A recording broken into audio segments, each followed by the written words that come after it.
I'm not sure exactly when he said that. Would you agree with me that when the pandemic started, around 2019, when you began your residency, 2020, 21, into 22, it was a large portion, if you will, of the pandemic time frame?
Times. I began my program before the pandemic.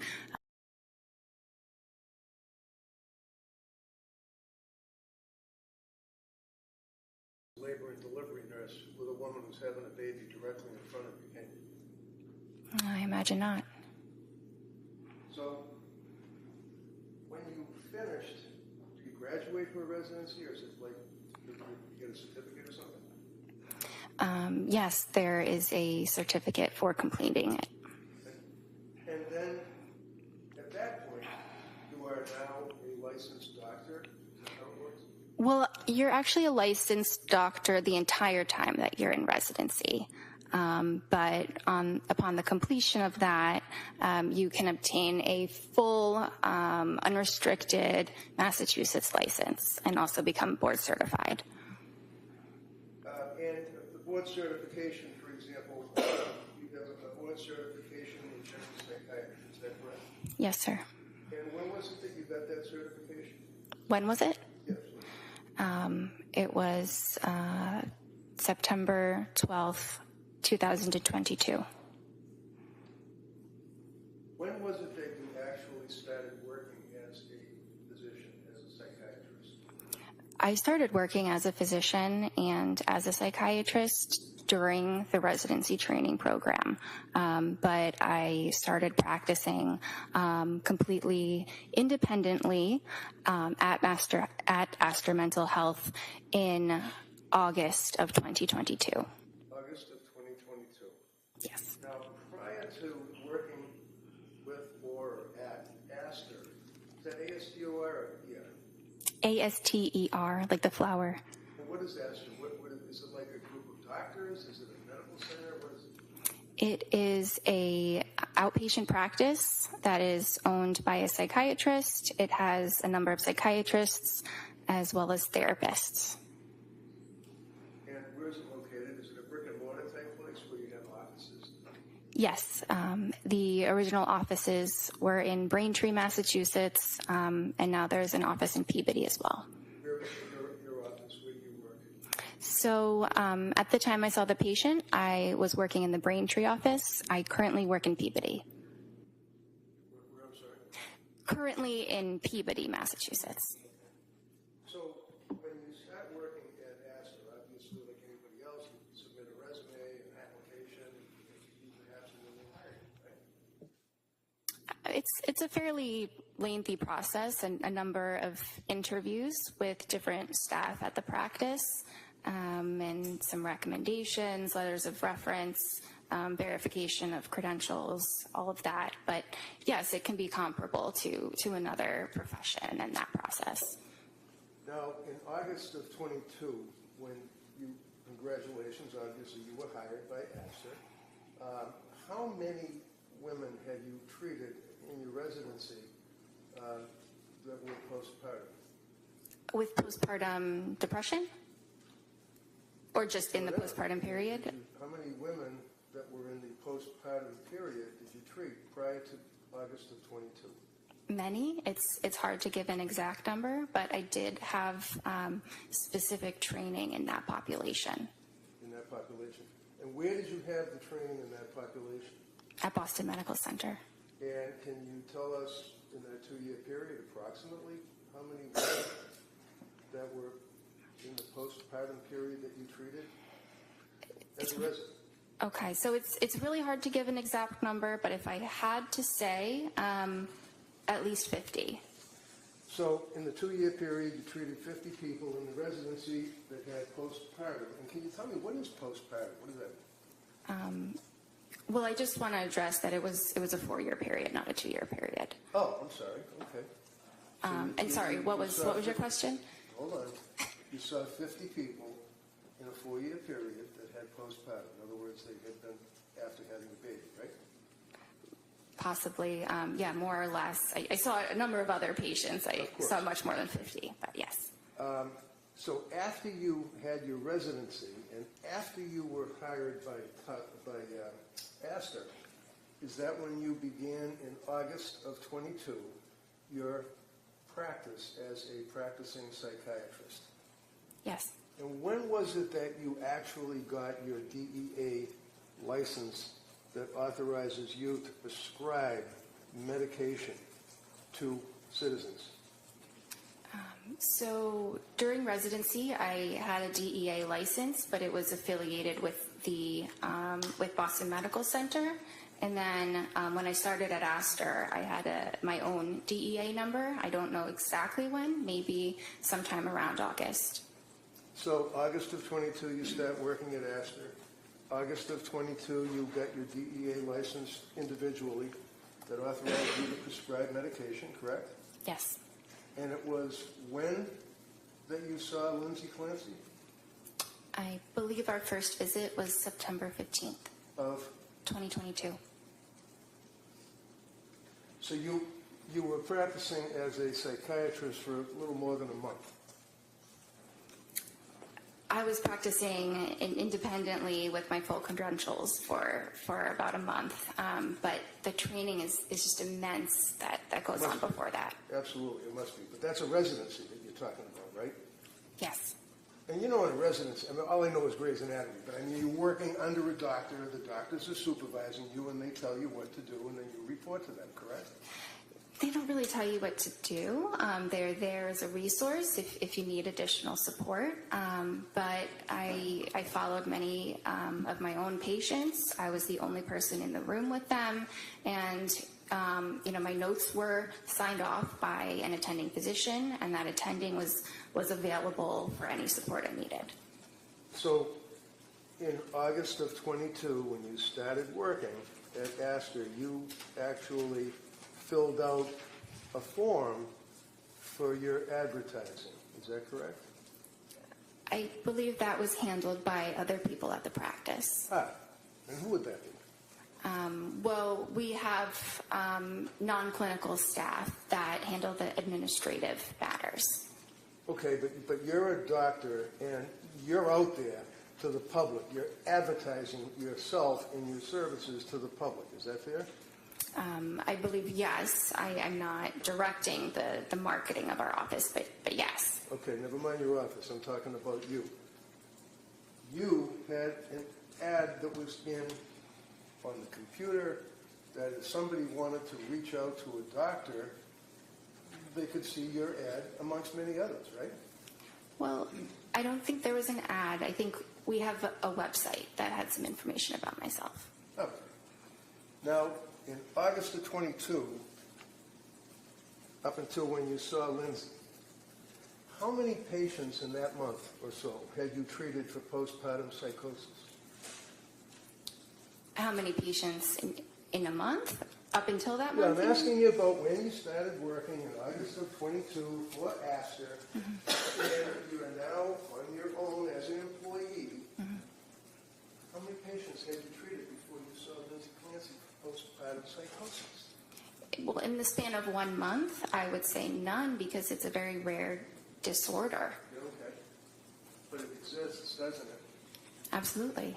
And one of the things would be the voices that people hear, right? That is a symptom of psychosis, absolutely. And that's legitimate, isn't it? It is a legitimate diagnosis, absolutely. Not the diagnosis. People that have postpartum psychosis hear voices, do they not? Many do. The disorder can manifest differently in different people, but yes, many people do hear voices. How about postpartum depression?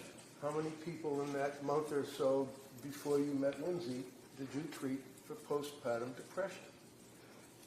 In the span of 1 month, it's really hard to pinpoint that. Maybe a couple. Maybe a couple?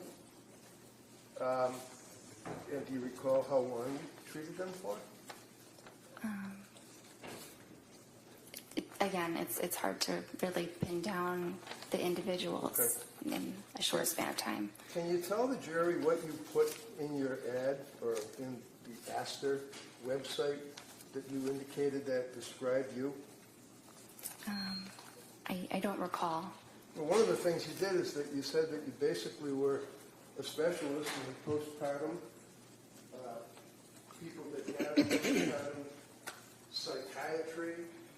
You indicated that on your website, didn't you? Are you able to read the actual document? I don't remember exactly the wording. Well, you've been working now for how many years now?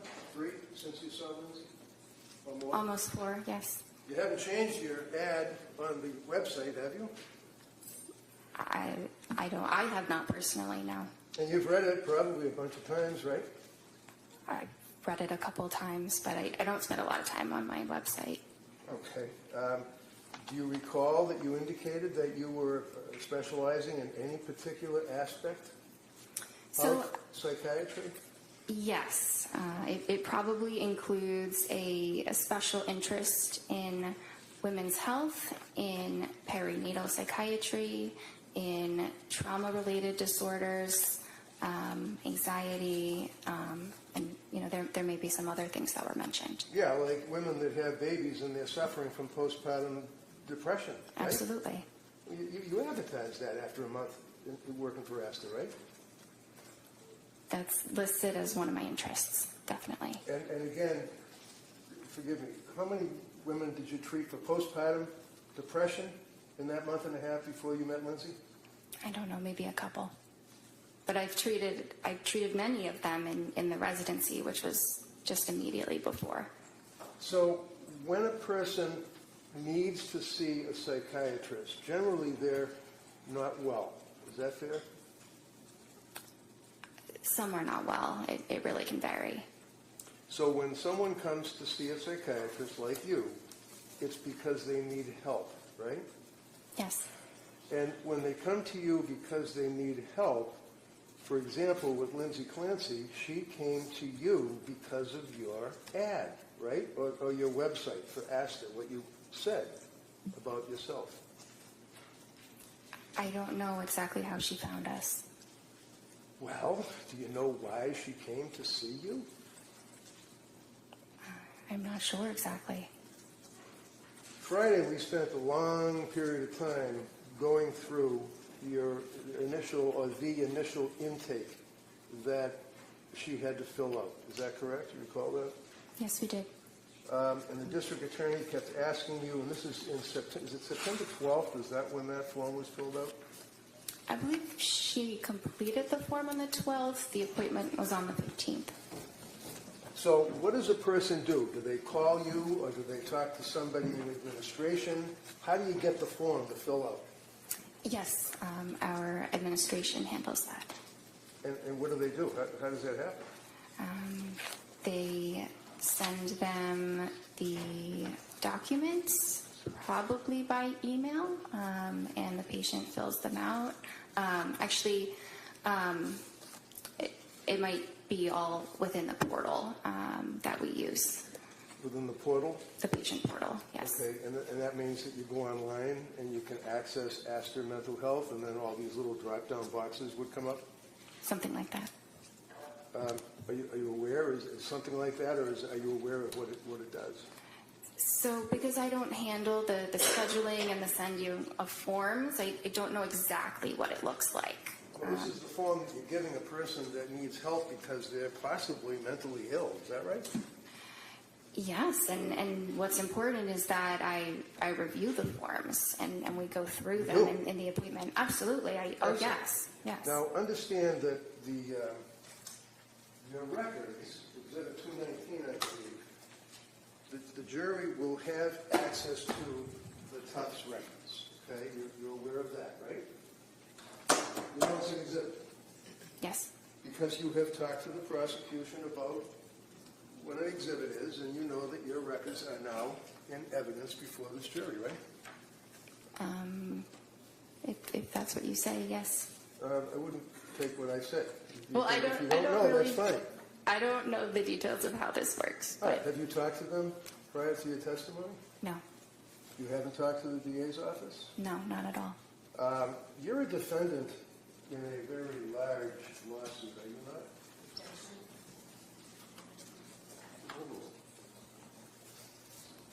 Yes, You wouldn't happen to be represented by an attorney, would you? I am. And the fact that you have an attorney is your right under the Constitution. It doesn't mean that you're guilty of anything, right? Right. Okay. And you know that the outcome of this case is very, very major to the outcome of your lawsuit. Is that right? Oh. I don't actually know that. So you understand that if, in fact, it's determined that you advertised as an expert in postpartum and in postpartum psychiatry, and you've had a month experience plus a residency, would you consider that to be negligent or misrepresentation?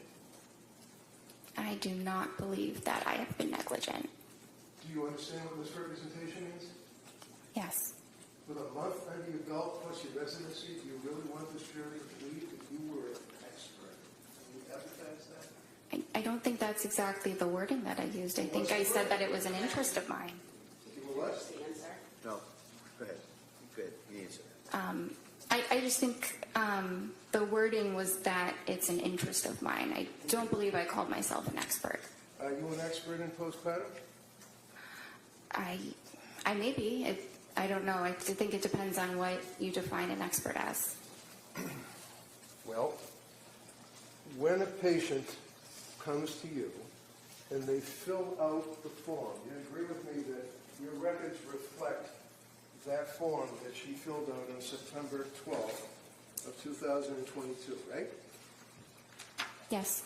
And the form that the district attorney went through painstakingly with you is basically, it looks something like this, right? That's one of the forms that you have people fill out, right? Right? Yes. See the little check mark? Yes. Who puts the check mark? The patient. So how many pages, because I don't want to go through all the pages yet, how many pages does a patient, well, how many pages did Lindsay go through to check the boxes for acid? There were a lot of pages. It was a lot, 10, 20? Yeah, maybe between 10 and 20. Okay. And basically, they're all little checks in boxes, correct? Not just checks. No? So does the person then answer questions by typing in an answer such as, do you have any pending legal problems? No. Have you ever been arrested? No. Things of that nature, right? Those are some of the questions. And the questions also, do they ask the patient what medications they were on Yes. before seeing you? Yes. And Lindsay told you that she was on SSRIs in the past, right? Yes. And SSRI means what? A selective serotonin reuptake inhibitor. And that's pretty powerful stuff, isn't it? It's an effective treatment for depression and anxiety. Well, it affects the serotonin levels in the brain, doesn't it?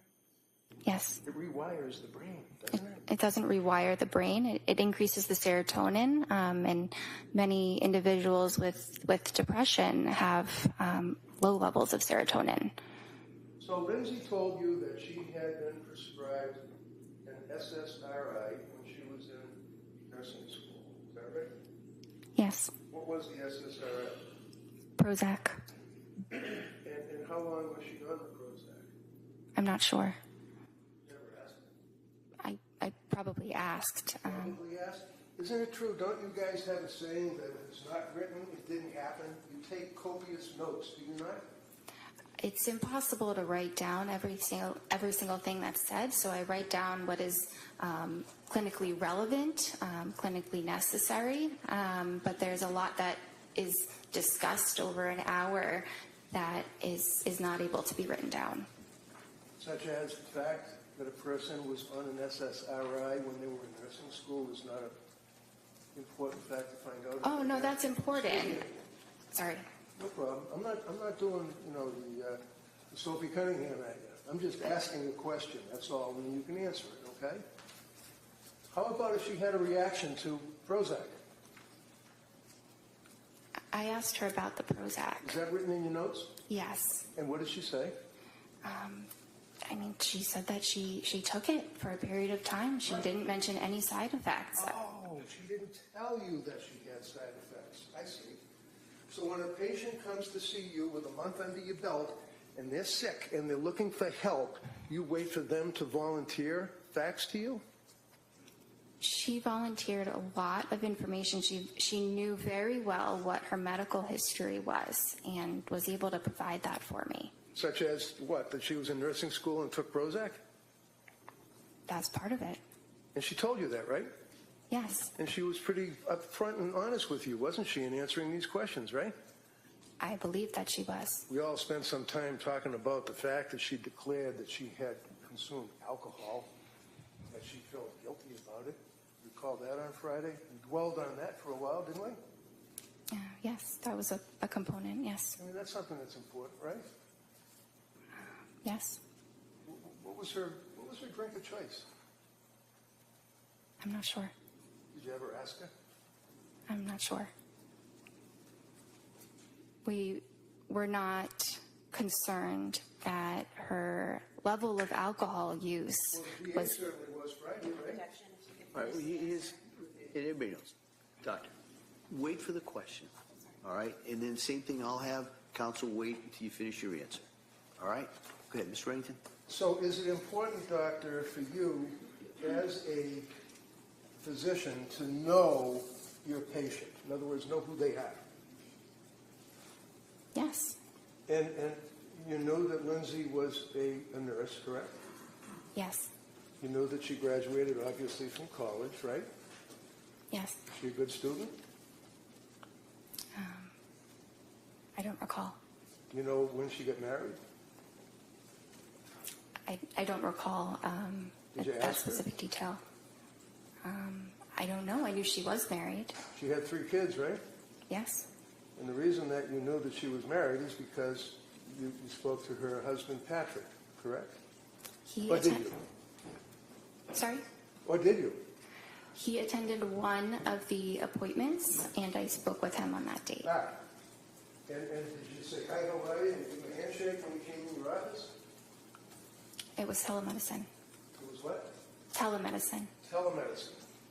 Is it fair to say that after, 14, you said to the jury, 14 appointments that you had with Lindsay during that period from September till January? 14 appointments? Yes. Every single one of them were by telemedicine, weren't they? Yes. Until you came in this courtroom Friday, you never saw this woman in person, did you? Correct. Were you ever concerned about her mental health as a person? Absolutely. She was crying. She told you symptoms that she couldn't get out of bed. Isn't that right? At one time, she said it was difficult to get out of bed Oh, difficult to get out. Why was it difficult for Lindsay Clancy to get out of bed? because she was very depressed. And did you give her a hug? Oh, no, you're on telemedicine, so you couldn't give her a hug, could you? You didn't have any chance to even look at her in person, did you? I could look at her. It was always a video appointment. I couldn't give her a hug, but that's not actually something that psychiatrists typically do with patients. I imagine. Now I'm looking at you, and you've got the witness stand cutting you off in half, right? So I can't see from your waist down, your legs, your feet, your hands, anything. That's the same view that you have on the telemedicine, right? Yes. Isn't it fair to say that you've studied and that you've learned that there are objective manifestations that patients may have that would be a tell, like if you're playing poker, you have a tell, that would be an indicia of the fact that they're stressed or emotionally disturbed, right? Yes. Like hand wringing, right? Yes. Were you able to see the hands wringing when you were on telemedicine? I don't recall seeing her hands. You recall, you know how people sit there and they do this with their leg and the leg bounces because they're going through some type of emotional stress? You couldn't even see her legs, could you? I couldn't see her legs, but I knew that she was under stress. So when she came to you,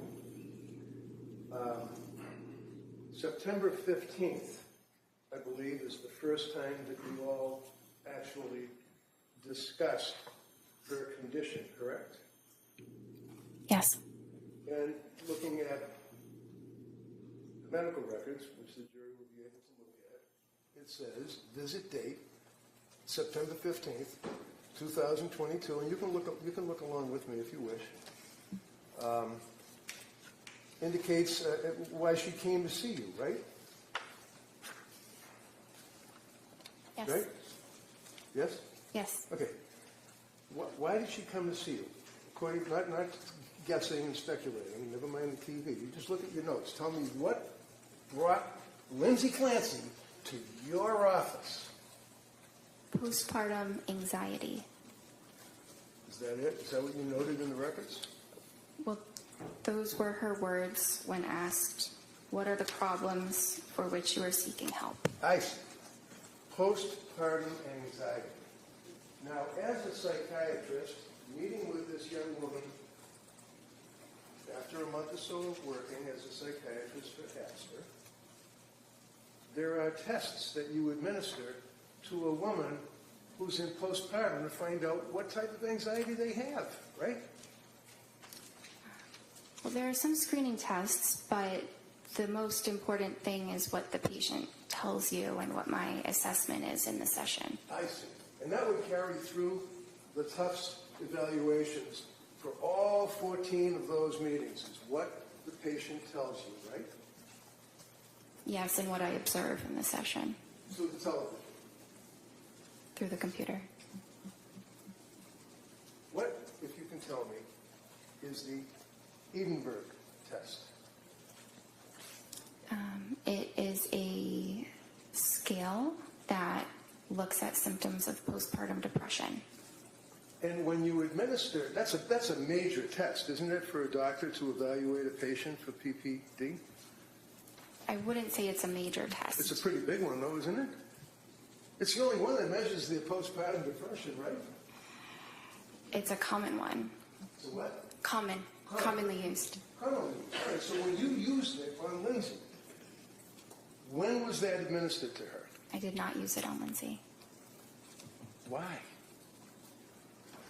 We used the PHQ-9, which is a PHQ-9?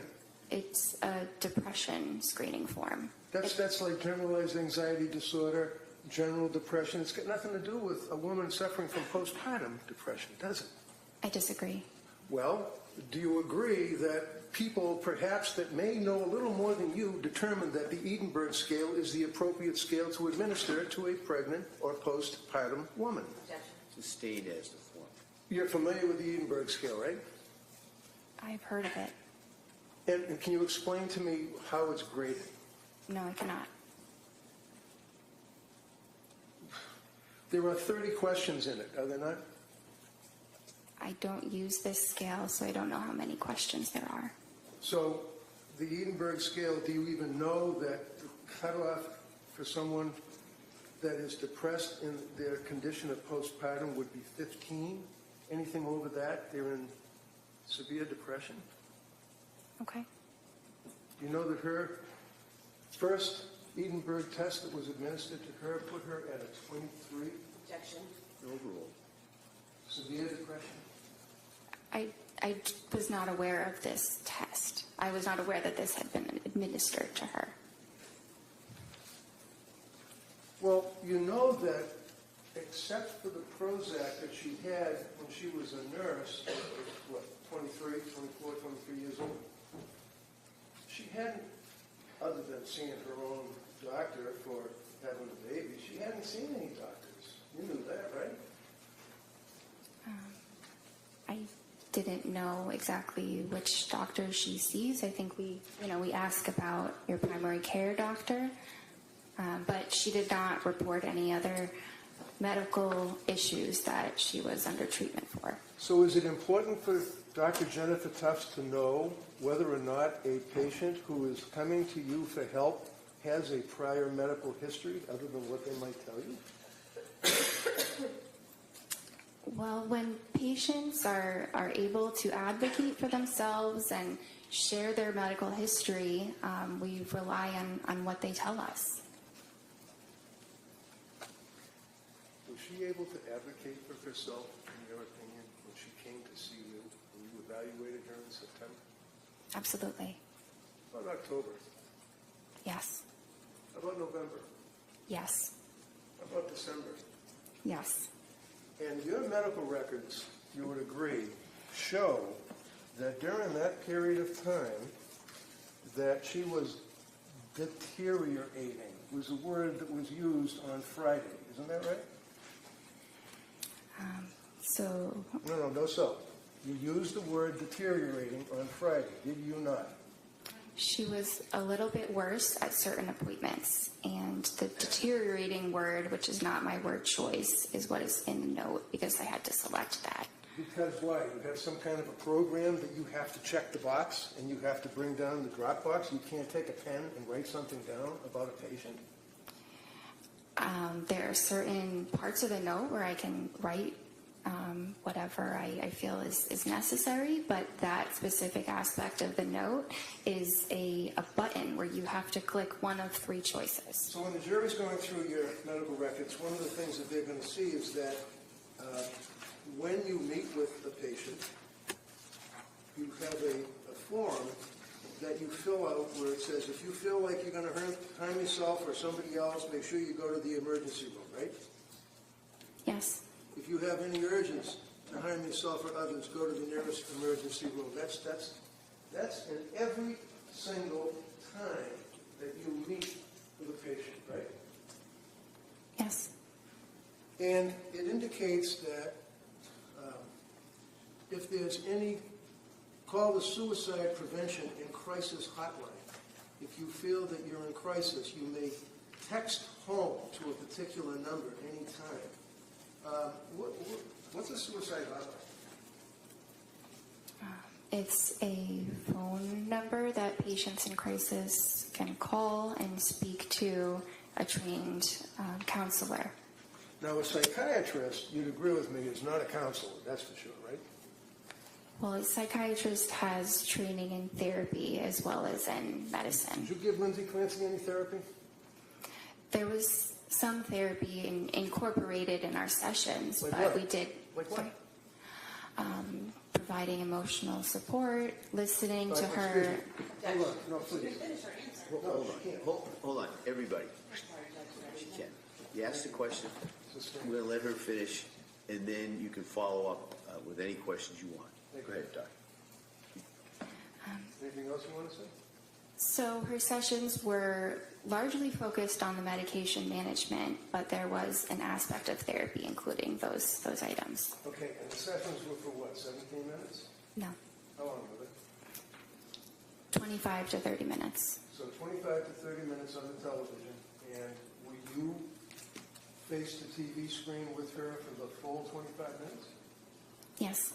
And that's not noted in your records. It says 17 minutes on all your records, doesn't it? So if you look closely, it says the therapy component was for 17 minutes.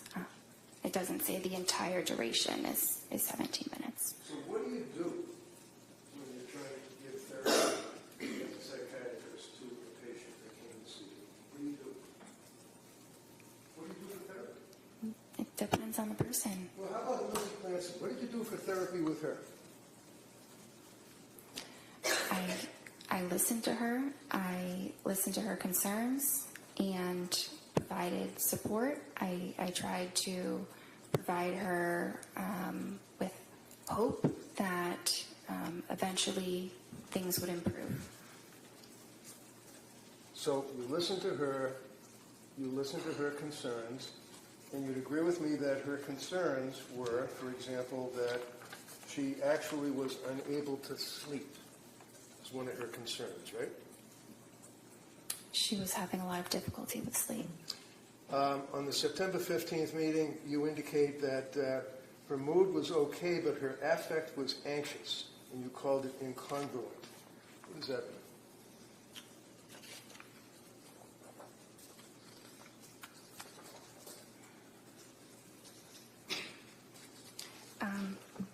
So she said she was feeling okay.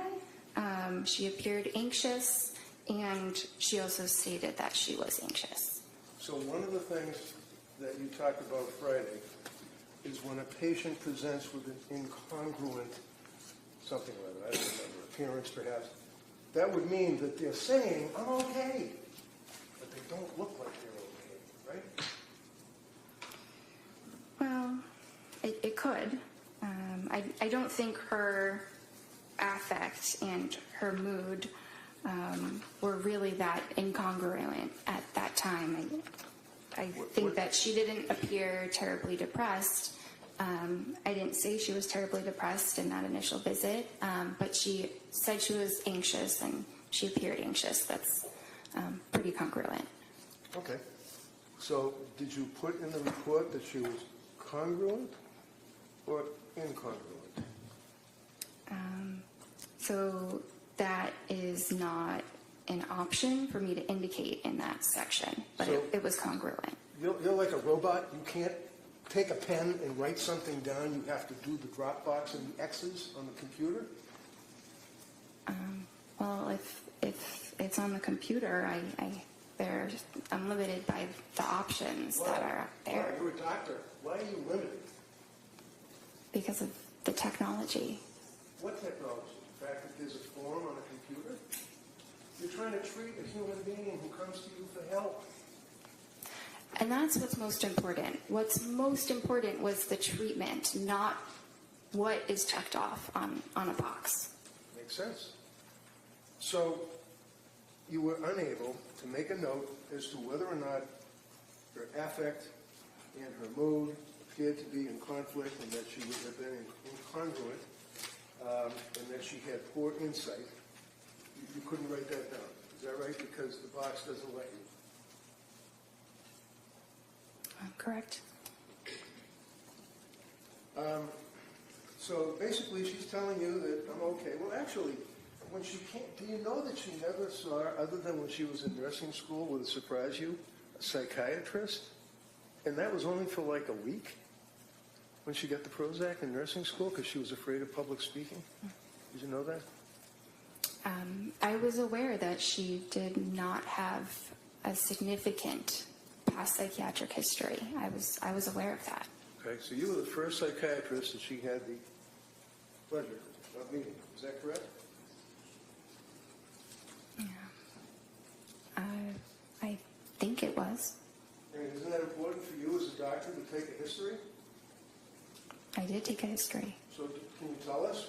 You're testifying here for the government. Tell us whether or not she had any past psychiatric history other than in nursing school for a week to the present.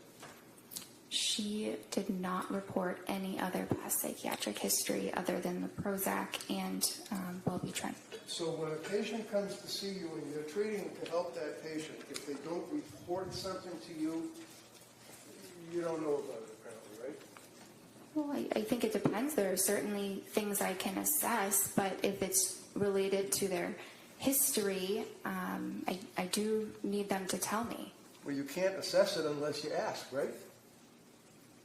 Unless I ask, or they volunteer it, or they Of fill course, it we out in already talked forms. about the volunteering. How about you as a doctor, when you're evaluating a patient coming to you for help, do you ask them questions?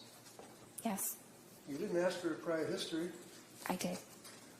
What did she tell you? She said that her prior history was what we discussed about the Prozac in the nursing school. So, basically, other than hoping to give her hope, is what you said, for the therapy. How do you give someone hope for therapy? The other doctor. Try to encourage them, and What did you encourage her on September 15th? sorry, What did you encourage her to give her hope on September 15th? what did I encourage her? Yeah. I don't remember exactly the words. It was Did you write almost it 4 down in years your ago. records? No, we don't write those details of Well, that's everything the that's therapy said. you're talking about, right? Yes? Yes. And you don't write down the therapy you give the patient in the records, right? Well, I write something about it. You write it I down. mentioned No, that. Excuse me. Hold on. So yes You or let no? her- Hold on. You let her finish the question. You listen to the question and answer just what they asked, okay? Go ahead. You could rephrase that question, Counsel. No, I'll let her answer. All right. I mentioned that I provided supportive therapy. What is supportive therapy? It's listening to the patient's concerns and providing emotional support and validation. So, emotional support and validation, all sounds good. Here's a young woman who was what, 20, 29, 30 years old, came to see you? Yes. And came to see you for help, right? Yes. Told you she couldn't sleep and she was anxious, correct? Yes. You know that she was postpartum, correct? Yes. You know that as a patient who was postpartum. By the way, what is your opinion of the period of postpartum wherein one could have postpartum depression or, more importantly, postpartum psychosis? What's the time frame? It's typically 1 year. So she was well within that time frame, correct? Yes. And you tried to provide therapy by giving her hope. And how long do you figure did that take? 5 minutes, 10 minutes, 2 minutes? I'm not sure. I think it was different in each session. Okay. So the only thing that you diagnosed Lindsay with on September 15th was GAD, Generalized Anxiety Disorder, correct? It was generalized anxiety disorder as well as an adjustment disorder with depressed mood. And you prescribed medications to her, right? Yes. And the medication that you provided to her was the sertraline, right? Yes. And the sertraline would be Zoloft, right? Yes. Now, this is a little chart that shows the prescriptions that Lindsay was on. And you are the yellow colors. They're the tops. Okay? You can see that. Do you agree with me that on September 15th, you prescribed sertraline, Zoloft, 30 count, on September 15th, 25 milligrams, right? Yes.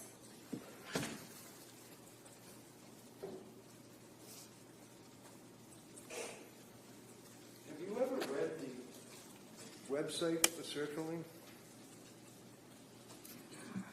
The website for sertraline? Yeah.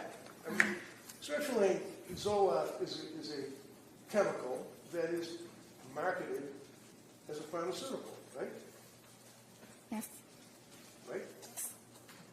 It's a pill, right? Yes. And as we said, it's an SSRI pill, correct? Yes.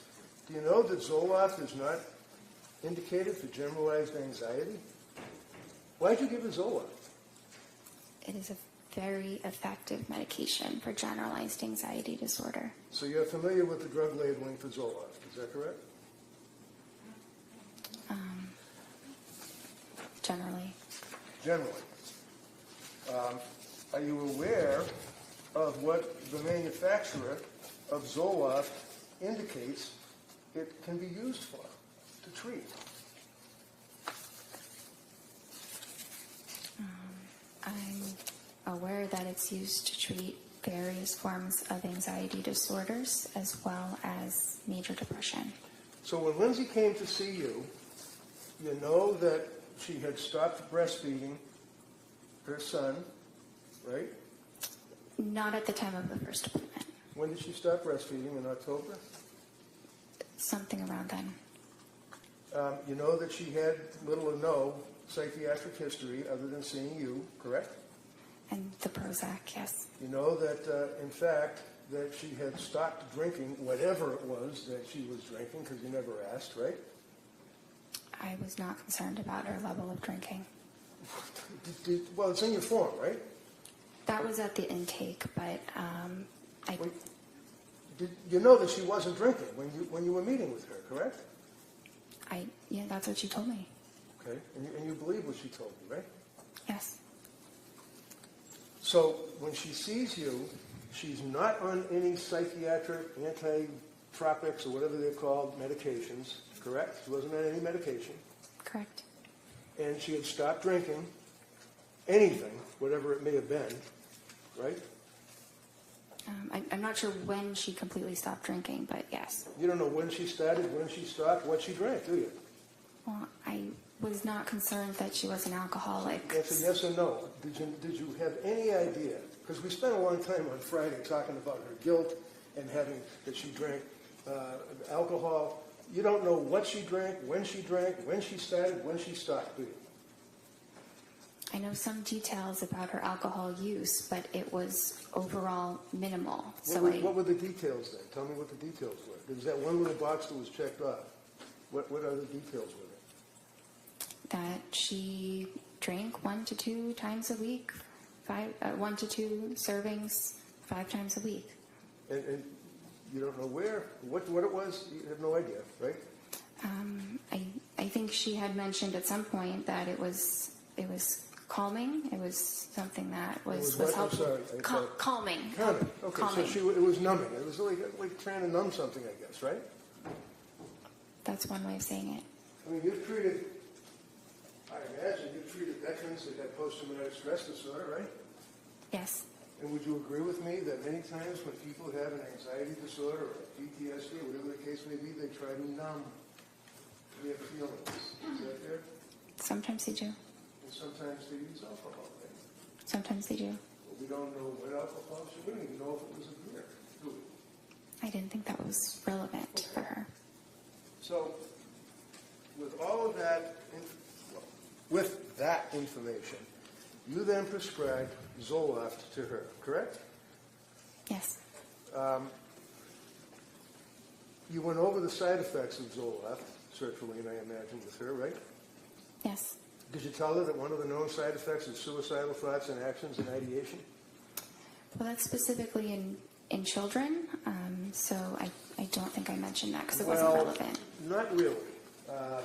Suicidal ideation and homicidal ideation is a black box warning on Zoloft, along with other SSRIs, right? Under age, Yes or no? for children and adults younger than Lindsay. Excuse me, Doctor, I apologize. Can you just listen to my question and answer it yes or no? Is there a black box warning on Zoloft? Yes. Okay. And a black box warning is required or prescribed by what? The FDA? Probably. Probably. And it basically warns that, especially with young people or young adults, that it may cause suicidal or, God forbid, homicidal ideation. Yes? Yes. And you're aware that, in fact, the FDA has determined that that goes up possibly to a 23, 24, 25-year-old. You know that, right? I think 24 is what they say. Yeah, I'll give you 24. It's possible, is it not, that the SSRIs that get into a person's brain affect a person that's 3 or 4 years older than the FDA cutoff with suicidal ideation or homicidal ideation? It's possible? There's a lot of development that happens in the brain between ages like up to 24 and closer to 30. The brain is fully matured at past age 24, and so it's less vulnerable than in a younger individual.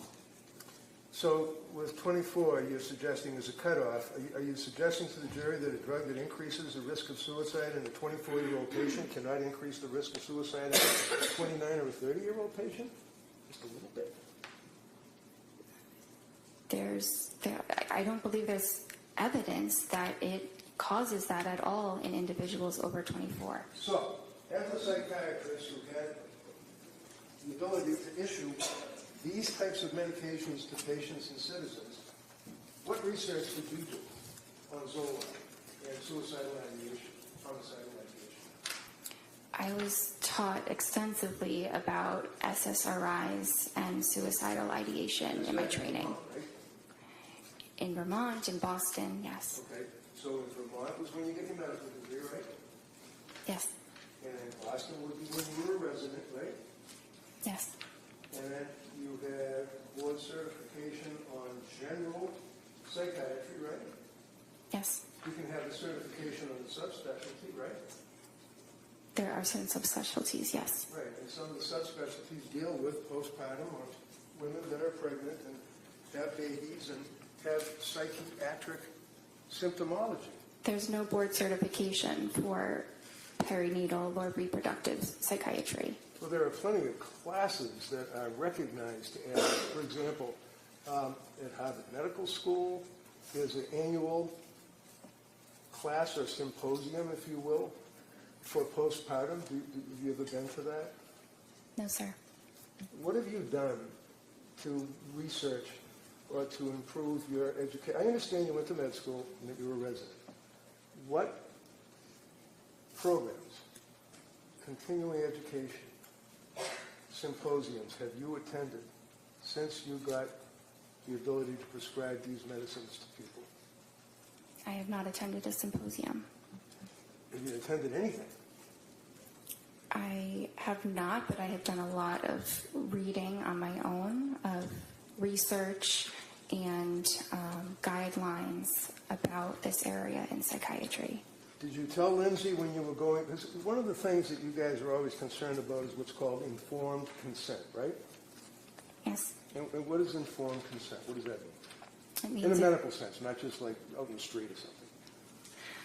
explaining to a patient the risks and benefits of treatment and possible alternatives, and making sure that the patient understands what you're saying.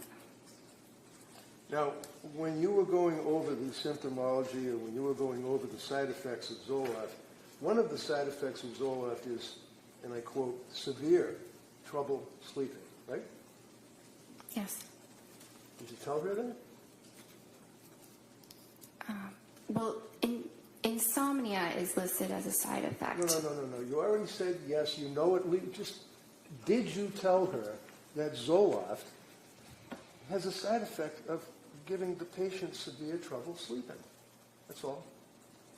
So I didn't use the word severe because it typically doesn't cause severe trouble sleeping, but I thought you were referring to when she told me that she did have severe trouble sleeping, and that was That's true. what she told you, right? That she had severe trouble sleeping, right? She told me, yes.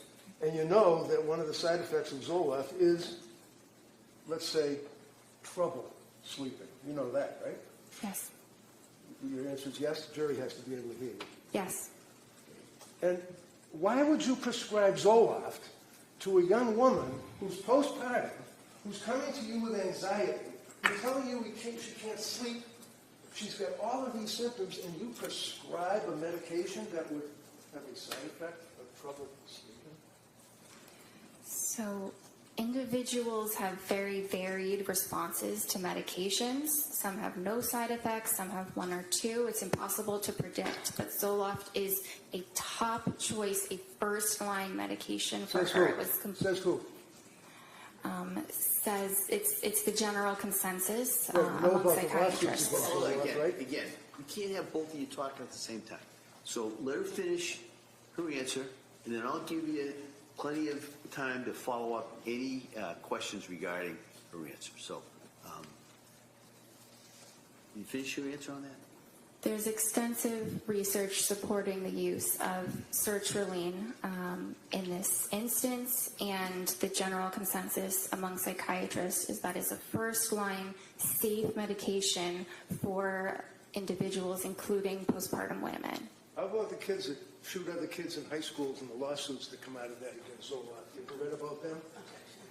Overrule. Sorry? You didn't hear me? I wasn't sure what the question was. The question was, in response to your observation about how all the psychiatrists think it's a very, very safe, wonderful first-line drug, and you researched it. How about the kids that kill other kids in schools with the lawsuits that arise out of the use of SSRIs? Have you ever researched that? I don't know much about that. You know about the SSRIs and messing with someone's brain. They go out and they shoot people for no reason, right? I'm not aware that that's linked to SSRIs. So you didn't really talk to her about increased risk of suicide in 24-year-olds or down because she's 4 or 5 years older than that. You didn't talk to her about the trouble sleeping that can be a side effect. But you described there's other drugs that you could have given her that would be perfectly safe and calming and allow someone with no psychiatric history to sleep better, right? Not necessarily. Okay, so you prescribed her with the Zoloft. It was 25 milligrams, right? Yes. And when you prescribed her with the Zoloft, 25 milligrams, was that increased up to 0.05 milligrams, or did you increase it at some point? The instructions were to increase it to 50 after 1 week. After 1 week. Yes. And you expected that she would listen to your instructions, right? Yes. And she did, right? She waited about a month, but then yes, she did. Why did she wait a month? I think it took her some time to decide whether that was truly what she wanted to do. Right, she was afraid of the drugs, wasn't she? She was afraid of side effects. And she didn't want to take the pills, did she? She eventually did want to take the pills because she wanted to feel better. A month later, right? Yes. So you prescribe the Zoloft, SSRI, and then you tell her after a week to increase it, and she doesn't take that medication for a month, correct? Correct. And then she did take the medication, right? Yes. And did you meet with her or talk to her before she actually started to implement that particular regimen? I had met with her beforehand, but I was not aware of when she made the decision to go ahead and take it. So you met her on the 15th of September, right? Yes. When was the next time you met her? Can I check? Sure, of course, absolutely. You can look at anything you want. September 28th? And on September 28th, did you discuss with her the fact that she was afraid to take the Zoloft? Yes. And did you recommend that she do that? Well, she said that she was feeling better at that point and wasn't It's a sure. real easy question. When you talked with her, did you recommend that she increase or take the Zoloft? At that visit, I don't think that I did. Okay. So when did she actually take the Zoloft?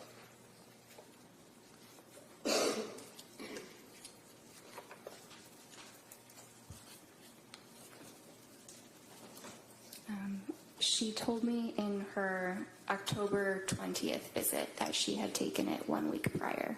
And she told you that when she increased it in accordance with your instructions, she went off the rails, right?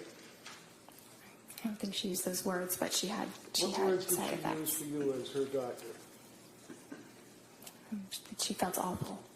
Awful. Why did she feel awful? Did she have a stomach ache? Did she have a headache? Why? She did have some stomach aches. She had some diarrhea and had a difficult time eating. She also had increased anxiety. She had some more depressed feelings. She had more difficulty sleeping. And what was your advice to her as her doctor on the 28th of October, after she told you about the effect the Zoloft had on her? I told her to stop it. Stop the medication. Okay. Now, Zoloft being an SSRI, and a patient that is taking the Zoloft, in 0.05, we spent Friday afternoon going over the drugs, and 0.05 milligrams is the lowest dose, and all that. That's the dose that is prescribed to people, invariably, correct? It goes up to 200, but that is a starting dose. For pretty much all of you psychiatrists would agree with that, right? 0.05, right? 50. 50, okay. And you then told her to stop? Yes. What does it mean to titrate something? To slowly increase the amount. What do you tell patients when they're on an SSRI as to weaning them off the SSRIs? Depends what the dose is. If it's a high dose, you need to slowly decrease the dose, so kind of the opposite of titration. But if it's a low dose to begin with, you can stop it.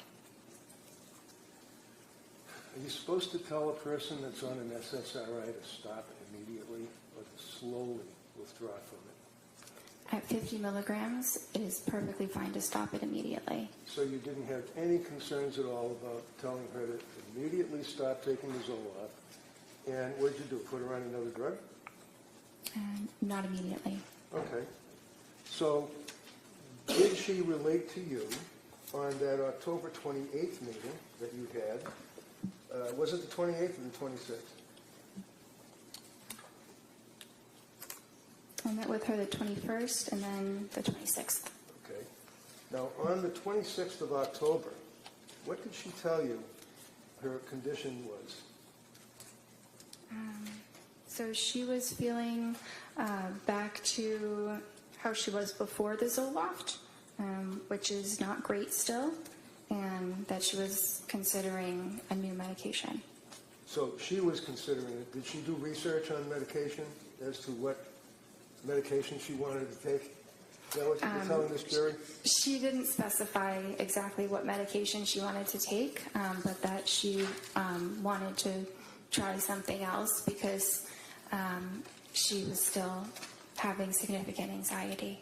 So when you say she wanted to try something else, I'm just asking, did you tell her what you recommended she try, or is that something that she decided to do on her own?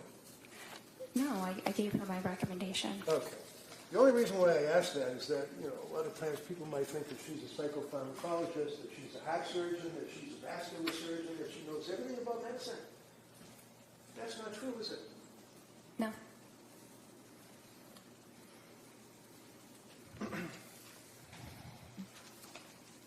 Would you agree with me that prior to telling her to stop the Zoloft, that one of the concerns that you had is that Zoloft affects anxiety and affects sleep, and you hope that it treats the underlying anxiety by balancing brain chemistry and increasing serotonin, right?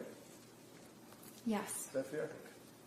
And you'd agree with me that it does, as a side effect, have an impact on a person's falling asleep or staying asleep as a common side effect, right? It can happen. It doesn't happen to everyone, but it certainly happens to some. But it is temporary. That's the important distinction, is that there are many side effects that disappear entirely, and then the medicine is quite helpful for those certain conditions. Yes. She had problems sleeping, didn't she? Yes. Even after the Zoloft, right? Yes. So you, not her, you recommended a particular drug that she should take, right? Yes. And again, as it relates to what one would expect a young woman who's a labor and delivery nurse to know about psychiatric medication. What is methadone? Do you know? I'm sorry? Methadone. I'm not sure. How about hermababate? B-A-T-E. H-E-R-M-A-B-A-T-E. How about that? You ever heard of that? I'm not familiar with that. That's what's used to administer to a woman who's going through birth. You don't have an obligation to know that, do you? No. You have an obligation to know about psychiatric medications, though, right? Yes. There's a difference between what's known as nescience, which is not knowing what you have no duty to know, and ignorance, which is you don't know what you should know. Is that fair? Yes. So, did you ever gauge Lindsay's knowledge or ability to judge what medication would be good for her? So that was my role. Right.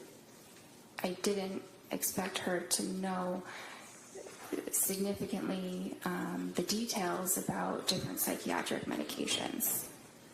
Is it important to know that a woman that's coming to you because of postpartum issues, shall we say, had prior problems in prior deliveries?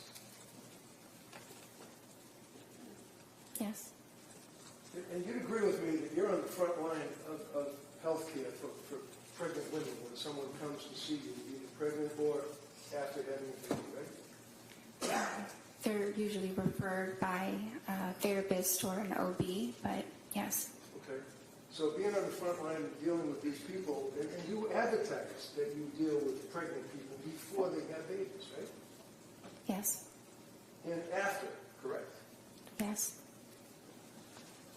Did she have any prior issues with her prior babies? I knew that she had had some anxiety symptoms with her prior, after her after her second child was born. And that would be Dawson? Yes. And when she saw you after having Callan, how old was Dawson? A few years old, maybe 2 or 3. Did she tell you what the side effects were after she had Dawson? She did. I did not list them because, Excuse me, that means you didn't write it down? yes. So what is it, your memory? We'll go by that, right? Sorry? We'll go by your memory? Go by my memory about what? I don't recall exactly which side effects she said, but I recall that they were some of the very common ones, the ones that are temporary. Hold on. You're telling this jury that you don't recall what the side effects were that she told you, but your memory is that they were general, common? Is that what you're saying? Yes, because if they were anything else, I would have documented it. How about she took Zoloft? Did she take Zoloft, SSRI, after having Dawson? I think she took it for about a week. You think? Or she did? She did. So isn't that something that would be indicative of the fact that there was some psychiatric issues after she had her second child? Yes, but she did not describe them as being severe. Well, as a psychiatrist, can you ask her whether or not they're severe, or do you just wait for them to tell you? Based on her description, they did not sound severe. Tell me about bipolar. What's bipolar? Bipolar is a mood disorder that has both depressive episodes as well as episodes of mania. And is it your understanding that if a person has a difficult birth and in fact has some psychiatric attributes as a result of that difficult birth, that you should not prescribe SSRIs to that person because they could be bipolar? Having a difficult birth does not, it's not a contraindication to an SSRI. So after she had her second child, she took Zoloft, and you did not detail any side effects, and you don't remember any side effects. Do you agree that Lindsay had, at this point, a history of mental problems during postpartum? She had a history of anxiety postpartum. Anxiety to the point that she was prescribed an SSRI? Yes. And she also had mental problems when she came to see you, right? Yes. So she had mental problems after she had the second child, mental problems after she had the third child, correct? Yes. And you'd agree with me that this is not easy stuff for somebody to be talking about. People get embarrassed in our society if they had mental problems, don't they? Some do. She did, didn't she? I'm not sure. So, not documenting any of the side effects, did you think it would be important to document the side effects of the drug before you prescribed Zoloft a second time? She's telling you that she had, you don't know, but she had side effects with Zoloft. Was it important for you to document the second time that you're giving her Zoloft? I did not feel that it was necessary to document the specific side effects. So if someone comes to you as a person who is in postpartum and is all the symptomology that she had related to you, that if she told you that she was on Zoloft after her second child and had side effects, you don't think it's important to document the side effects, number one, right? It depends what the side effects are. Which we don't know because you didn't write them down, you don't remember it. I would have written them down if No, they not were. what you would have done. What did you do? No, overrule. Go ahead. I would have written them down if What did you do? I wrote that she had side effects. Where are they? I'm not sure.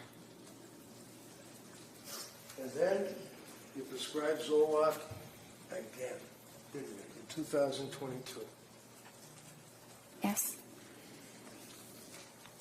Do you recall in the period of September of 22, October of 22, into November of 22, that she used the word overwhelmed, told you that she was overwhelmed. Is that correct? Sorry, which visit are we looking at? Well, the period of time, September, October, November, did she use the terminology that she was overwhelmed? Yes. Okay. And when you were treating her, you didn't think that she was just merely overwhelmed with 3 children. You knew she was really struggling, didn't you? I did. And it was at that point that you diagnosed her with a psychiatric condition, and you prescribed psychiatric meds. Isn't that right? I prescribed psychiatric medications, yes. So when you prescribed the Zoloft and told her to increase it, she told you that she was having all these difficulties. You told her to stop. Did you give her therapy when you saw her? Yes. What did you do? I think that I Again, provided I reassurance. apologize, but not what you think. I want to know what you did. That's why you write stuff down. So take your time and look at your notes. What did you do with this young woman for therapy? On which day? On what? Which day are we talking about When specifically? she came to you and told you that she was overwhelmed, and you diagnosed her with a mental illness and prescribed a psychiatric condition for psychiatric meds, what therapy did you give her? Because you told us that when you're on the television, you still give them therapy too, right? I do. What did you do? Well, I'm having trouble identifying exactly when she said the words overwhelmed. So it's hard to pinpoint exactly what I said in a span of, a number of different visits. Did you indicate that there's information on the website that if a person has an emergency that they should do something? I did, and I advised her the same. So basically, if one of your patients becomes suicidal, and on that note, did she tell you at that point, up to November of 22, that she was dwelling on suicidal thoughts? It was a while before she mentioned anything about suicidal thoughts. Tell us when. I might need to look through the records right to see ahead. when she first did.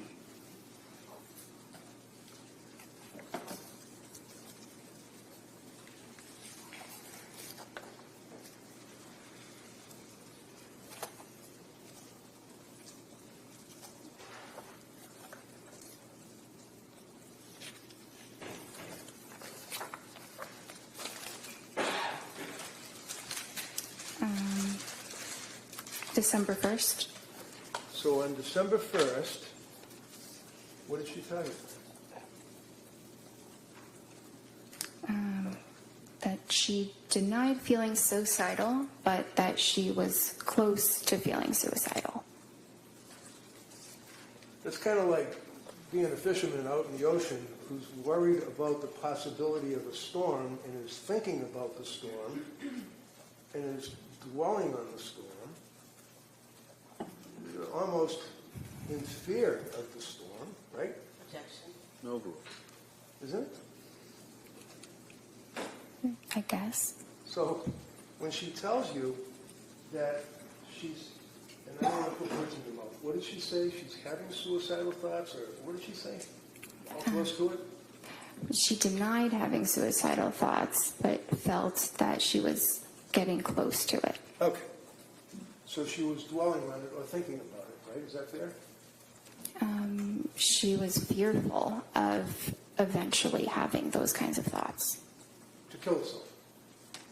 Yes. And how frequently were the thoughts? I'm not sure exactly how frequent they were.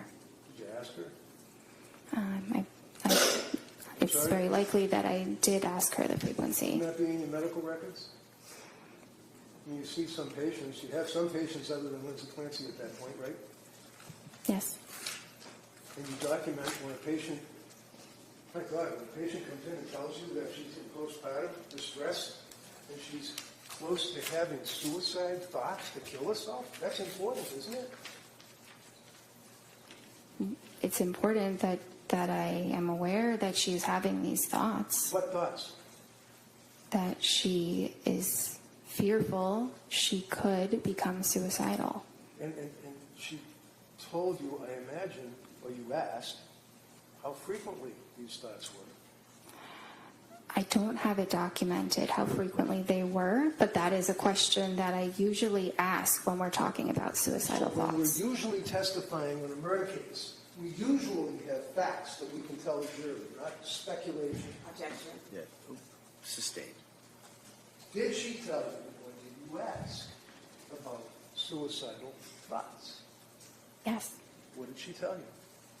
If you don't know, tell us. No, I know, sorry, but it's what I said before, that she denied having them, and she wasn't having them, we were meeting, but she felt close to it, close to having those thoughts.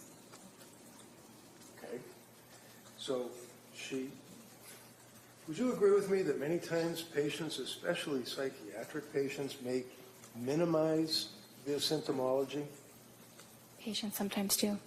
And sometimes when a woman has just had a child and has other little kids at home, they're worried about the government taking kids away from them, because you're a mandated reporter, aren't you? Objection. Overall. You're a mandated reporter, aren't you? I am. And if she told you, I'm having suicidal thoughts, I'm close to it, and homicidal thoughts, you'd report that, wouldn't you?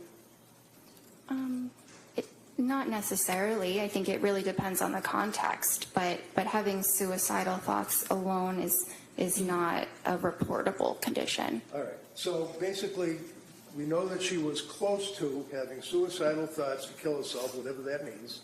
We don't know how frequently she was having them. Yeah? Today, I don't know how frequently, but at that point, I believe I did know how frequently they were. Okay. So as a result of that, you then gave her therapy, I imagine, right, through the television? Yes. And what therapy did you give her in November of 22? I gave her supportive psychotherapy. And what does that mean? It sounds great. What do you do? It's listening to the patient and providing. Sorry? Listening to the patient, like when they say they're having... Hold on. Good. Sustain. Next question. So, She could finish the answer. Right. Next question. thank you, Judge. Listening to the patient, that would be when, for example, one of your patients tells you, after all the treatment that you had provided prior to that, all the symptomology that she had, insomnia, anxiety, and all of that, that she's close to having suicidal thoughts. That would, I imagine, impact on you. Yes. So what did you do with this psychotherapy? So I provided emotional support and validation and What does that mean? Validation? encouragement. What does that mean? Something like, I understand this is a very difficult time. It really, it varies on the individual. Sure. How about Lindsay? I don't remember the exact therapeutic words that I used. Okay. How long did you give the therapy? Validation and all that stuff? I don't remember exactly the duration. Be about 10 minutes? Maybe. Through the television, right? Through the computer. So, as we pointed out, you tell the people that come to see you, when I say you, I mean collectively Astor Medical, that you would expect that if a person is in crisis, as you guys say, or is suicidal, that they would have to go to a computer or their cell phone, right? They would have to punch in your office, right? Look up the number. We advise them to call 911 or go to the emergency room as quickly as possible. How about suicide hotlines? Do you give them advice to call them? That's an option as well, yes. Sure. Did she call suicide hotlines? I was not aware that she did. Did you ever ask her? I don't think I specifically asked that question. Not specifically. Did you ask her anything? Did you beat around the bush maybe? You ask her anything about suicide hotlines? I don't think I asked her about suicide hotlines. Would it surprise you to know that she called suicide hotline in that time frame, not once, but twice, and was turned away? You guys are on the front line of this, aren't you? No, overall. It does surprise me, yes. It does what? It surprises me that she called them twice. And you never asked her if she had ever called the suicide hotline, did you? I don't think that I did. I understand. You're a doctor. You were trying to do the right thing. You obviously, this is just horrible, isn't it? Yes. She continued on with her treatment with you, correct? Yes.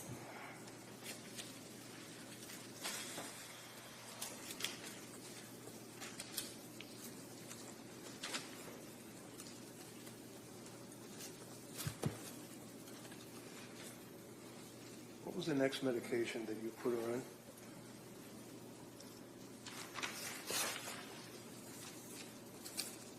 Let's say we're up to, I guess it would be the October 26th date. Is that right? October 26th. Is that when you prescribed Ativan?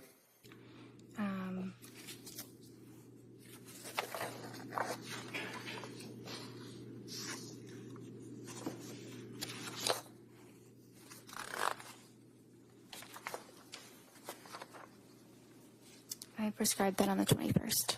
Sorry? I prescribed the Ativan on the 21st. All right. Did you prescribe anything on the October 26th appointment? Yes. And what was that? Buspirone. Buspirone. And would you agree with me is that also Vanspar? Buspar or buspirone are the common names for it. Okay. You ever heard of Vanspar? V-A-N, V as in Victor, A-N-S-P-A-R? You ever heard of that? No, I haven't. Okay. And would you agree with me that there are a number of side effects of buspirone? Every medication has side effects, but Okay, so my question is pretty simple. Buspirone, you mentioned it. I'm asking, any side effects? yes, What are the side effects? they could be tiredness or dizziness or rarely some upset stomach, but it's generally a very, very well tolerated mild medicine. And do you recall, was she taking any other medication at that point, if you know? Yeah, she was taking some of the Ativan. Some Ativan, right? Did you prescribe that to her? Yes, When did you prescribe the Ativan to her? the 21st. And she was compliant with your recommendations, right? Yes.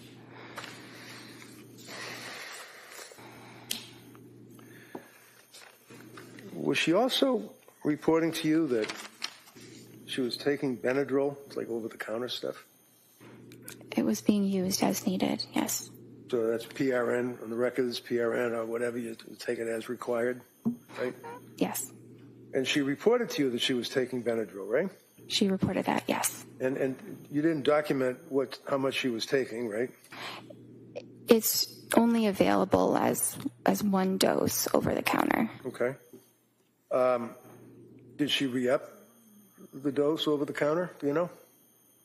She didn't tell me that she did. Did you ask her? I don't remember asking her about if she increased it. I think she was just taking one of them. You think? Did you know that Ativan and Benadryl are contraindicated, that they can have a serious impact to the central nervous system and depressant effects?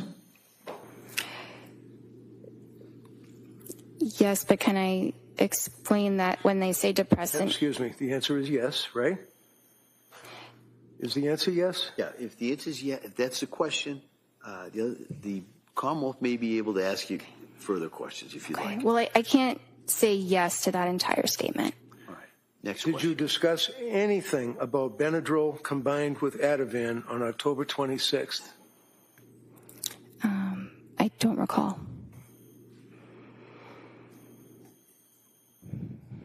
On October 26th, was she still worried about suicidal thoughts?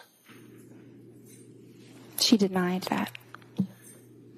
And on October 26th, how did she deny that? Do you have that noted in your record? I do. And what does it say? Patient denies suicidal ideation. Okay. So there's a huge difference between suicidal ideation and somebody having thoughts of suicide or being close to it, right? Not exactly. Well, you knew that the last time you spoke to the woman, she told you that she was close to having thoughts of killing herself, right? Yes. And you're her doctor, right? Yes. So what do? You just say, do you have, and check the box and say, do you have any suicidal ideation? And she says no, and you check the box? No, it's not that simple. Do you ask her, like, well, gee, the last time I spoke to you, you told me that you were close to having suicidal thoughts of killing yourself. Did you pursue that on the 26th of October? Yes. And what did she say? That she wasn't. Now, how long was that appointment, if you recall? Would you agree it was 17 minutes and then there was some therapy? The entire appointment was something between 25 and 30 minutes. And that was again through the television, right? The computer, yes. Computer. Did you also add a drug called hydroxyzine? Yes. When was that? So that was the same visit as an alternative to the Benadryl. Okay, so on October 26th, when she told you that she was taking over-the-counter Benadryl, I asked you what you prescribed to her, and you said Ativan, right?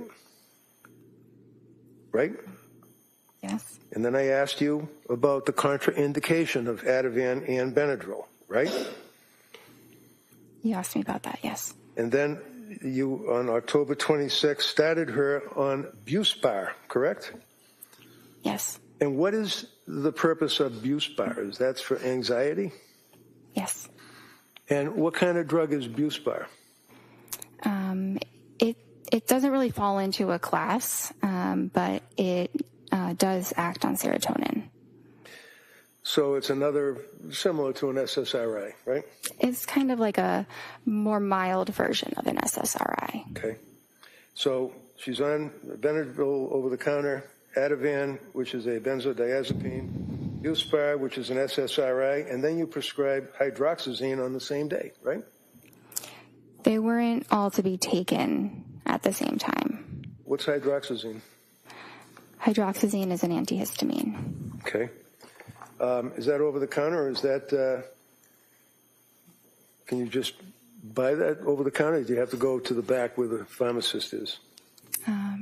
You have to go to the pharmacist. Okay. And as far as you're concerned, she was taking the medications as she was required, right? That's what I was told. I'm sorry? Yes, that's what I was told. Did you, by her? Yes. And did you at any time tell her that she should keep a diary of her medications and keep a diary of any side effects that she has? I didn't instruct her to do that. You don't have to instruct somebody to do anything, but did you recommend it? Like say, hey, if you're on all these meds, if you're having an effect, you should write it down. When, time, date, anything like that? I didn't tell her to do that. Would that be helpful? Maybe, but usually we go through all of that in the appointments, and we met very frequently. Now, you'd agree with me that at this point, prior to the next appointment, which was November 2nd, she had gotten significantly worse, even after all this medication that you had been prescribing, right?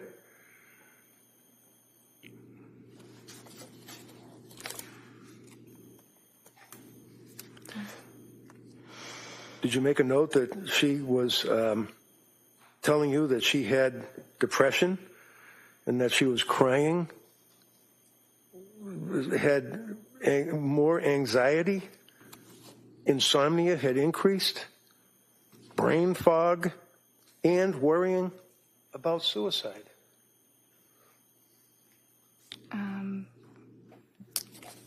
In the couple weeks after starting those medicines, I don't recall that the symptoms were significantly exacerbated. Okay. Friday afternoon, you answered the DA and you said that you recall that she used the word brain fog, right? She used that at some point. I don't recall when. Okay. What is brain fog? It's a very subjective feeling that someone might have where maybe it's, hard to think of a word that you're trying to think of, or maybe it feels like, maybe you're thinking of things a little bit more slowly than you normally would. And how often was she dwelling on suicide? At what point? At the point she told you that she had anxiety, insomnia, brain fog, crying inconsolably. Objection, if we could have a date. I think he's going to get to that. Go ahead. October 26th, heading into November 2nd. Do you recall, I'll rephrase it, do you recall going into the November month, meeting with her, and she told you that she had brain fog?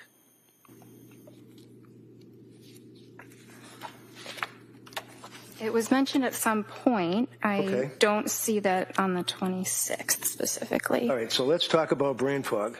Did you ask her what that meant? Because when you say subjective, that means that's her interpretation. That's in her head. She's telling you, right? Yes. As opposed to objective, which would be what people in general would think, right? Yes. So when she's telling you, in addition to the anxiety, in addition to the crying, in addition to the stress that she was undergoing, she was worrying about suicide, she talked about brain fog. So you must have asked her, what does that mean? Subjectively, what does that mean? Subjectively means in the patient's, own opinion. That's what their experience is. Okay, so she's the one that's inside her head, right? Yes. So what were the symptoms? What is it? When a patient tells you that they have brain fog, is that something you would consider as being a potential side effect of the medications that you would put her on? It depends. On what? I mean, sometimes it could be, and sometimes it could be unrelated. It's a symptom of depression as well. So sometimes it's hard to tell what it's attributed to. So at this point, heading into November, your answer was to prescribe more medication, 3 more drugs, right? You prescribed Ativan, or increased the Ativan. What was her load for Ativan at this point? Do you remember? Sorry? What was her milligrams, if that's right, or nanograms, whatever it is, on the Ativan, on the script that you had provided her? Objection, if we could just have a date. I think you said, no, if you can answer that, go ahead. Which date are we referring to for the Ativan? Because there were. I'm sorry. She already objected. He already said you can answer it. When did you increase her Ativan and to what level?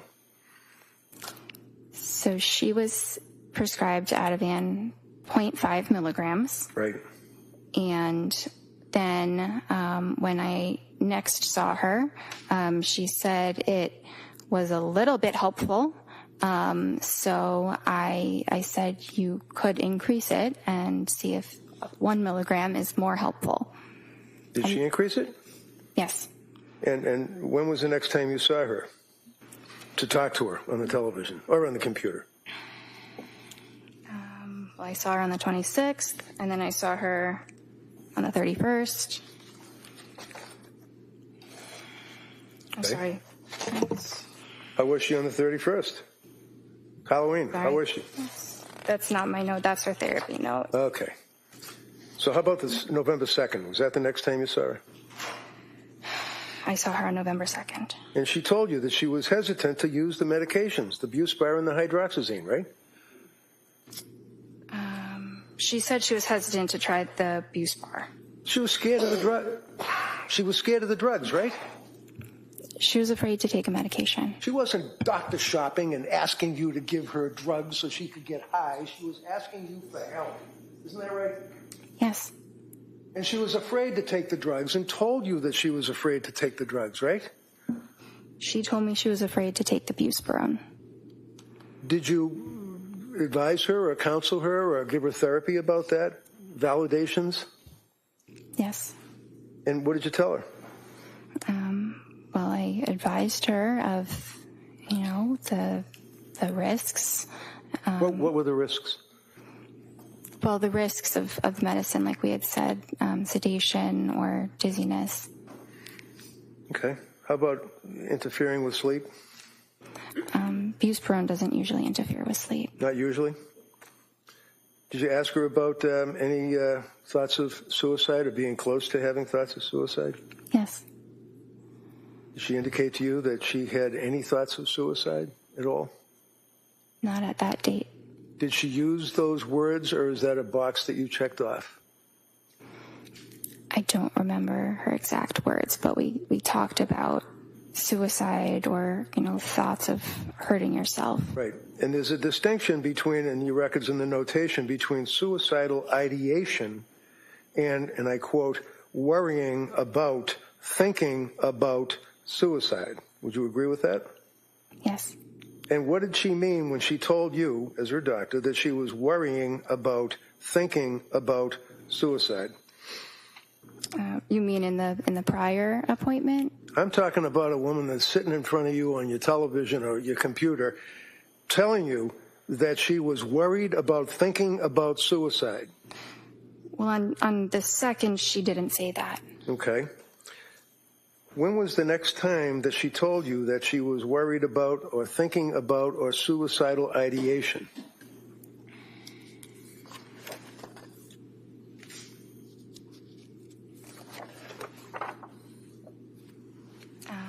That was the December 1st visit. Okay.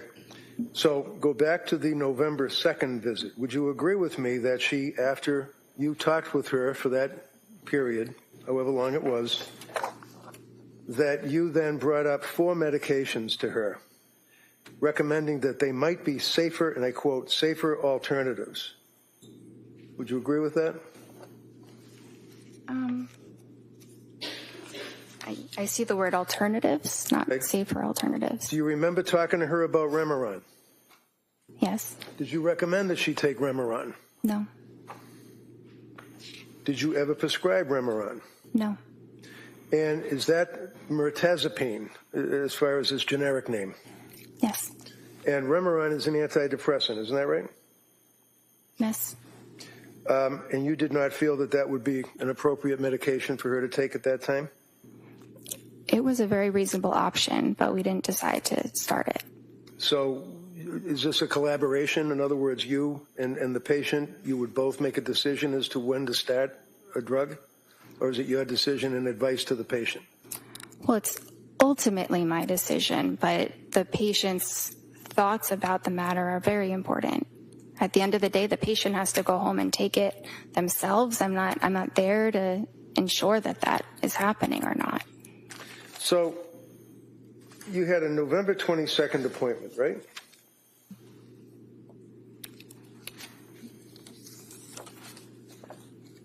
Yes. And it was at that time that she told you that she had been to see South Shore Perinatal Clinic, right?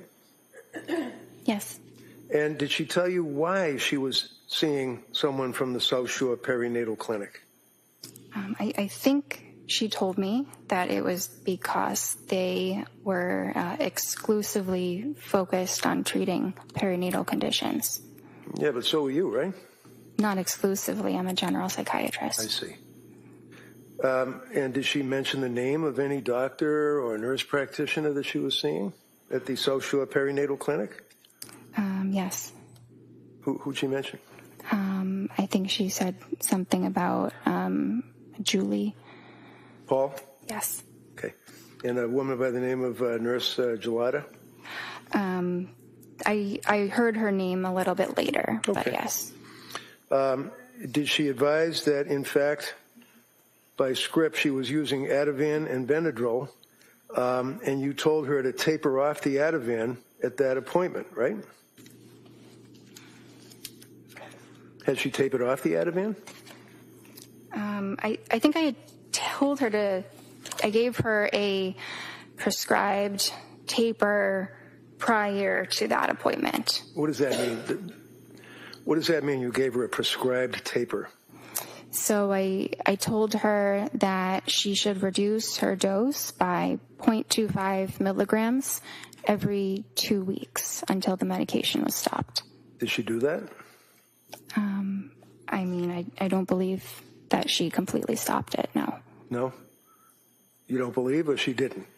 Well, Trying to give the jury facts. Yeah, she said she was taking Ativan, so no, she didn't completely stop it. Had she tapered?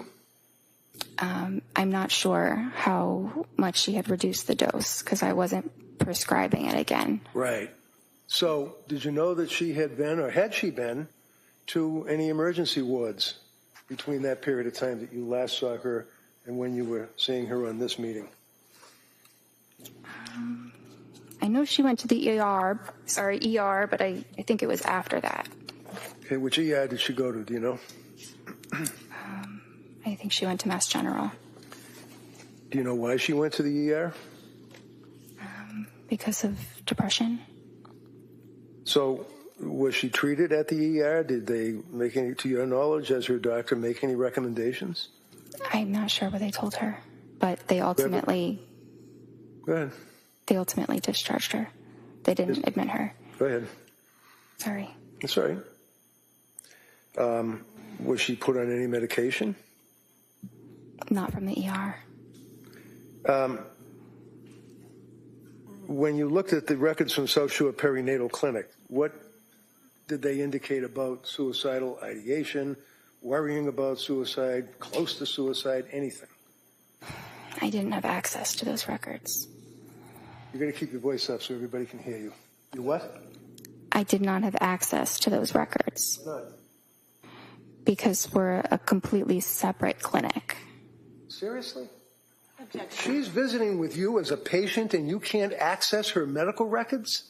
Is what you're telling this jury? I did not have access to them, no. Could she have signed a release, a HIPAA form? Yes, she could have.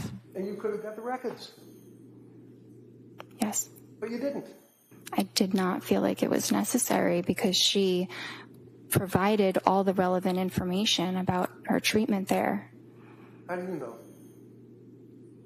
She's got mental disease and she's seeing you and she's on all this cocktail of drugs. How do you know that she is an accurate historian at this point in her life?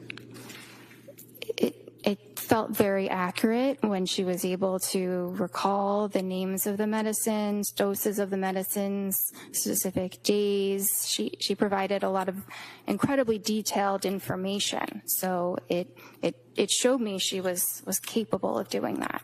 So when you talked to her husband, Pat, how many times did you talk to her husband, Pat? I think The guy was living with her. I think it was once. And he came to your office, right? No, he didn't. He got on the television or on the computer screen, right? Yes. And when was that?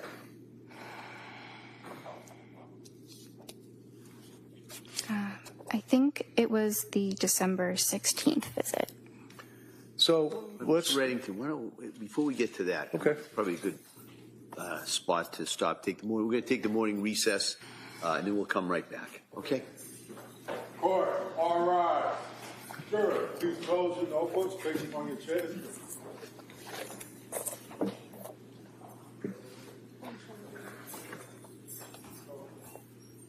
Wait, please.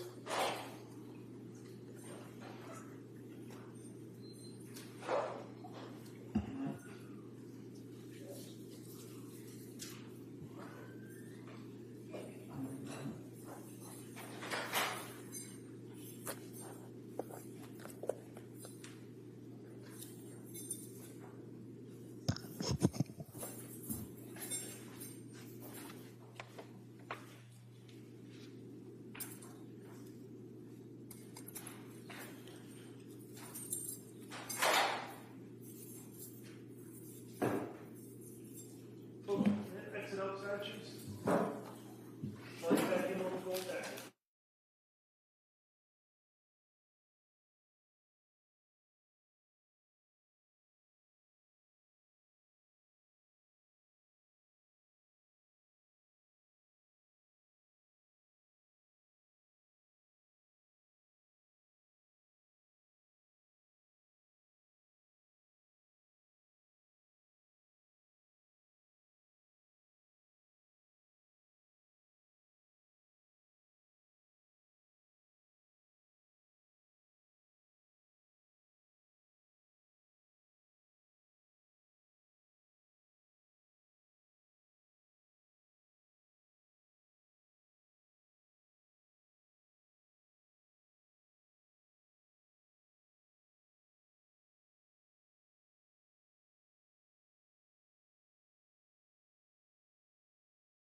You all set for the jury? Yes.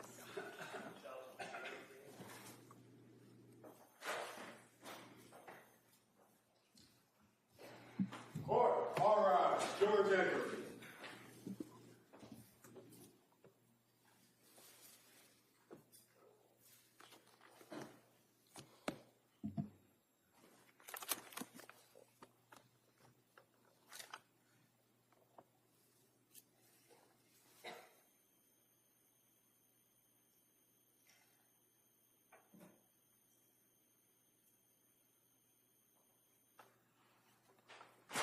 This court is now in session. Please be seated. Your Honor, for the purpose of the record, we return back to the trial of Commonwealth versus Lindsay Clancy. All parties are present, including the defendant and the 18 jurors. All right, thank you. Mr. Reddington. If you would just please look at your medical records that you have in front of you, I believe, and just go back to the October 20th record, where you have, I believe it's called interval history. I had trouble hearing the date. Can you repeat that? Sure, October 20th. Sorry. Okay. So looking at the interview history, that's when that you decided to start Zoloft. It says a week ago, right? That's when the patient started it, yes. Okay. And she then increased the dose, and it says last night, right? Yes. And what was she telling you on the computer screen when you were talking to her? What did she say about increasing the dose of the Zoloft? That she felt awful. She couldn't sleep. Had insomnia, which became worse when she increased the dose. She didn't want to eat. She was having diarrhea. Food felt really unappealing. She was more depressed on it, crying all day yesterday, which is not normal for her. She had some mental fog and was terrified to start something new. Did she also tell you about her anxiety level? Anxiety was really bad even before med. Now hard to differentiate. Overnight racing thoughts, paranoid of getting suicidal thoughts, something bad happening, doesn't want to be alone. That must have given you concern that you had a pretty sick patient on your hands at that point, right? I was concerned, yes. So you gave her some therapy, did you? I gave her some therapy in conjunction with discussing all of her symptoms and assessing her and managing the medication. Okay, and again, I apologize. You have to keep your voice up so people can hear you way down here. So when you say you were talking about the symptoms, and what did you do? Just talk about the same thing that we just gone over, the symptoms? There were a number of them to discuss in more detail. That's the summary of them. Okay. So did she discuss it in detail? Yes. Did she tell you that her symptomology at this point on October 20th was so bad that she had to have her mother come and stay with her? Her mom was coming to provide support, yes. She wasn't coming to provide support. She was coming to stay with them, to live with them, wasn't she? Yes, I don't know for how long, but yes. Did you bother to ask her? Why is her mother having to stay with them? Because she needed some help. Do you know how long her mother stayed with her? I don't. Do you know that she ended up sleeping in the basement? I don't. Do you know that she ended up sleeping with her mother? I don't. So you decided that you'd stop the Zoloft and you would monitor closely, right? Yes. What does that mean, monitor closely? Well, I saw her the next day, so that's monitoring, an example of Okay. monitoring closely. So this would be on October 21st that you saw her the next day, is that correct? Yes. Now, on the 20th, you made reference to the fact that you also recommended that she try fish oil and things of that nature, natural remedies. Yes. You also wanted to look into what's called Zulresso, Z-U-L-R-E-S-S-O. Yes. What's Zulresso? It is a treatment for postpartum depression. And when you say that you were looking into it, what did you do? Did you find out if it was available and if she could participate in the program? I did some digging online to see where it is done and how to do it. I hadn't officially recommended it, so I had not started that for her. It's not really an easy medicine that I can just start because what? I'm sorry. Sorry, it's not a medication I could start on my own. It is it's infused through an IV in a hospital, so it's a bit difficult to coordinate. It's a 60-hour infusion, right? It's a long infusion. That sounds right. And it's about 2.5 days of infusion, and it has to be under hospital circumstance, and the only hospital around here is in Rhode Island, right? Yes. And did you ever recommend that she do that? It was something to consider. I couldn't make the official recommendation because that's not something I prescribe. Why? Because you can't pick that up at the pharmacy. Well, no, obviously you have to go to a hospital setting and basically have an infusion through your veins for 60 hours or 2.5 days, but why didn't you look into it or recommend that she do that? Well, I did look into it. So what happened? She ended up actually going to a partial hospitalization program at the hospital that does it. I don't believe the program was completed, but she went.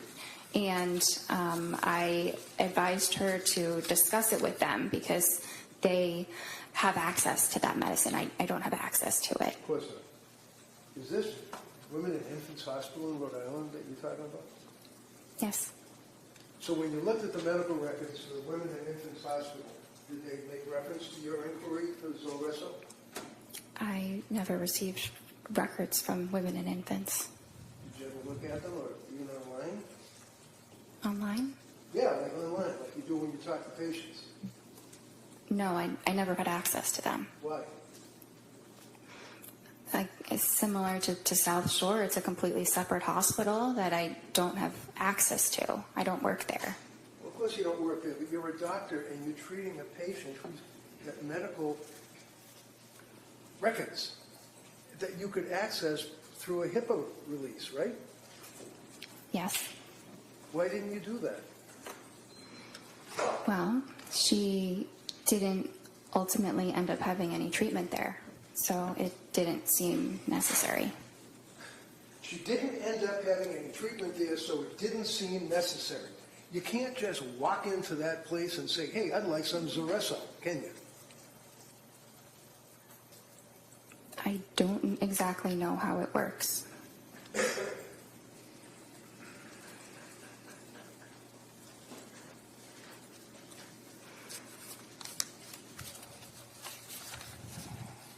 And then again, on that date, which would be October 20, and the jurors are looking at the records, you checked off the boxes again on objective findings, mental status exam, appearance, speech, things of that nature, correct? Yes.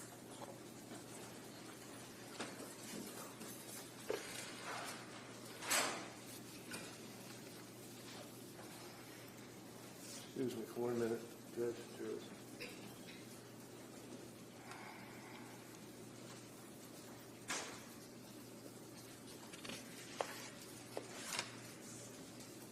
So when she was telling you on that date that she was in quoting your records, paranoid of getting suicidal thoughts and something bad happening, doesn't want to be alone, what did she mean by that?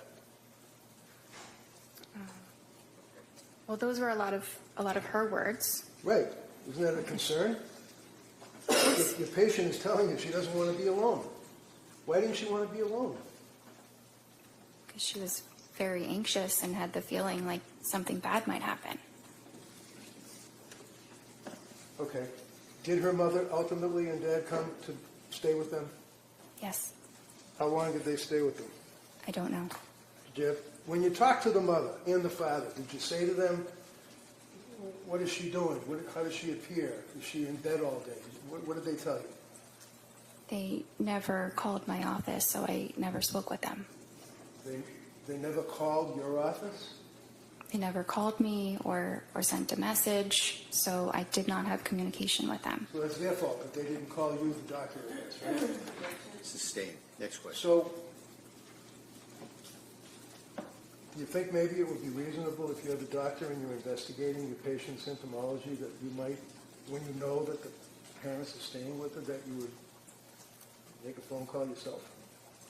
It's not typical when you have an adult who is able to advocate for themselves to speak with their parents. So while she is telling you about her symptomology and tearfulness and crying and unable to get up and anxiety and the medications and the mental illness that she had, you felt that she could advocate for herself? Yes, Okay, on the television, on the computer. yes, The next time you saw her was on October 26th, is that correct? And you can pull up your record. yes, Now, and if you look again at the interval history where you put down what's going on in the patient's life that time, this is when she indicated that she's back to where she felt that she was before Zoloft, which was not great, and that you guys were considering a new medication. Is that right? yes, And then you started her on Ativan, as we talked about, right? yes. And then you started her on the buspirone, right? Well, she had already been started on the Ativan, and then we added the buspirone. So my question was, you started her on buspirone, right? Yes, Okay. And also you added hydroxyline as needed, right? yes, And you continued the Ativan, correct? yes, Did you discuss side effects with her at that point? yes, Did you also discuss starting Remeron or pregabalin? yes. What did you tell her about Remeron and pregabalin? I don't think I went into any detail about those medicines, just that those might be things to consider in the future. And then you saw her on October 31st, right?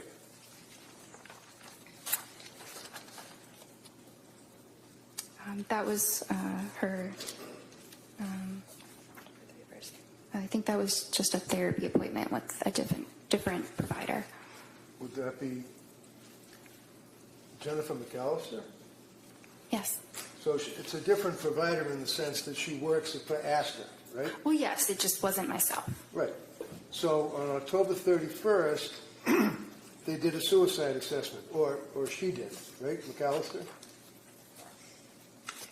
I wasn't there. Well, I know you weren't there, but these are medical records that have been introduced into evidence that the jury's going to have in the jury room. Objection, is that a question? No, good. Next question. McAllister did a suicide assessment, apparently, right?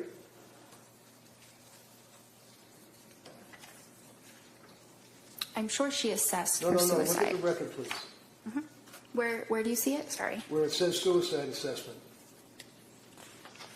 There's only 4 pages for October 31st. Yeah. Well, actually, there would be 8 because it's 2 sides.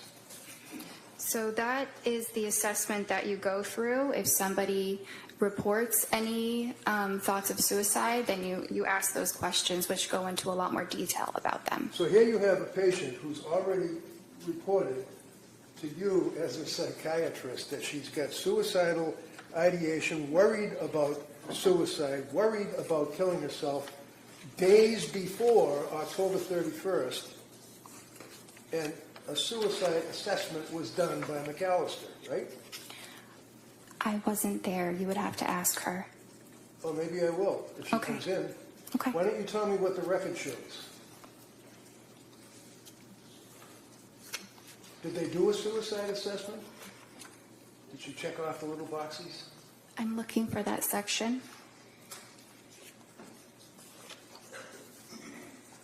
It says that patient denies suicidal or homicidal ideation at this time. Okay, so again, this is on October 31st, right? Yes. The patient, within a period of a couple of days and meetings with you, that McAllister has access to because the records are within your business, right? It's not my business, but yes. Has reported suicidal ideation and fear and dwelling about killing herself and afraid of those thoughts, right?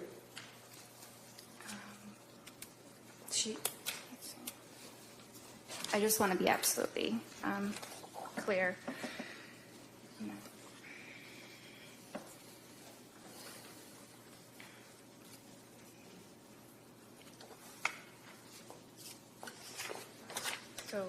So yes, a little Yes, while that's exactly- earlier, she had voiced those concerns. Right.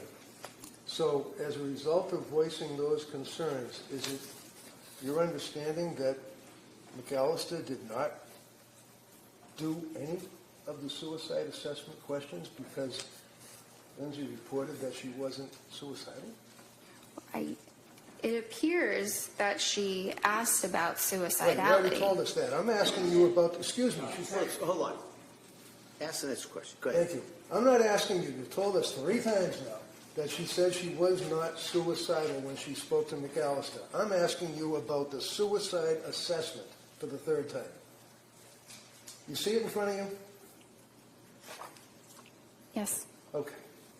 Can you tell me, did Lindsay answer any of the questions that were asked over the 2 pages, possibly 3, of the suicide assessment? Yeah, 3, done by McAllister. I don't see anything written here. So was there a suicide assessment? I don't know because I wasn't there. I don't know what the And you don't know conversation from looking was. at the records, right? From looking at the records, I don't see evidence of additional suicidal questions beyond asking if it was there or not. So, the suicidal assessment, doctor, is in the medical records. It consumes almost 4 pages, does it not? Yes? Yes. Okay. And all of the questions, like asking, have you felt life is not worth living? Is death something you thought about recently? Are you dwelling on that? What leads up to the thoughts? What are the thoughts? All those questions, right? For 4 pages, right? Yes. And there is not one notation indicating that that test was ever administered to her on October 31st, correct? Correct. But it looks like it was asked in other ways. Okay. November 2nd. Oh, it was asked in other ways? Is that what the little checkbox where it says deny suicidal ideation? Can I read something that she You wrote in the have note? indicated repeatedly that she denied suicidal ideation, right? Yes. The suicidal assessment was not administered, according to the record that's in front of you, by McAllister, yes? The additional suicidal assessment, yes. November 2nd. By the way, as a psychiatrist, not a psychologist, you have the ability to prescribe medication, obviously, right? Yes. And I think we talked about the DEA number and all of that, correct, which you had for about a month, other than when you were a resident, right? Yes. So you're prescribing these SSRIs and antipsychotics and antitropics or whatever they are, and it's important as to the metabolism of your patient with those drugs, isn't it? Yes. Okay, keep your voice up. What does metabolism mean? The body breaking down the medication. So how is it that you can determine how the body of your patient is breaking down the medication that is in their brain and they're complaining about all of these symptoms? How, as a doctor, do you determine how the body's breaking it down? We don't typically have any specific testing that we do to understand that. How about a blood test? It's not done for that. It's not done for that, meaning a blood test is not done to determine the metabolism of your patient, of your medications? Are you referring to genetic testing? No, I'm asking about the metabolism. I'm not talking about genetics. I'm talking about the metabolism of the SSRIs in her body. Okay. You can tell that metabolism rate through blood testing, right? Not in the way that you're describing. Okay, what way would it be? There is genetic testing that can give information about metabolism. Like what? It can talk about different enzymes that a person might have to suggest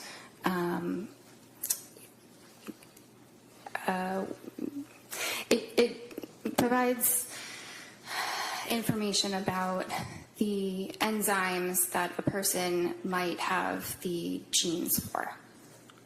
Okay, so it provides the enzymes that a person might have the genes for. Forgive me, I'm having difficulty with that. What does that mean? It's a little complicated. Yeah, you don't expect a patient that's going through what she was going through to understand that, would you? No, Did you guys do the enzyme test? they are not typically done. Why? Because, again, it's genetics Does and insurance cover it? In the middle of answering. Good. You finish that answer, and I'll allow a follow-up. Go ahead, Doc. so it's not as simple as testing for an enzyme or not. You can test someone's genome, like we have the ability to test the entire human genome now, but which is great, but the clinical use of that is not there yet. So while we can test these things, it does not yield meaningful clinical information, so it is not commonly done. What is the Cytopro P4-50 system? That's one of the enzymes that I'm talking about. So the Cytopro P450 system talks about and tests for the breakdown of psychiatric meds in the blood, right? It's not in the way that you're describing. It All doesn't tell I'm you what describing is that medicines it's a to test. take. Again, one at a time. Finish the answer, and then you can ask follow-up. Go ahead, Doc. It just, yes, this is a test that is done, but it doesn't tell you what medications a patient will do better on. It's not useful in that way. So what's it useful for? I mean, I don't find it terribly useful. How long has the Cytopro P450 system been in use in your field? I'm sorry? How long has the Cytopro P450 system been in use in your field, psychiatry? Well, it's an enzyme in the body. Well, I know what it is. I'm asking you about the system, the testing. How long have they been using that? The genetic testing, maybe a whatever few it is. years. It's very new, Very new. Does insurance cover it? sometimes. Sometimes. So it is nevertheless a legitimate test to determine the breakdown of psychiatric meds in a patient's blood, correct? It exists, yes. It exists. Well, it exists, but you didn't use it, right? It would not have made a difference In what? In your opinion? in her treatment. Because you go by the checks in the checkbox and what she self-reports, right? No, not just the checks in the checkbox. Oh. In any event, tell me about the thyroid. The Tell me thyroid, about the thyroid. it's an organ in the human body that regulates hormones.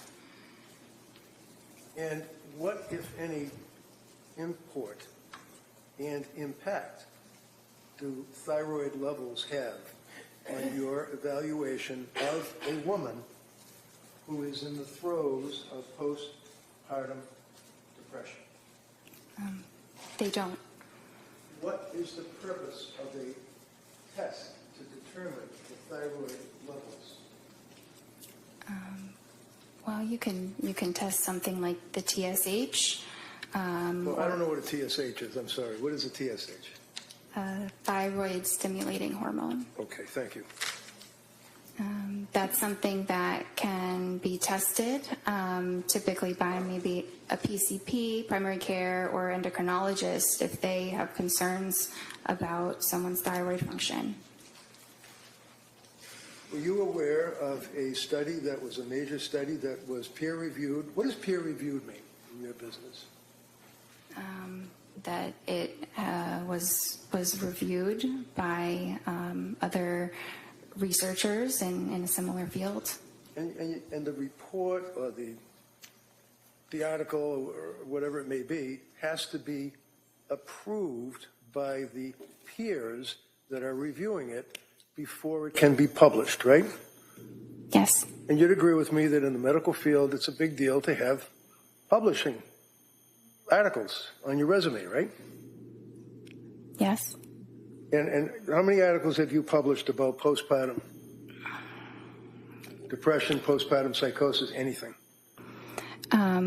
I have published something, but it's not a full article. It's just a small thing. Okay. Are you aware of the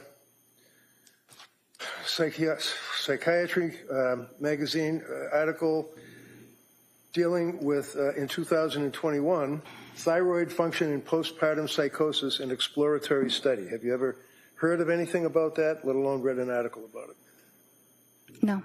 Are you aware that there are studies that have compared thyroid function between psychosis with postpartum onset, PPO, psychosis without postpartum onset, PWPO, and normal postpartum? You aware of that? No. Well, you're supposed to be an expert, or you specialize, or you have an interest in treating women that have suffered from postpartum, correct?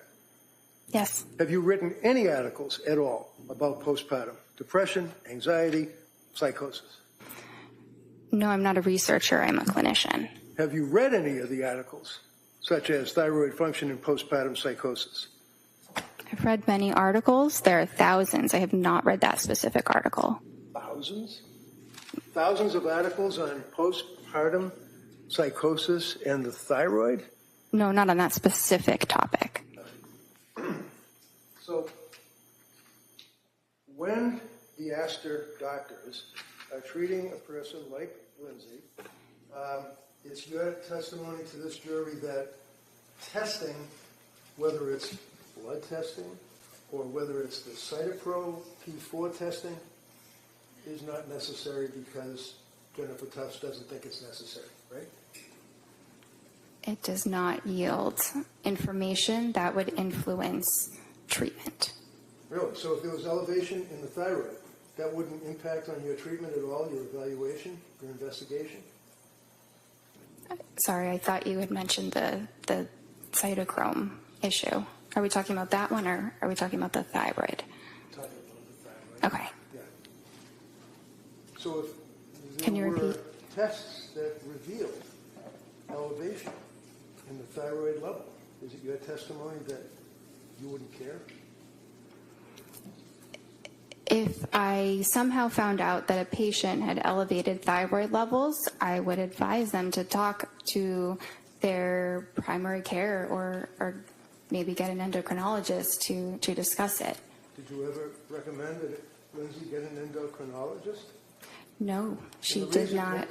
The answer is no.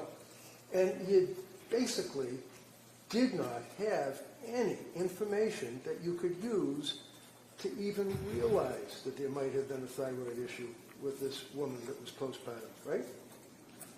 Because you didn't do any blood tests. There was no clinical reason to obtain a blood test. All right. So you continue on with your meetings by the computer, correct?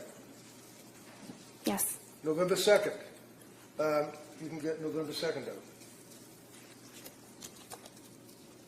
You got it?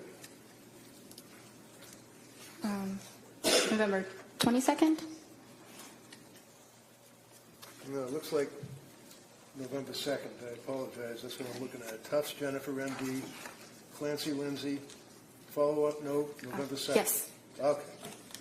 And you're still diagnosing her with generalized anxiety disorder, GAD, right? Yes. You add in there an adjustment disorder with depressed mood, I guess because of what she had been telling you, right? Yes. Okay. Looking at the psychiatric condition, you note that it's improving.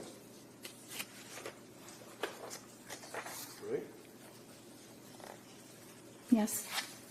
And then you determined that you will decrease the Ativan to 0.75 milligrams for 2 weeks, and then decrease it to 0.5 milligrams for 2 weeks, and consider alternatives for sleep anxiety.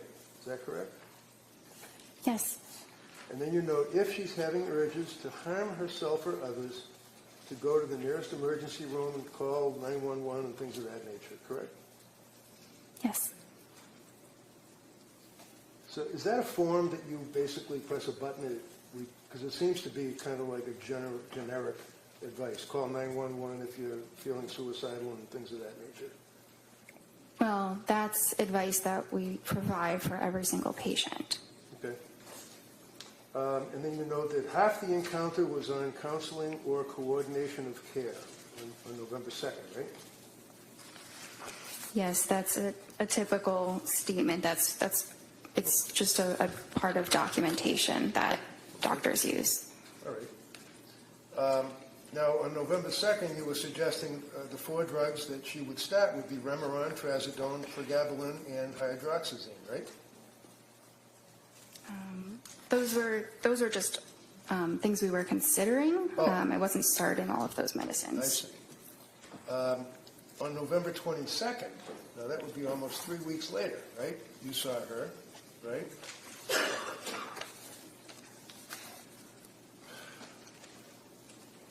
And did you ask her about whether or not she was still having suicidal thoughts or worrying about suicidal thoughts, for example? Did you ask her that? Yes, And how do you know that? Because the box is checked? it's written in my note. What does it say? Patient denies SI. Okay. What did you ask her about that? I don't remember the exact words, but I know that I asked about that. Did you ask her about how things were going at home with her mother and father staying there? That I don't remember. I didn't document how her parents were doing. Okay. Well, I don't really care about how her parents are doing. I'm asking about whether or not you asked her how it was working out while her parents were there helping out. If you did, fine. If you didn't, that's fine too. Yeah, I don't think that I did. In this Okay. appointment, Okay. That's all. That's fine. December 1st was the next appointment, correct? And you can look at the integral history. Yes, Now, on that December 1st appointment, this is after she had transferred to South Shore. yes, She disclosed to you that she had been seeing South Shore, right? yes, We already talked about the fact that you never got the records from South Shore, so you don't know, other than what Lindsay reported to you, what medications she was on, right? right. I knew what she was telling me. Right, and she told you that she was doing the Ativan taper, right? Well, she said she had tried doing that, but that then she was having worse sleep. Having difficulty sleeping is what she indicated to you, right? Yes. And she tried other meds that you had suggested, but stated that she was having difficulty with those meds, including Trazodone, right? Well, the Trazodone she didn't have a problem with. It just didn't seem like it was particularly helpful. Did you prescribe the Trazodone or somebody else? This was somebody else. So, do you know what the milligrams were that she was on? It says she tried between 50 and 150 milligrams. All right. Now, did she at some point try Remeron? She said that she did. Did you suggest in your discussions that she try Remeron? No, I did not. Did she indicate to you that she had rebound anxiety and intrusive thoughts, that she was going to die? Do you recall that? Well, she said worse depression and intrusive thoughts. Okay. Did she tell you what the intrusive thoughts were? It was the feeling like I'm going to die. Did she then have a script for Prozac, 10 milligrams?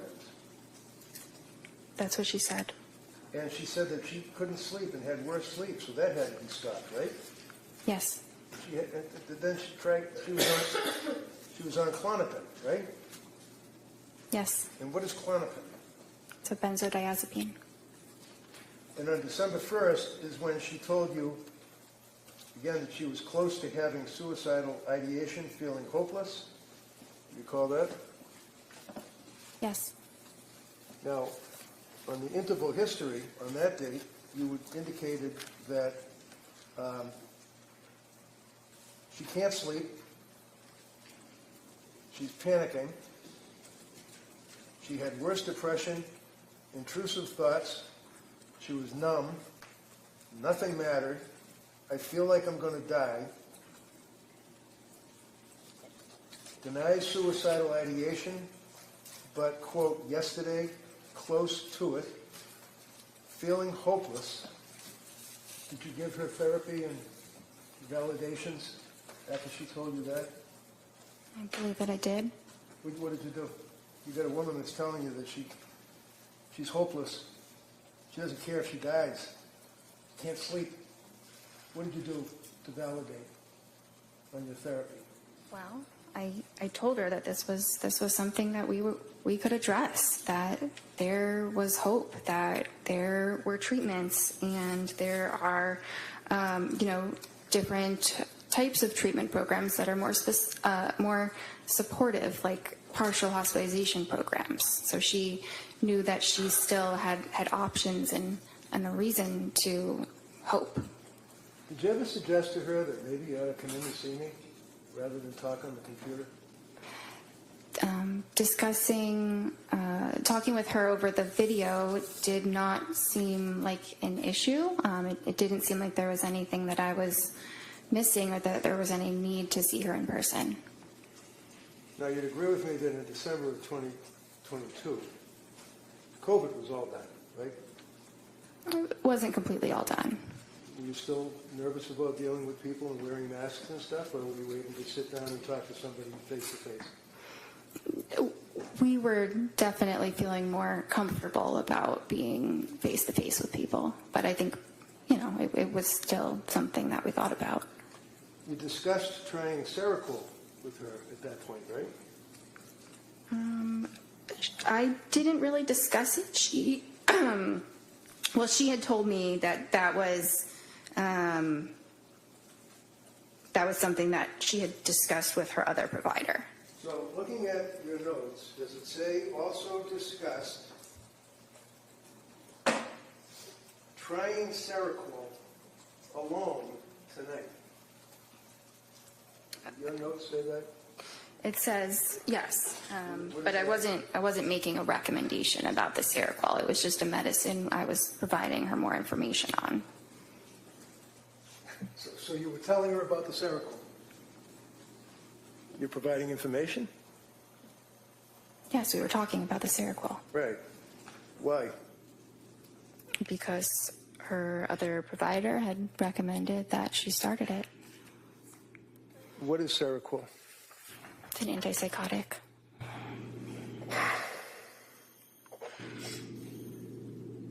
You also discussed with her the possibility of undiagnosed bipolar disorder, did you not? It was discussed. And undiagnosed bipolar disorder was, in your opinion, as a result of, not a reaction, but extreme reaction to the SSRIs, right?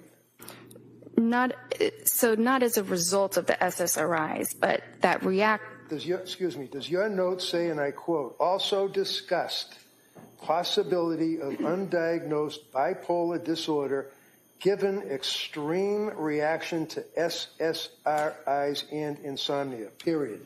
Does it say that? Yes. Those are your notes, right? Yes, the way you were saying it made it sound a little bit different before, but that's exactly what I wrote. I read it directly from your note, right? How did I make it sound different? I don't know. It sounded different the first time you said it than the second. So did she have bipolar? No. Did you make that decision that night? That day? I assessed that with her pretty much every time that I saw her, and she never had mania. What about mood stabilizer like Lamictal? Did you discuss that with her? Yes. What is Lamictal? It's an anticonvulsant, but it's used in treating mood disorders. So what was the end result of your meeting with her on December 1st? What did you guys do? Did you give her any recommendations, advice, anything? Yeah, well, so at this time, I was not prescribing her medications, but I was still concerned, not concerned enough that she was at imminent risk of hurting herself or anybody else, given what she said. But we had a plan for her to pursue a partial hospitalization program. Where was that? Well, the one that I had recommended was HRI. What is that, HRI? It's a hospital in Brookline. And did she ultimately go to another hospital? She ultimately went to the Women and Infants Hospital for one day. And those are the records that you didn't get, right? Correct. Okay. And you decided that she did not have bipolar disorder because, in your opinion, she did not meet, and I quote, the criteria, right? That would be the criteria in the DSM, right? Yes. And the DSM, of course, is the Diagnostic Statistical Manual, Roman numeral 5, meaning text revision, right? Yes. Is that what you were using back then? Would be this thing here, DSM-5, TR. This is the DSM, right? It's like a cookbook, right? It's more of a guideline that we use to, to help us in our treatment, but it's not the psychiatry Bible that people sometimes think that it is. Right. Hypomanic bipolar disorder. How many days does that require under the DSM? A hypomanic episode lasts for at least 4 days. And is that per the DSM? Yes. You remember on Friday you said that the most important criteria is 7 days with continued high energy levels? Yes. So is it 7 days or is it 4 days? And who says? Well, mania is 7 days. Hypomania is 4. Discussed again with her on December 1st, and then give the Lamont sheet, right? Yes. And do you know in your records that she indicated that she was really struggling, and it was as a result of that you recommended that hospital program, correct? Yes. You agree that she had, in your opinion, a severe mental disturbance at that point that was manifesting itself? She had a maybe moderate heading towards severe. Moderate heading towards severe mental issue. Okay. You'd agree with me that she had increased anxiety, right? Yes. She had very, very increased depression, right?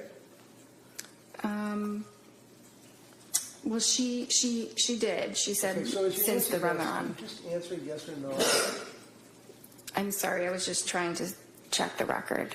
Okay, you can check the record all you want, but if I ask you a question respectfully, can you just not go on and ramble?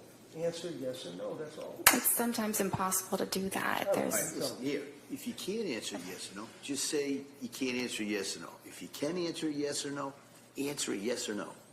That's how we do it, all right? okay. Thank you. Now, mental issues like anxiety that was diagnosed, the depression that was diagnosed, and the fact that she indicated yet again that she was close to suicidal ideation, quote, worried about suicidal thoughts, but you indicated that she wasn't suffering from suicidal ideation on that date. Is that fair?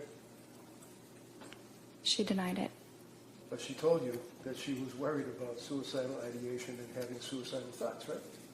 Well, this was the time she said she was worried that she was close to having suicidal thoughts. So did you ask her what does that mean? Does that mean that she's standing at the edge of the stairs and she's thinking about falling down the stairs, or what? What does that mean, close to suicidal ideation? So I asked about that, and that's when she said she described it further as using the word hopeless.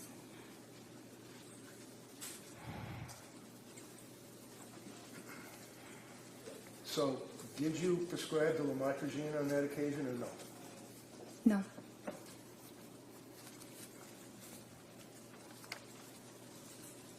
On December 16th, that's the next appointment she had, right? Yes. That'd be 2 weeks later? Right? Yes. She was still not well, correct? She told you she was having a really rough time. She was sleeping, but she was still feeling very poorly. In your notes, does it say that she was having a really rough time? Yes. So when I asked you, if your notes reflected that she said she was having a really rough time, why do you feel compelled to say she was sleeping? Objection. Overruled. It's an important detail. Yeah, I guess. How about the rough time? What did that mean? What were the symptoms of having a really rough time for this kid? Do you want me to? Yeah, I'd like you to answer that.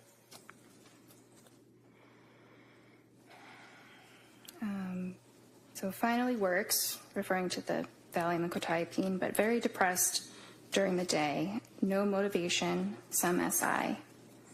Do you want me to continue? Sure. Went to MGH emergency room for SI, declined inpatient, feeling hopeless, no intent or plan, and feels like depression related to Seroquel. Okay. Now that's the question on Friday that, well, strike that. So what was the SI, suicidal ideation? Yes. And can you read that back to me again? What did she say about SI? So that when she went to the hospital, she went because she had no motivation, some SI. Some SI meaning that she had some suicidal ideation, right? Yes, Yes. in her words, yes. Yeah, in her words. As opposed to thinking about having suicidal ideation or worrying about suicidal ideation. She actually indicated that she had suicidal ideation, right? I can't answer that as a yes or no. Well, it's in your notes that she said that, right? Yes? What is in my note? Do you understand my question? I'm a little bit confused right now. Can you repeat what your question is? Sure, of course. We spent some time talking about thinking about suicidal ideation, worrying about suicidal ideation. Now, saying she had suicidal ideation, right? She said it, yes. Well, this is the only source of information that you're getting, apparently, is what she's telling you, right? Yes. So what suicidal ideation did she have? Was she thinking of cutting her throat? Was she thinking of throwing herself off a building, or running out in front of a car? What? No. What was she thinking of? So I asked her those important follow-up questions, and Like that's, so what do you mean when you say I'm feeling suicidal? Okay. And that's when she said, it means I'm feeling hopeless. And then I asked you, do you have intention of hurting yourself? Do you have a plan for hurting yourself? And she denied those. And that's where you left it? I'm sure more was said, but that's the most important part of that clinical encounter. And did you give a therapy by the computer on that day, too? Yes. What did you do for therapy about her suicidal ideation and saying she wanted to kill herself? Well, we explored what that meant, and what to do if you're feeling that way. To do what? Call 911? To go to the emergency room.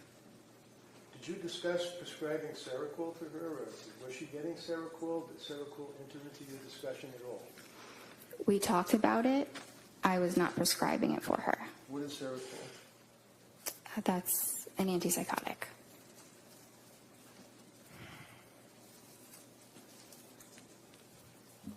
So, at the conclusion of your meeting on December 16th, basically what you took away is that she had now increased to suicidal ideation, was feeling hopeless, all the rest of the things that we've talked about, and then she just moved on, went home? Well, she was assessed in the emergency room and was not admitted, and I assessed her on that day again and while she was certainly struggling, she did not require hospitalization at that moment. So she was planning on going to the Women and Infants program, and I supported that. Did you know that around that time she confessed to her husband that she was having now thoughts of harming children? No. Would that have been something you were concerned about? If I heard that, I would have been very concerned. You would have called DCF, right? I might have. And when you spoke to Pat, did you ever ask him what his observations were of her spiraling into November and December? Not that one time that he stuck his face on the computer and talked to you. Did you ever talk to him? He never called me again. Or he never called at all. I never spoke with him again. So he is a husband of a woman, just had a baby, who's postpartum with all of these symptoms that we talked about, all of the drugs that you were prescribing, and that she was dealing with trying to get help. You never talked to her husband about what he observed because he didn't call you? Well, we did speak on that visit, Which visit? the 16th. Or I think that that's the one that he was at. You think it was? It's not noted in the record? It's not noted, but I remember some of what we talked about, and so in reading that record, it seems like that's the likely one that he was at.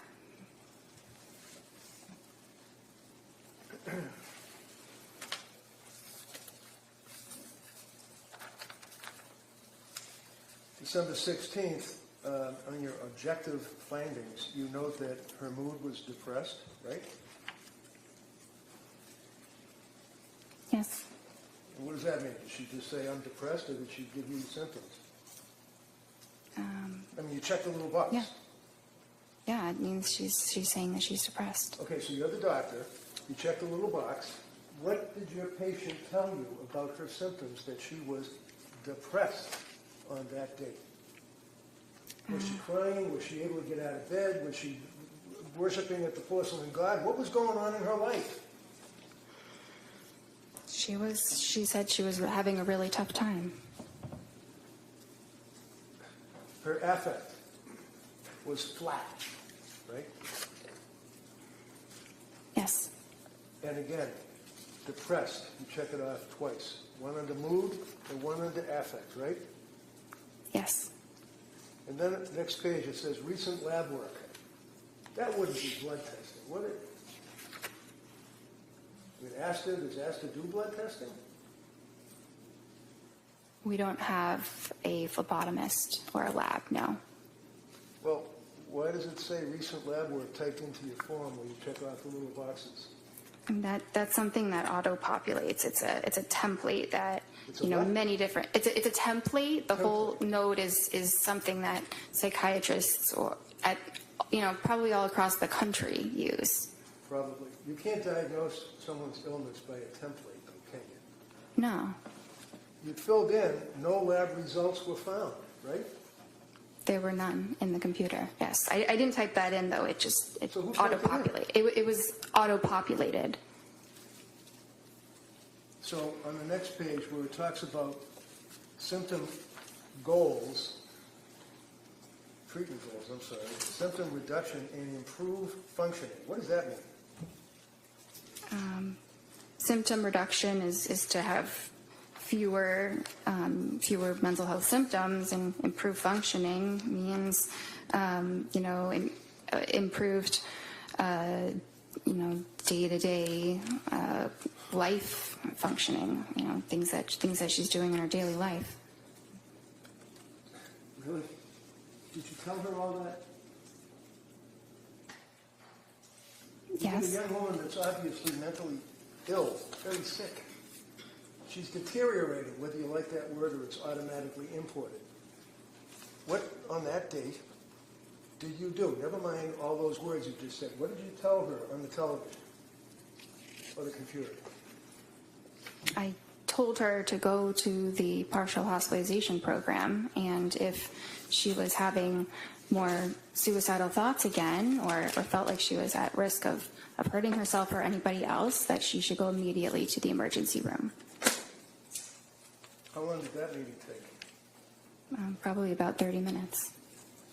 And was that the therapy that you provided, telling her to go to the emergency room? I mean, that was probably a component. So the plan, excuse me, on December 16th was to follow up with women and infants, right? Yes. Did she? Yes. Do you know when? I don't know exactly the day. Shortly after.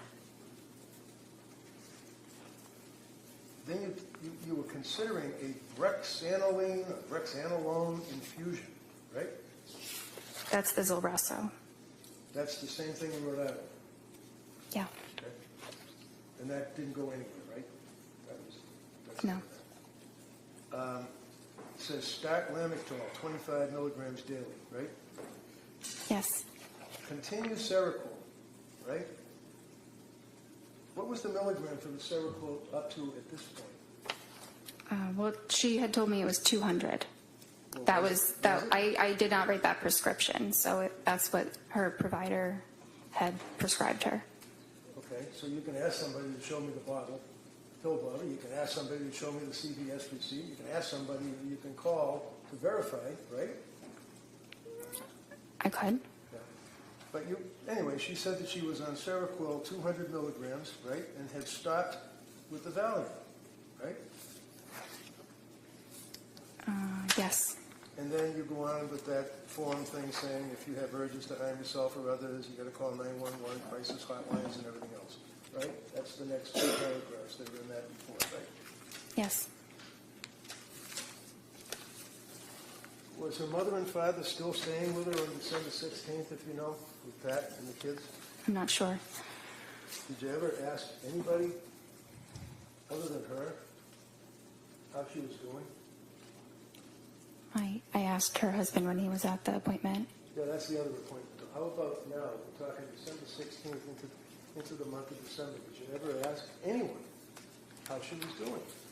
Well, I think he was at that visit. You think he was at the visit? How did he tell? What did he say to you about how she was doing? He said she wasn't doing well. She's got an objection.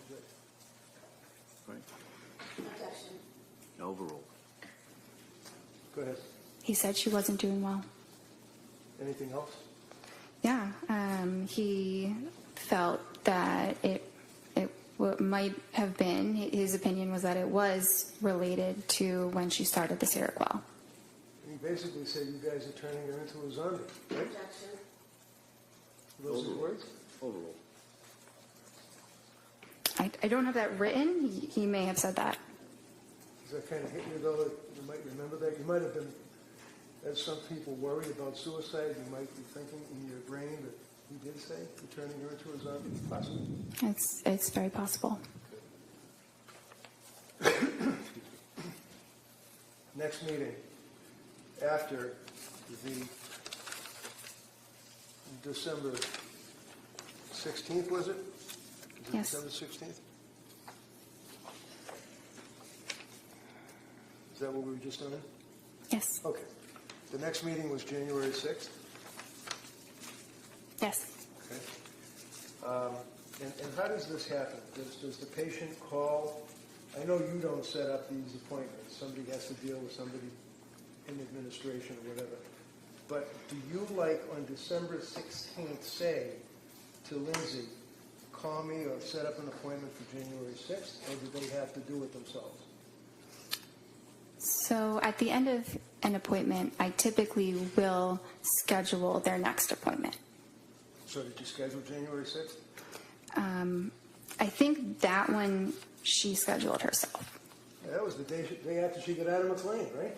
Yeah, usually the hospital coordinates the discharge appointment. Well, if I tell you that, in fact, the hospital told her to set up the appointment, and that within an hour, she set up the appointment. Is that in your notes? It's not in my notes, no. Do you remember that? That was a pretty big deal. She was in McLean locked wards for 4.5 days, right? Yes? And she's your patient, and she's really gone downhill bad, right? No, she wasn't doing well. And she admitted herself to the lock wards at McLean, right? Yes. And what was the diagnosis at McLean? I believe they diagnosed her with major depression. Did they recommend any medication? They took her off of the Seroquel. They took her Off of it. off. Okay. So did you look at the McLean records? Yes, definitely. And those were imported easily because you're part of the same structure or whatever? No, but after someone is hospitalized, the hospital usually faxes it to their doctor. All right, so if I tell you that the McLean records are really pretty voluminous, that's not what they fax. They fax you like a 2-page discharge summary, right? Yes. You didn't get that by fax, right?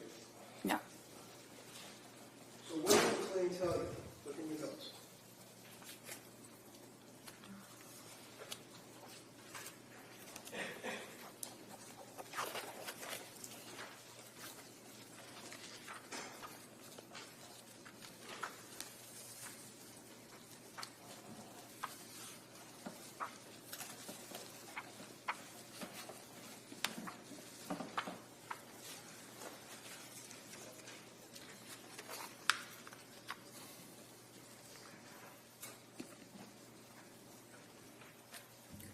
Which part do you want me to read? Did you ever have her sign a release from McLean? Did you ever get access to the McLean records? I had access to the discharge summary. Okay, so put the discharge summary aside, because that's what they faxed you, a couple of pages. What about the records? No, but that's typically not Well, done. never mind typically. The answer is no. You never got the records, right? A discharge summary is a record. Did you talk to the doctor that discharged her? No, no one called me. Know what? No, no one called me. I wasn't notified about the hospitalization until she was discharged. So you just sit there behind your computer and wait for people, Patrick, wait for the doctor from McLean, wait for the sick person who's the patient to call you? And if these people don't call you, it doesn't exist apparently, right? No, not exactly. I had no way of knowing she was even at McLean. Well, you did once she got discharged, right? Yeah, but that was after the fact. Right.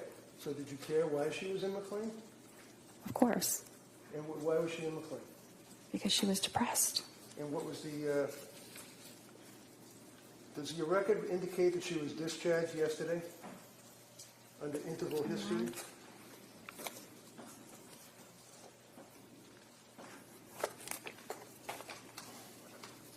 Yes. And discharged from where? Well, I said MGH. Is that Mass General Hospital? Yes. And she was currently on trazodone? Yes.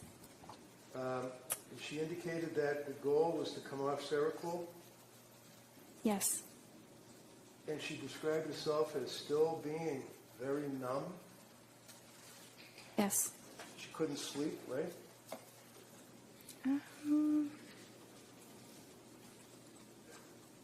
That's not entirely true. Am I lying? I'm reading the medical records here. Sleep, taking Ativan and trazodone, slept 5 hours broken, wondering about increasing trazodone and switching to Valium. What does that mean? Well, it means she was having trouble sleeping. It wasn't that she wasn't sleeping at all. I see.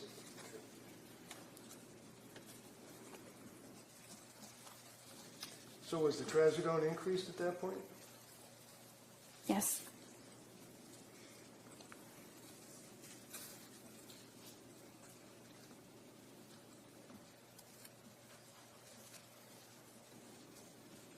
Yes.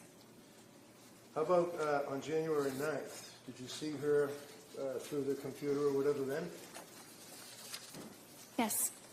And did you prescribe medication to her on that date?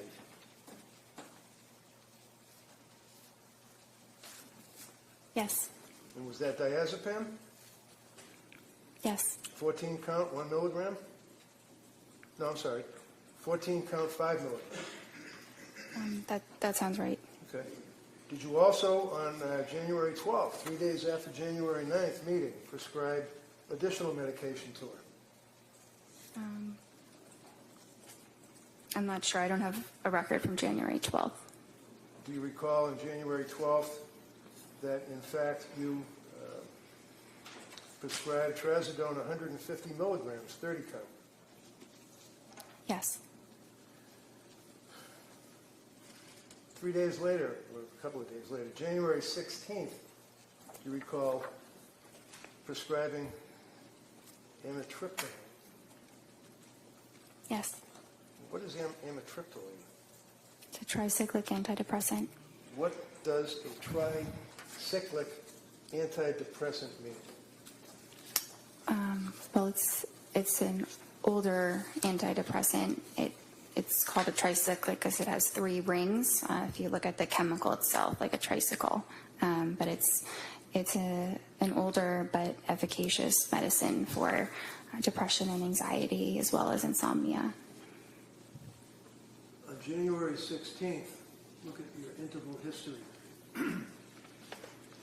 She indicated to you that her mood was very low, no motivation, Yes. numb, Yes. able to force herself out of bed, taking care of basics, eating, concentration fine, caring for baby, bonding feels forced. Is that what she told you? Yes. Through the computer, right? Yes. What did that tell you? Were you concerned about this woman postpartum well within a year from the CDC at that point with these symptoms that she's telling you about? I was concerned that she was depressed. And in all of the times that you spoke to her, you'd agree with me that she appeared to be honest and forthright, telling you what she felt, right? That's what I thought she was, yes. Do you have any reason to think that she was lying to you? No. Diazepam taper on January 16th, 5 milligrams last 2 nights, slept for 4 hours, and then a light sleep, maybe 2 hours, stretches.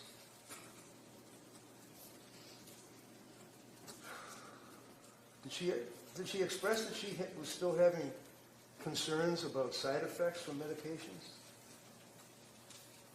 Not at that point. So what does ROS mean under interval history that we're looking at? Review of symptoms. Okay. And then it says patient denies SIHI, that'd be suicidal ideation, homicidal ideation, correct? Yes. Denies other questions or concerns, and you recommend a low dose of amitriptyline for depression, correct? Yes. Patient agrees with the treatment, and you guys were also going to explore ketamine treatment. Is that right? Esketamine. Yes. Now, did you know that she was on her computer looking up medication after medication after medication after medication, treatments, ketamine treatments, and all that? Did you know that? No. Did you ever ask her whether or not she was looking up the symptomology of pharmacology and having interactions between drugs? No. January 23rd, you had that meeting, correct, with her? Yes. And this is after, obviously, excuse me, the January 16th appointment. And in the January 16th appointment, she told you that her mood was very low, and that's the worst that she ever reported her mood to you. Isn't that right? On the 16th? Yeah. I don't know if that was the worst it was ever reported, but it was certainly bad. And you didn't recommend that she have a hospital evaluation, did you? This is the day before she killed the kids, right? The 23rd? Yeah. It was the day before. You didn't recommend a hospital evaluation, did you? No, there were no, The answer is no? no? They'll ask you all the questions they want. Okay. Your answer is no. January 23rd, Friday, you testified that she said her mood was depressed, and you noted that her affect was depressed and flat, right?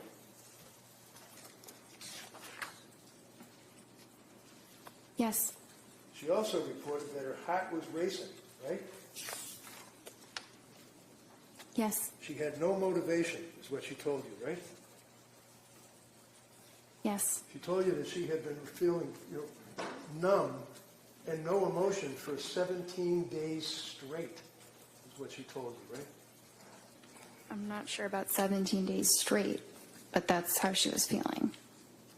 You didn't reach out to her mother and father at that point? They didn't call you, I guess, right? No. And Patrick didn't call you at that point, right? No.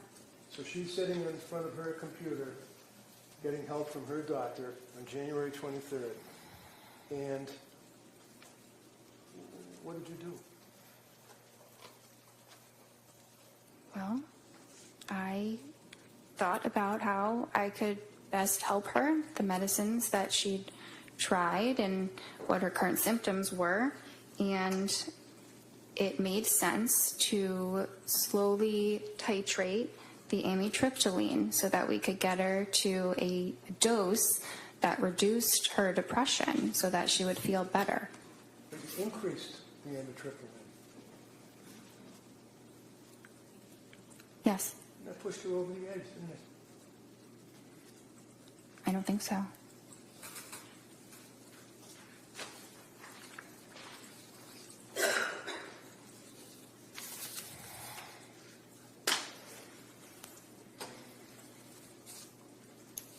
That's all I have. All right, members of the jury, we're going to take the afternoon recess at this time, all right? Court, all rise. Jurors, please kindly close your notebook.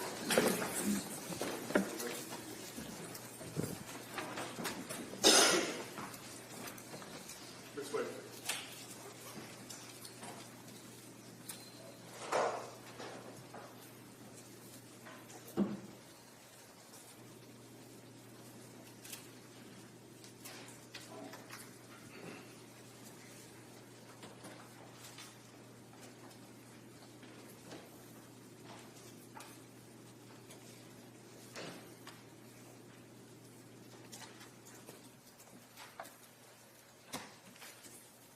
Jurors are registered to the court. This court's in session. Doc, you may take off from the stand. Counsel, anything we need to discuss before the break? No, you don't. Thank you. All right, so we'll be in recess on this matter. All rise.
Lindsay Clancy. All parties are present, including the defendant and including the 18 jurors. All right, thank you, Madam Clerk. Come up, redirect. Thank you. Good afternoon, Doctor. I apologize for my voice. If you can't hear me, just let me know. Okay. You were asked on cross-examination about your residency. At that point, you were already a doctor, correct? Yes. And during your residency, that was a 4-year period, correct? Yes. And you were saying that you treated patients during that time. Is that correct? Yes. Was there someone with you while you treated these patients telling you what to do and how to handle them? No. Were you alone responsible for the evaluation, diagnosis, and treatment of your patients?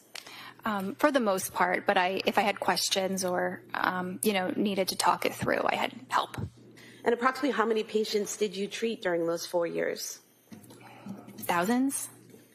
And those were all psychiatric patients, correct? Yes. You said approximately 50 of those patients were patients dealing with postpartum depression or some postpartum issues. Is that correct? Yes. You also said you had some specialized or specific training in that area. Can you describe that for us? Yes. I did a specialized elective with a specifically perinatal psychiatrist where I worked in an obstetrics clinic and I saw patients who were pregnant and postpartum. And how long was that clinic for? It was for about a year. And so for a year, you were evaluating and diagnosing and treating women with postpartum issues? Yes. And that's separate and apart from your residency? It's a part of the residency. It's an elective. So for 1 year out of the 4, that was specifically designated to postpartum issues? Yes. It wasn't every single day, but it was continuing the same patients for about a year. So you would follow those same patients throughout the year? Is that what you're saying? Yes. And you were asked about postpartum psychosis, and you said it was rare. How rare is it?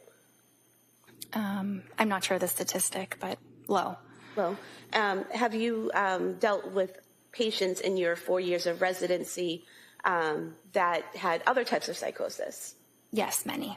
And psychosis, whether it's from postpartum or some other mental illness, does it present the same, or does it matter what the underlying illness is? I mean, it can present different based on the individual, but it's the same general disorder. And so what are the symptoms or signs that you look for to determine whether someone has psychosis?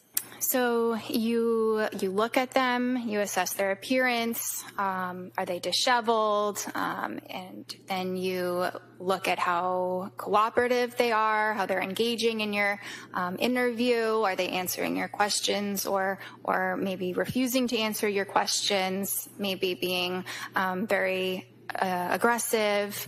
You look at their speech, whether they're speaking very fast, very loud, or the opposite, like maybe not really even speaking much at all. You look at what their thoughts are like, and we assess thoughts by what they're saying. That's how we know what people are thinking, and whether what they say makes sense linearly, or whether someone's jumping around and you can't follow them. We also assess the thoughts for their content. If someone is speaking about things that are very bizarre, things that are very paranoid, if someone is talking or making noises, or it seems like they're communicating with somebody that's not in the room, those are all behaviors that we assess for.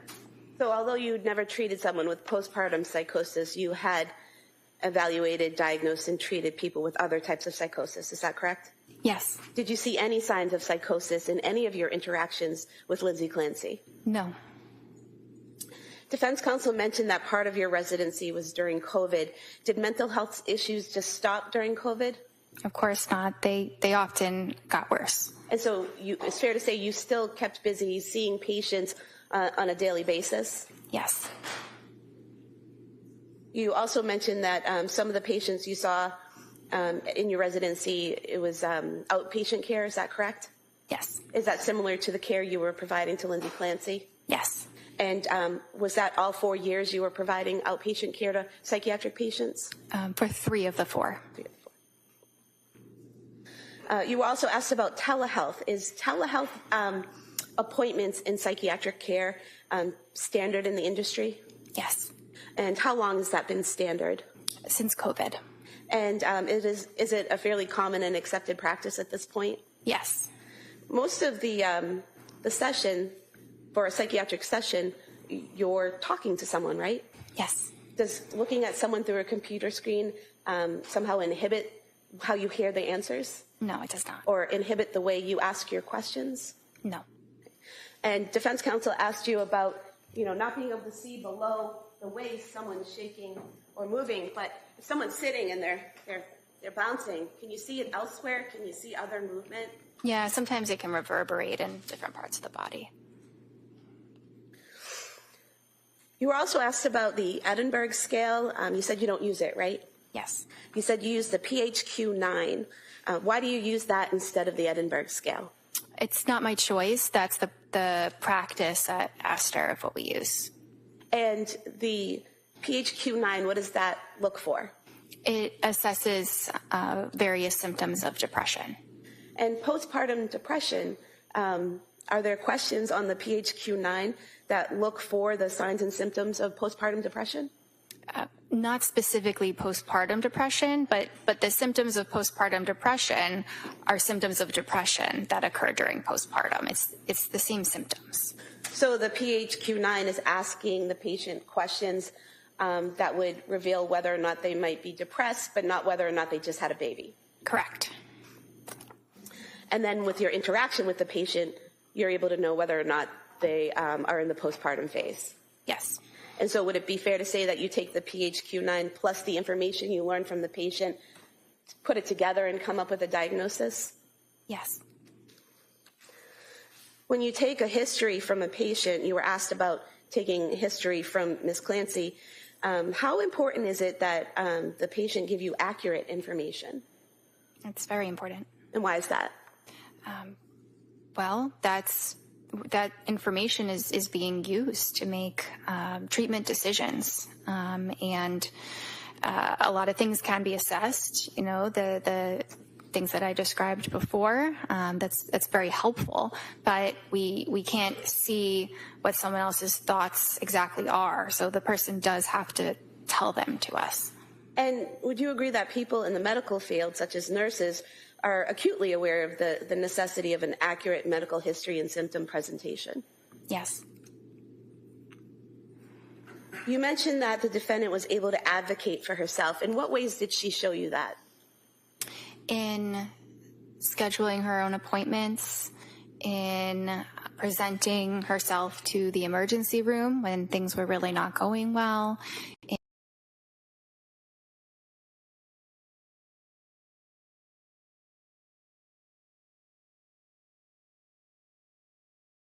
a different Is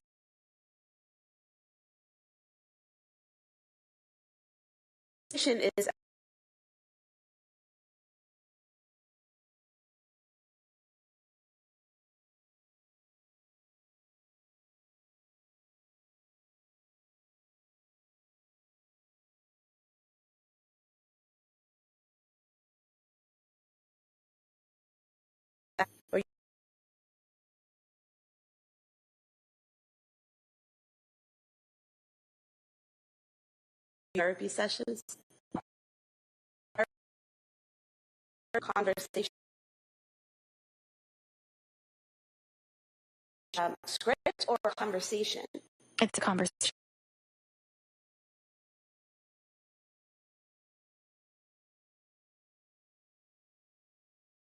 Providing therapy to someone like Ms. Clancy, is that dependent on what she's telling you and then how she's responding to what you're saying, basically a conversation?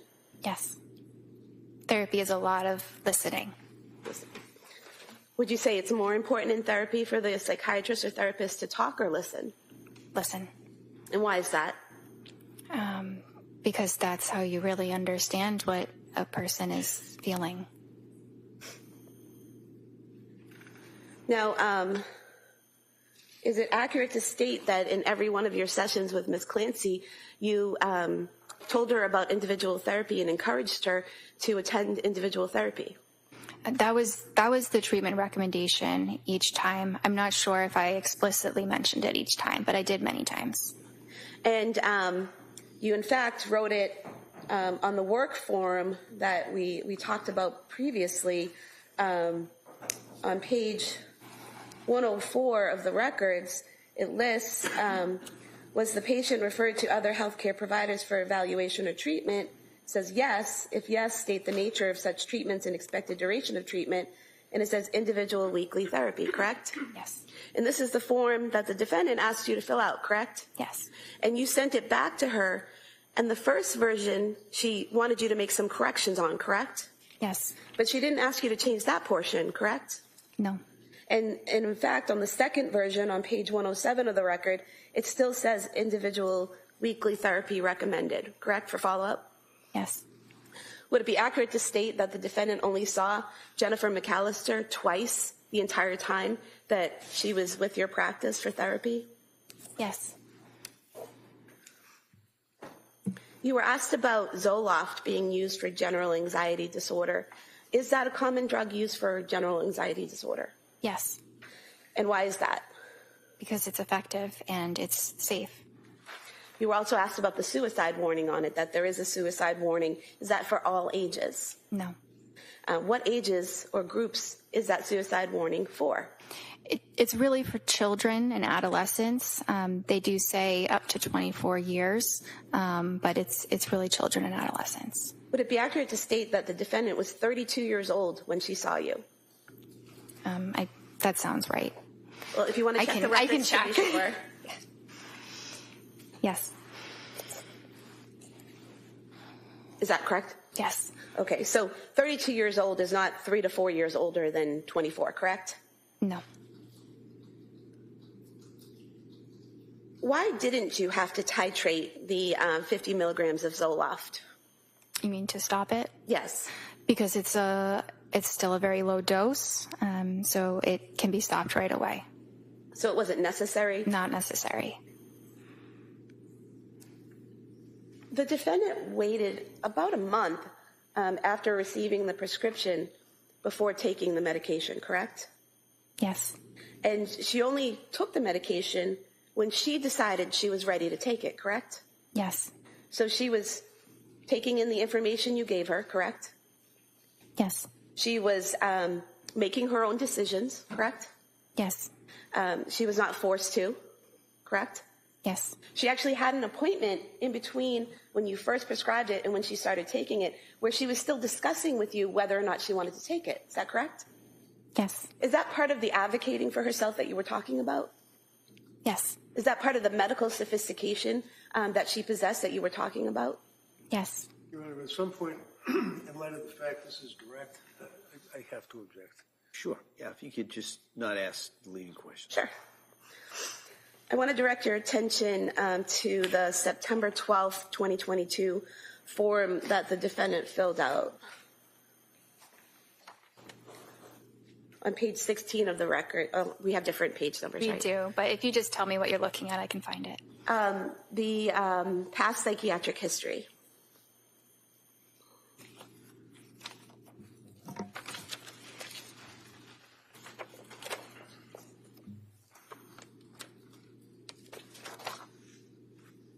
Okay. What did she tell you, Ms. Clancy, tell you about the, where it says, if yes, list the reason and dates? What did she tell you? She said anxiety, September 2013 to September 2014, postpartum anxiety, May 2020. And on the following page, under the past or current psychiatric medications, which ones did she list? Prozac, 50 milligrams, and Wellbutrin, 100 milligrams. Is there a column there that says effective yes or no? Yes. What was the defendant's answer with whether or not Prozac was effective? Yes. What was her answer as to whether or not Wellbutrin was effective? Yes. Is there another column there that said experienced side effects? Yes. Did she check off any side effects experienced for Prozac? No. Did she check off any side effects experienced for Wellbutrin? No. Going to the October 20th, 2022 appointment.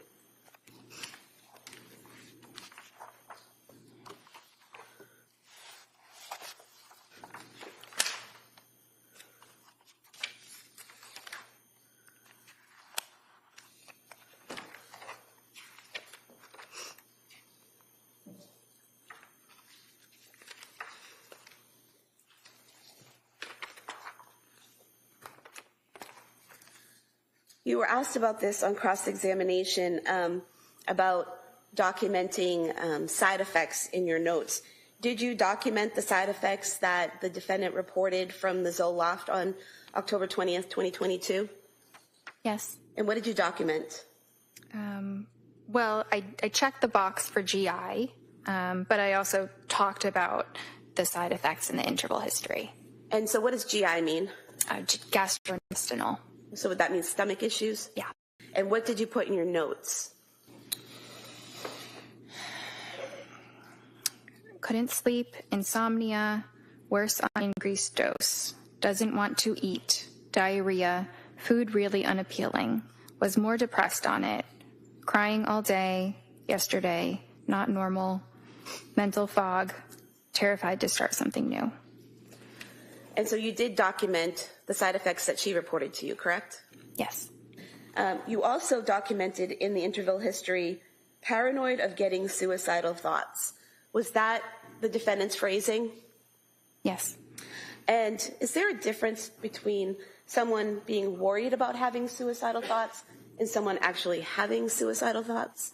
Yes. And what's the difference in terms of how a psychiatrist sees it? So that's the difference between what a patient might answer and then what the psychiatrist actually assesses. So say a patient might say they're having suicidal thoughts, but when they describe them, they're not actual suicidal thoughts. They're fears of suicidal thoughts. So that's the difference there. And I'm sorry, I think I forgot exactly what your question was. So what's the difference in your training and experience between someone having fears of suicidal thoughts and actually having suicidal thoughts? Well, so if it's a fear, then it means that they're not actually having suicidal thoughts. It's a negative. And does that affect the way you proceed with treatment? Yes, in some ways, yes. How? Well, you still proceed with treatment. It's still concerning, but it is a level of concern that can be managed on an outpatient basis, not requiring hospitalization. And so, according to the defendant, she was not yet having suicidal thoughts at that time.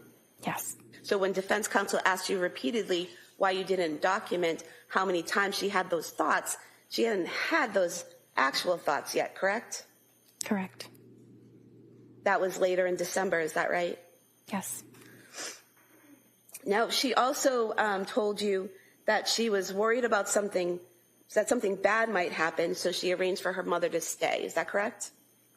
Well, she arranged for her mother to stay. I'm not sure if that was because she was afraid something bad was happening, or it just seemed like they needed more help. Okay. So you don't recall the two being together as a thought? Correct.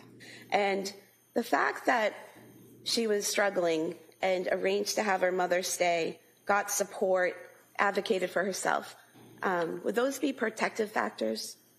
Yes. How so?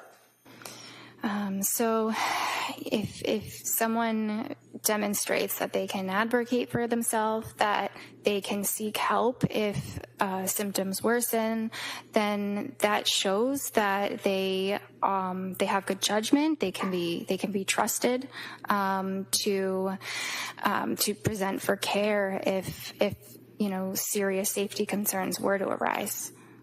So based on your training and experience with Ms. Clancy, where she says she's worried about getting suicidal thoughts, and she has her mom come stay with her, do you see that as a positive decision? Yes. You were asked about not asking the defendant if she had called the suicide hotline. If a patient denies suicidal ideation, would you typically ask them if they had called a suicide hotline? No, And why not? because I wouldn't think that they would have. If a patient were to call a suicide hotline, I would think that they would be telling me they're having suicidal thoughts as well.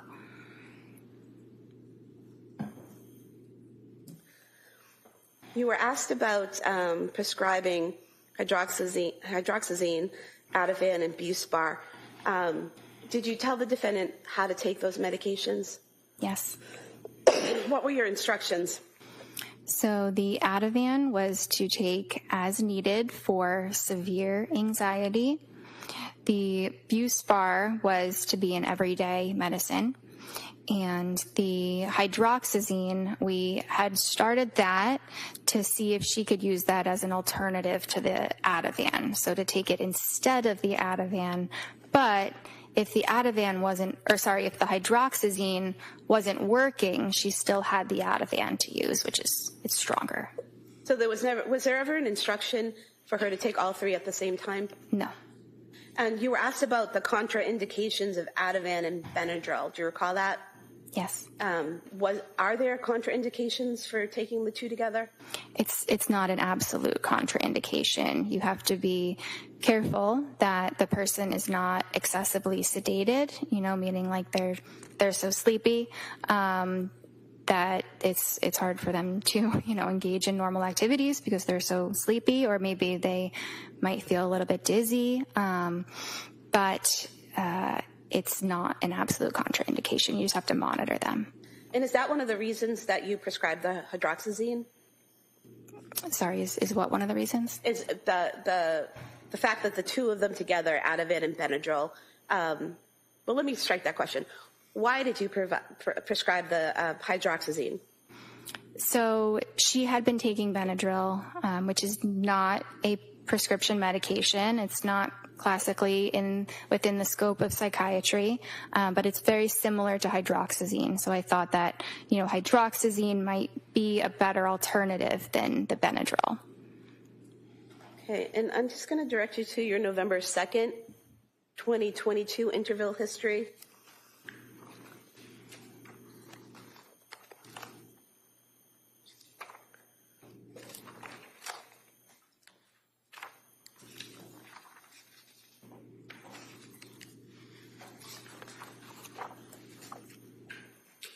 Now, would it be fair to say that on the November 2nd date, the defendant reported she was fine all day, evenings, bedtime, get anxious, Ativan helps, sleeping great on it, afraid to try something else, but knows it's not a long-term solution.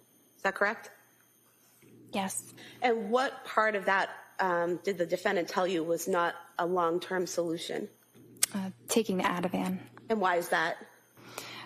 Because it was indicated for short-term use only. The people can struggle more with dependence if they're taking it for a very long period of time.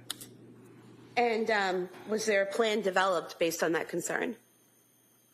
Yes, there was. What was the plan? To reduce the dose by 0.25 milligrams every 2 weeks until she was off it. So the defendant was able to express to you a concern she had about the medication, you had a conversation about it, and you addressed that with her and came up with a plan. Is that right? Yes. She also told you that day that she was in therapy and exercising daily, correct? Yes. Did the defendant ever tell you that she went to the South Shore Hospital Emergency Department on November 16th, 2022? I don't recall that. Did she tell you that they had prescribed trazodone to her at that time? I don't recall that. Did she ever tell you that she was trying some alternative methods like weed gummies? No. Do you have any way of knowing these things if the patient doesn't tell you? No. Now, on December 1st, 2022, defense asked you about that date. That's the date that she, again, said she had the fear of thoughts of suicide. Is that correct? Yes. Up until that point, had she consistently denied suicidal ideation or intent or a plan? Yes. Had she consistently denied homicidal ideation, intent, or a plan? Yes. What's the difference? Let me ask you this. When you talk to a patient, do you ask them, do you have suicidal ideation? Not usually. What do you, Not in that way. how do you get that information from them? What types of questions do you ask? It depends how the course of the conversation is going. I might ask if they're having thoughts of hurting themselves, if they, sometimes wish that they weren't alive. It can be a lot of different words, and sometimes I use, the patient's own words, but things like that. And is there a difference between having thoughts of suicide versus having the intent and a plan to do it? Yes. And are there different types of treatment or things that you would do if someone has intent or plan to do it? Yes, that would generally require hospitalization. And so if Ms. Clancy had told you she had thoughts of hurting herself, or actually, if she told you that she had a plan to hurt herself or a plan to hurt her children, would you have moved to commit her? Yes. And that would be a Section 12? Yes.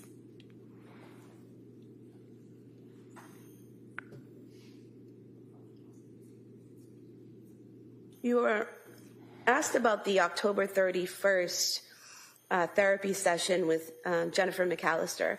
And I know you weren't present from that. You're just going from the records. But you did say that in that session, the defendant denied suicidal ideation and homicidal ideation, correct? Yeah, that's what's documented. Would there be any reason, based on your training and experience, to do that further suicidal intent assessment? No. Why not? Because if someone is denying suicidal ideation, they're just going to deny every other detail about suicide. But that further evaluation, is that very specific questions about planning for suicide, how you do it, all of those things? Yes. Okay. You were also asked about evaluating the defendant for bipolar, and you said that she, based on your conversations with her, there were no signs of mania, correct? Correct. What are the types of questions you ask a patient to determine if they've experienced an episode of mania? Well, a lot of it is what I can see in the session.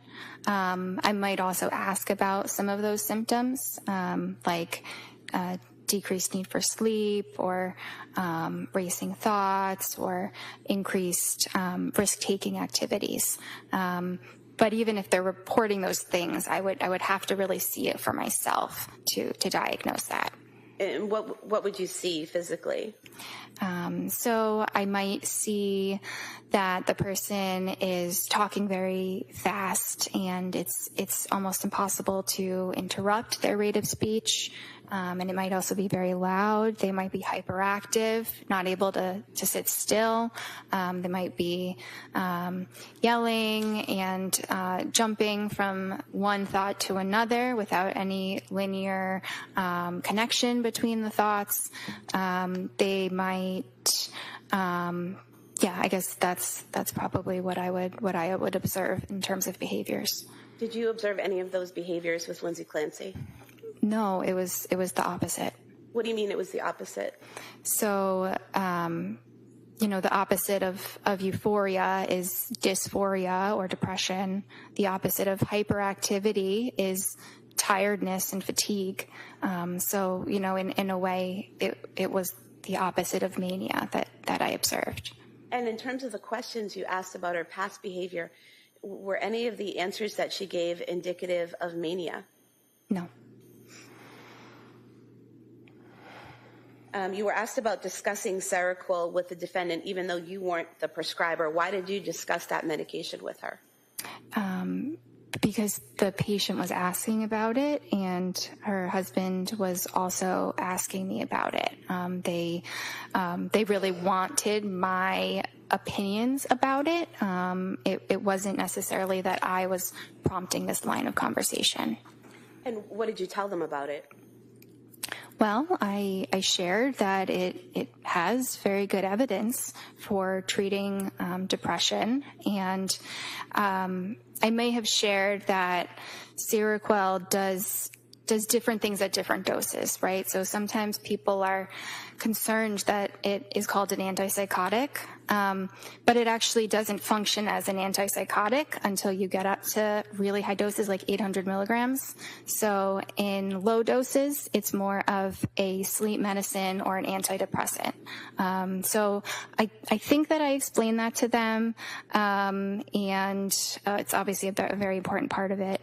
But they were also concerned about that causing the depression that she was experiencing. So we talked a bit about how you would tell. It kind of can be hard to tell whether a medicine is causing that or it's just occurring because of depression. What did you tell them in terms of how to tell?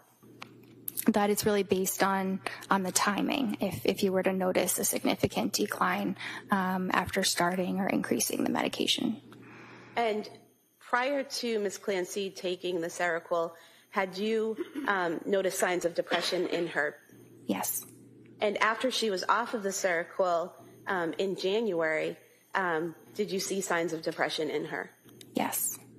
So that was completely off of Seroquel, both before and after, still showing signs of depression? Yes. During January, the defendant told you she had trouble getting out of bed? Is there a specific visit? I think it was right after she got out of the hospital. Maybe your first or second visit with her.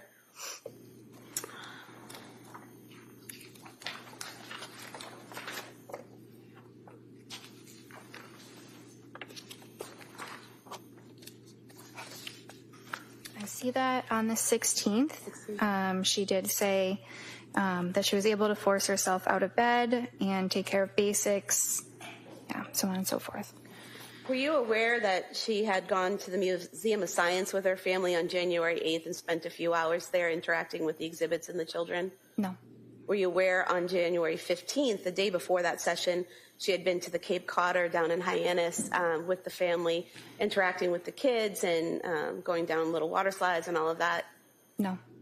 Were you aware that on January 14th, she watched all three kids while Pat went to a brunch and was fine? No. Were you aware that on January 16th, her husband took Cora skiing and she was alone with the boys all day and had no issues? No. You were asked about the thyroid and how that can affect mental health and postpartum. Were you aware that at both South Shore Hospital and Brigham and Women's Hospital, her thyroid limits were in normal range? No, I was not. You received a discharge summary from McLean Hospital? Yes. What's contained in the discharge summary? So it includes information about how the patient initially presented, what they said when they first came to the hospital, and their initial assessment from the psychiatrist that they spoke with. It talks a bit about their treatment course, how things progressed, any changes that were made, and then it talks about how the patient appears on the day of discharge. Does it also include what medications they were prescribed and what the diagnosis might have been? Yes. And was that sufficient in terms of your review of the information that you needed for you to know about your patient at that time? Yes, that was a very helpful amount of information that I would typically review that amount of information for a patient after the hospital. Now, you were asked about your January 23rd, 2023 session with the defendant. Defense counsel asked if you had, recommended a hospital evaluation for her on that day, and you said no. Why not? Because she was completely denying any suicidal ideation or homicidal ideation. There were no signs of psychosis or mania, so there were no serious signs that her safety or that anyone else's safety was at risk. And during that session, did she ever tell you that she planned to harm herself or the children? No. If she had done that, what would you have done? I would have, it depends exactly how it would have played out. It would definitely include hospitalization. If the children were in immediate harm, it might include enlisting help from my staff so that they could call the police while I'm on the phone with her. I think it depends, but I would address it promptly. You were asked by defense counsel about the amitriptyline that you prescribed on January 16th, 2023. That initial prescription was for 10 milligrams, correct? Yes.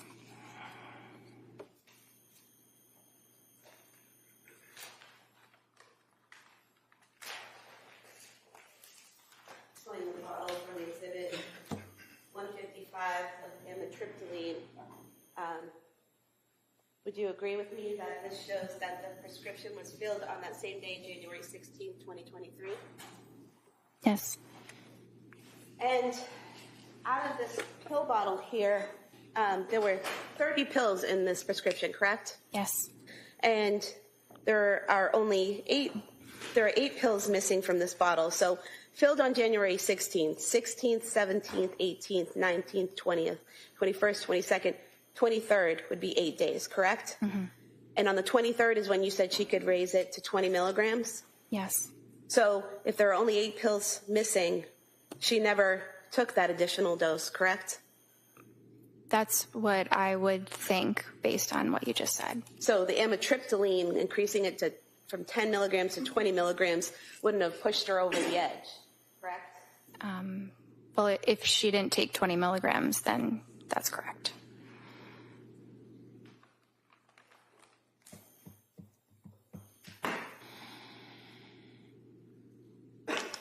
I have nothing further. Thank you. All right. Then recross. Briefly. So one of the questions that prosecutor asked you pertained to whether or not you could reach out to a third party. You recall that question, like mother, father, husband? Yes.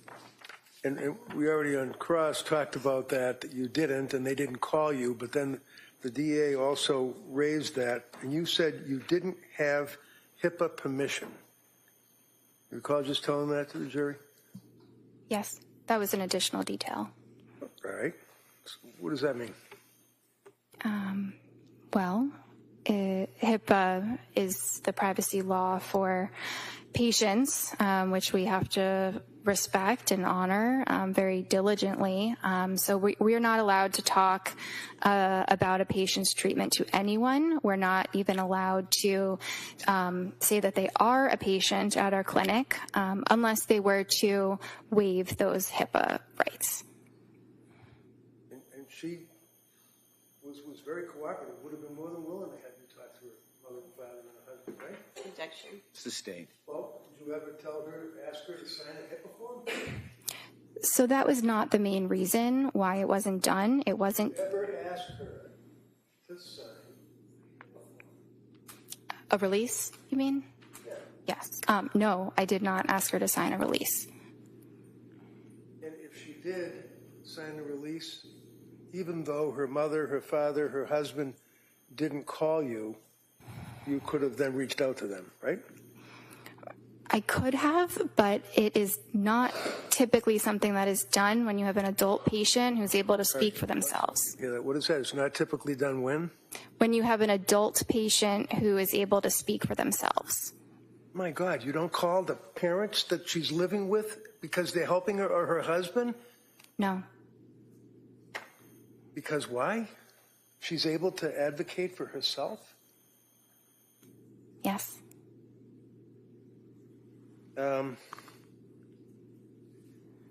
Prosecutor yet again raises the issue of the marijuana.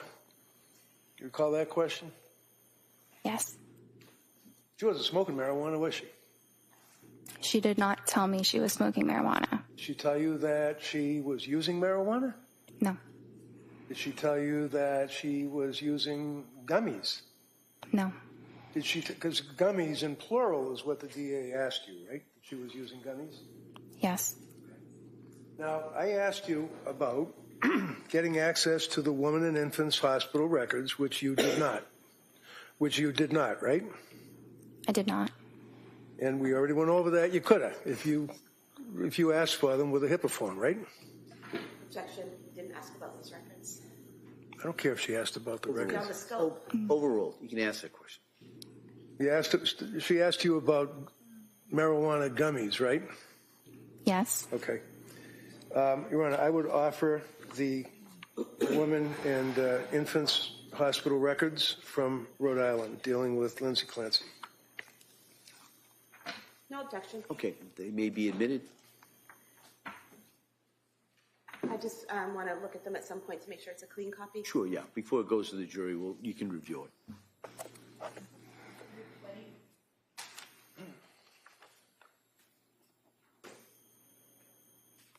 And it's important for a patient to be forthright when asked questions by their provider, right? Yes. And you always, in your opinion, found her to be forthright, right? Yes. If I could approach you with Exhibit 220, excuse me, and see the second paragraph, it begins in the middle of November. Could you read that first sentence?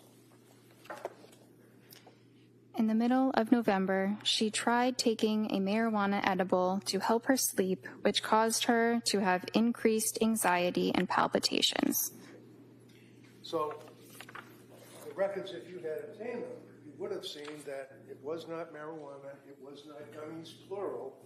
It was one gummy that she tried, and it didn't work out, right? Based on what I just read, yes.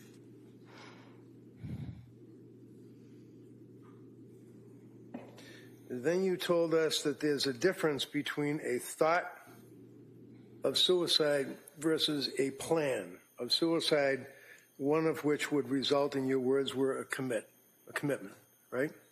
Yes. What does that mean? Thought versus plan equals commit.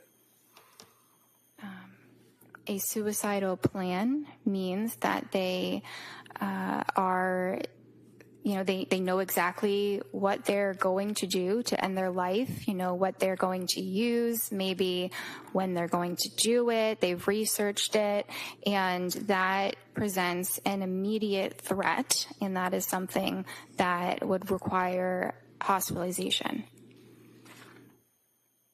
District Attorney had asked you also about the thyroid levels, and you indicated, or she indicated that they were in the low range at Mass General Hospital, Reed. Is that correct? I thought she said they were normal.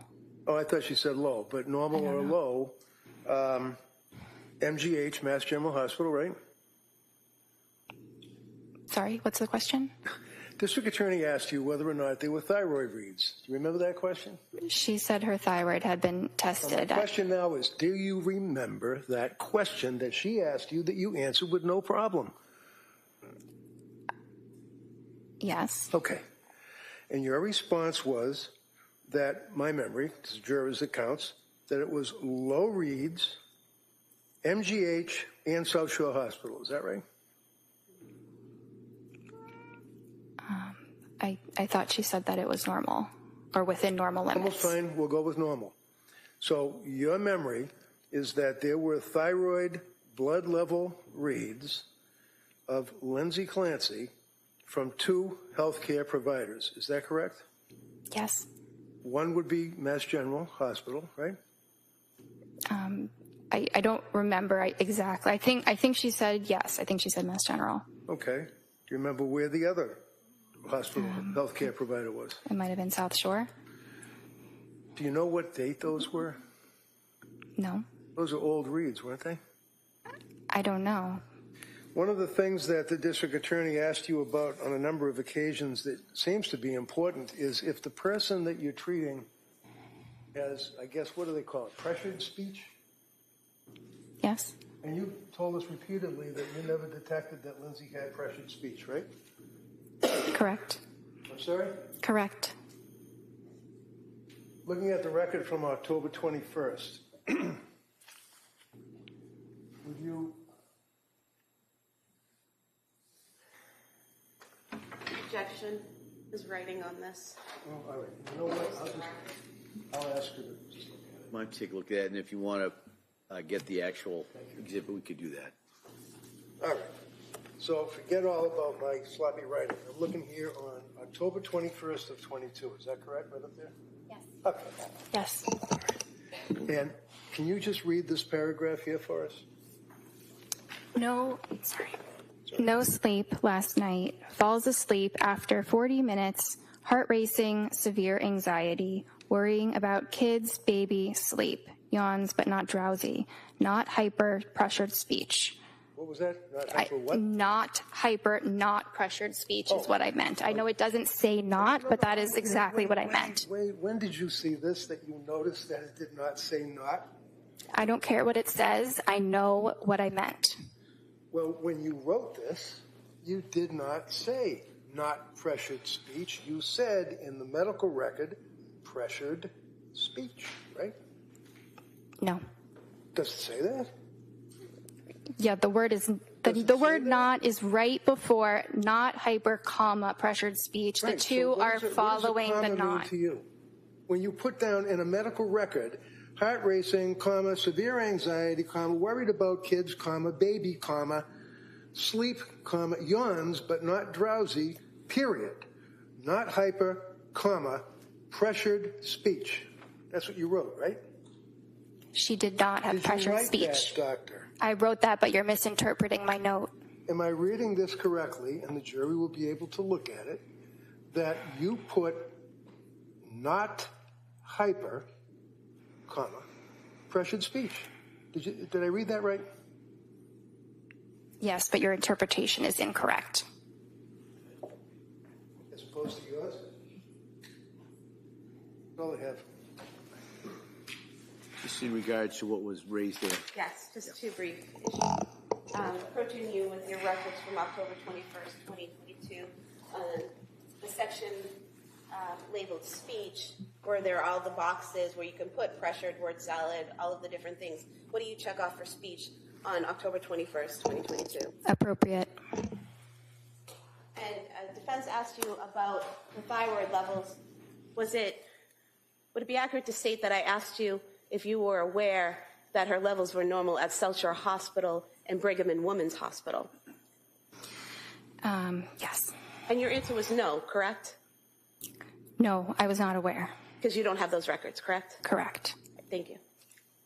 Do we have any clue as to how old they were? I don't know. You're asking me about something I never saw. All right. Nothing further. All right. Anything further? All right. Thank you, Doctor. You may step down. Thank you.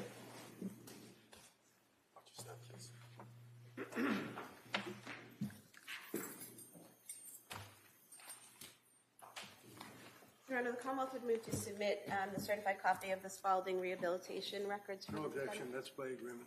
Okay. By agreement of counsel, the Spalding records will be introduced. Exhibit 221.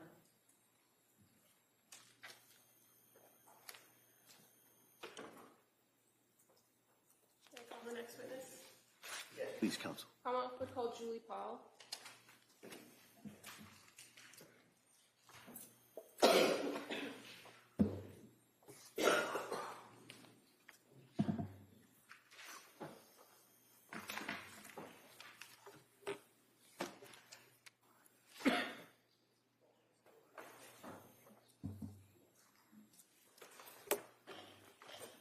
Good afternoon. Good afternoon. Do you solemnly swear that the testimony and the evidence you should give to the court and the jury may now having reached the Commonwealth and the defense capacity to the Constitution. Thank you. You may have a seat. All right. Good afternoon. Good afternoon. All right. Yes, Attorney Buckingham, please. Thank you. Good afternoon. Good afternoon. Could you please tell the jury your first and last name? Julie Paul. And what do you do for work? I am a psychiatric mental health nurse practitioner, board certified. And can you tell us a little bit about your educational background? Sure. I graduated in 1991 from St. Anselm College with my nursing degree, worked as a labor and delivery nurse for 17 years, and then graduated in 2006 from Frontier Nursing University with my midwifery degree. And then in 2018, I graduated from Frontier Nursing University with my psychiatric nurse practitioner degree. I also have a perinatal mental health certification from Postpartum Support International from 2018. Okay. Are you also a certified midwife? Yes, I am. And are you licensed in the state of Massachusetts to be a psychiatric nurse practitioner? Yes, I am. And what is required in order for you to become certified to be a psychiatric nurse practitioner in Massachusetts? I attended a certified program, did 2 years additional training, and then took the certification exam through the ANCC. And can you tell us a little bit about your work history, your work background? Sure. Like I said, in New Hampshire, I worked as a labor and delivery nurse before transferring to Massachusetts in 2006 to work as a certified nurse midwife. And then in 2018, I started the perinatal behavioral health program at South Shore Hospital as a psychiatric nurse practitioner. And so the perinatal behavioral health clinic, explain to us a little bit about how that came about. Sure. There's a lack of resources on the South Shore for pregnant and postpartum people with mood disorders. So I really felt compelled, because I had a couple clients that really struggled with mental health issues as a nurse midwife, and really wanted additional education and being able to prescribe for them and take care of them in a proper way. So I went back, got my Psych NP, and then worked with South Shore Hospital to establish the program. And where was the program actually located? It was located right in Weymouth, Massachusetts. And you said you worked with the South Shore Hospital? Correct. So the clinic is tied to South Shore Hospital in the South Shore Health System? Yes, it is. Now, when did you start that program specifically? When was it up and running? 2018 is when I started, in October of 2018. Okay. And what, did you do that by yourself, or did you have other practitioners that were doing that with you? Initially, it was just me. I started doing it 2 days a week and then grew the program gradually over the next year or two. And what makes up this program other than you? So at the time, when it was just me, I just saw patients 2 days a week, and then gradually built up to 5 days a week.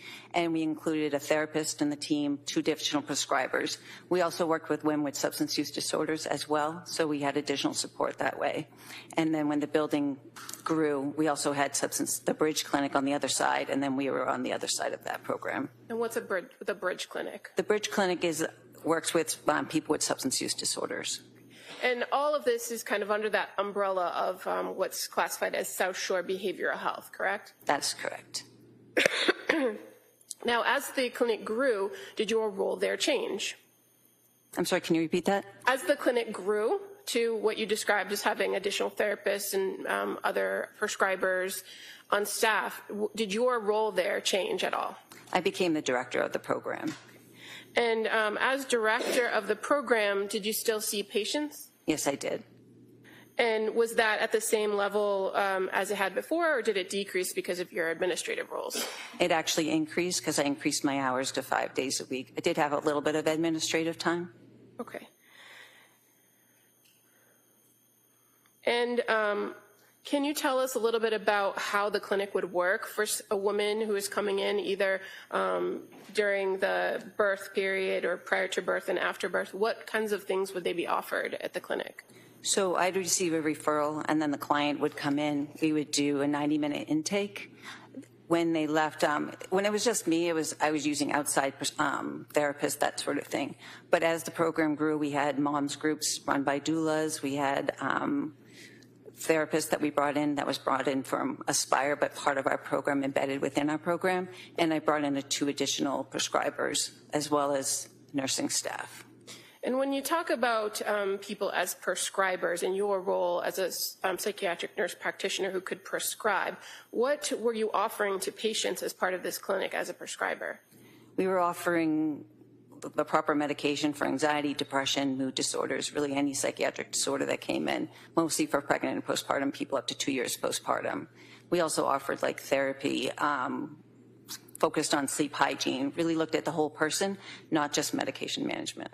And fair to say that the medication is one piece and the therapy is another piece, and this is part of a team approach that you had at the clinic. That's to correct. Address all these resources for patients. That's correct. So while you, as the psychiatric nurse practitioner, might have been a prescriber, you were you also engaged in the therapy or psychotherapy? I would do supportive therapy, but I'm not a therapist.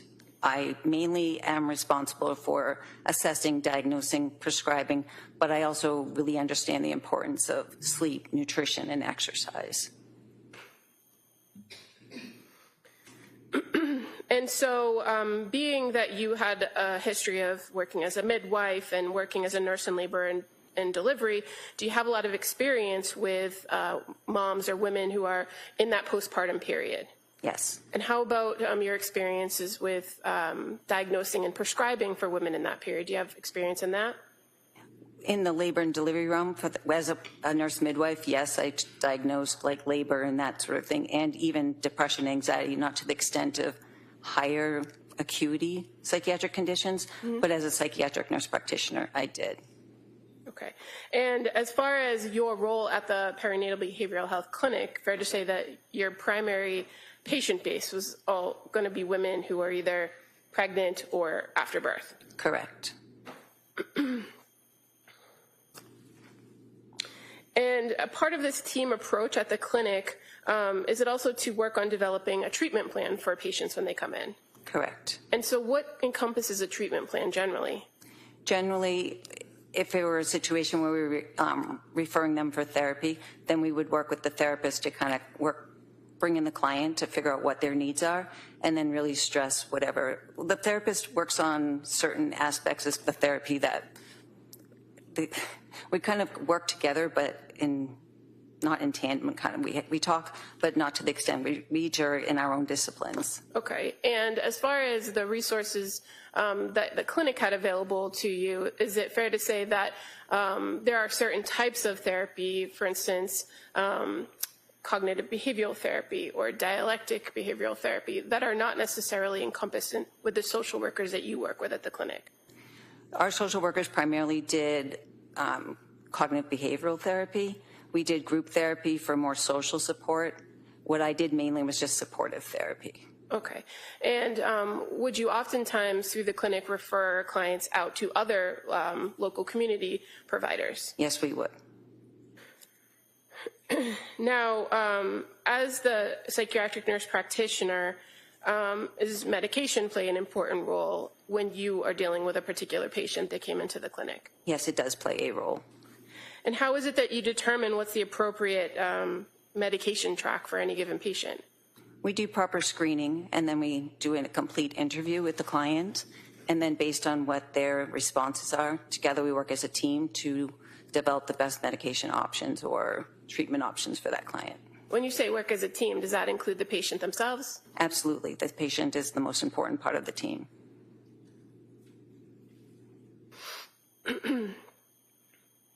And in your training and experience working with postpartum women, what is the acceptable period to determine postpartum?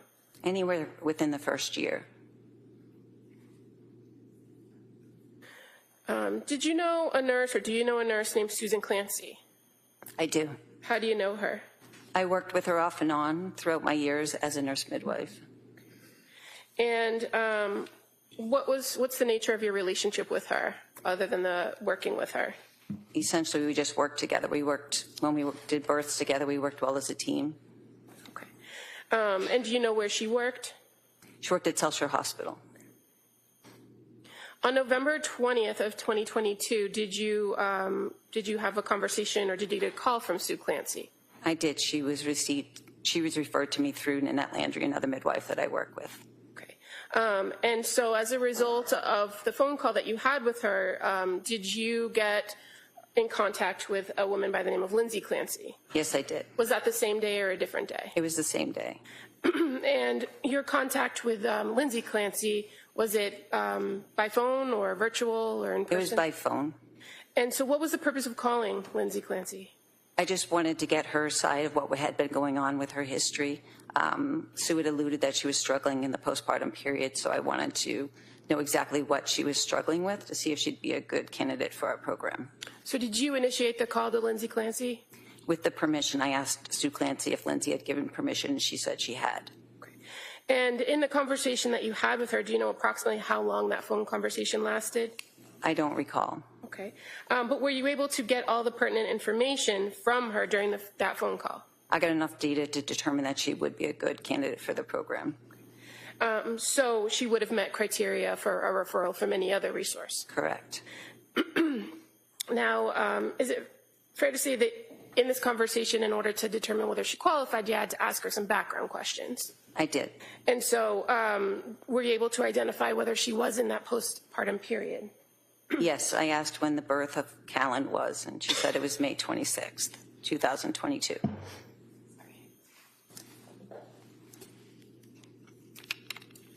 And so after determining that she was in fact postpartum with a baby at home, did you ask her any questions or did you learn any information about how the experience was earlier in the postpartum, right after birth? I did. She said she did really well for the first 12 weeks. She was excited, really happy. And then when Patrick went back to work, she said she started to struggle with some anxiety. And you knew Patrick to be her husband, Patrick Clancy? Correct. And do you recall her indicating that she was having difficulty leaving the baby, that she was feeling overwhelmed and having racing thoughts? Yes. And so in your training and experience, are those things that you would hear from new moms? It was very typical of what I'd hear. Did you learn from her whether she had engaged with any other treatment prior to contacting or prior to you having this conversation with her? She did say that she had met with a psychiatrist. She didn't give the name. And then she had also said that she had been in the emergency room a few days prior to. Okay, and were you able to determine that was actually the South Shore emergency room? Yes, it was. And that would have been on November 16th of 2022? Correct. Now, in addition to seeing a psychiatrist, did she identify to you some medications that she had been taking up to that point? She did. She said she had trialed Zoloft for 1 week. She also said that she'd been trialing Ativan and Benadryl, which worked the best to help her sleep.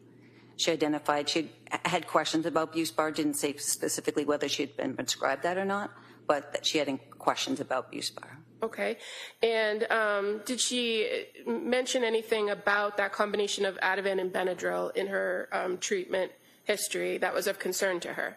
Just that she had been taking it for 2 weeks. It worked really well, but then she was getting concerned about dependence, so she self-weaned herself off of that. And were you aware, did she tell you that she had been prescribed trazodone after that? Yes, after she went to the emergency room, she was prescribed trazodone. Did she indicate whether the trazodone gave her any relief to her sleep issues? She said she was able to fall asleep, but it was having difficulty staying asleep. Did she also indicate to you that one of her goals was not to be on long-term medications? Yes, she did. And based on this initial phone conversation, did you recommend that she come in for an intake appointment? I did. How about the immediate need for sleep? Did you address that with her in the phone call? I just encouraged her to take the medication that she already had on hand, that if the Benadryl and the Ativan were working, she should take that to help her sleep that night. And we talked the next morning about different options. And also in this initial phone call, did you have a conversation with her about options and risks of various types of SSRIs or continued use of benzodiazepines? Yes, we reviewed that being on SSRI most of the time is preferable than being on benzodiazepines for long periods of time, especially to address her concern about addiction or dependency on the medication. Okay. And is this kind of a normal conversation you would have with somebody to screen them and determine whether the clinic, the South Shore Perinatal Clinic, was an appropriate fit? Yes, it's more to establish rapport and get a basic understanding and make sure that she was safe. Okay. And she did indicate that she was safe. And so that's kind of my follow-up to that. So in the course of that phone call, you were able to communicate with her, correct? Correct. And what she was telling you about her reported history, did that seem to make sense to you? Yes, it did. And did you identify, or were you addressing or assessing during the whole course of this conversation whether there was any immediate safety risk or need for her? Yes, I was. And did you find that there was any? There was no immediate need. Now, as a result of this conversation, did you determine whether she was having any suicidal ideations? Yes, I asked her specifically if she felt like she wanted to harm herself or her children, and she said no. And how about asking her about homicidal ideations? Yes. And did she indicate whether she had any? She did not. Did you also ask her whether she had experienced any auditory hallucinations? I did. And did she experience any? Not at the time, no. And did she indicate to you whether she'd ever experienced any? No. How about visual hallucinations? Did you ask her about those? I did. And did she indicate that she had experienced any? No. And delusions, did you ask her whether she had any delusions? I didn't ask specifically about delusions, I believe. Okay. And in the course of talking with an individual, do you kind of constantly keep that in mind with what they're telling you, whether they're having any ideas of delusion? Yes, I do. In the conversation you had with her on November 20th, did you identify, based on your conversation with her, whether she was experiencing delusions? No, I did not. And fair to say, a standard set of questions that you also ask have to do with drug use or tobacco or alcohol. Did you ask those questions as well? I don't recall.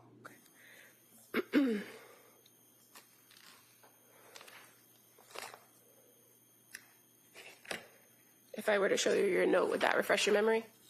I have my notes right here. I could look at it. Okay. I'm going to draw your attention to the note from November 20th of 2022. Yes, I did ask her apparently. And she said no to illicit drug use, tobacco or marijuana or alcohol at that time. Okay.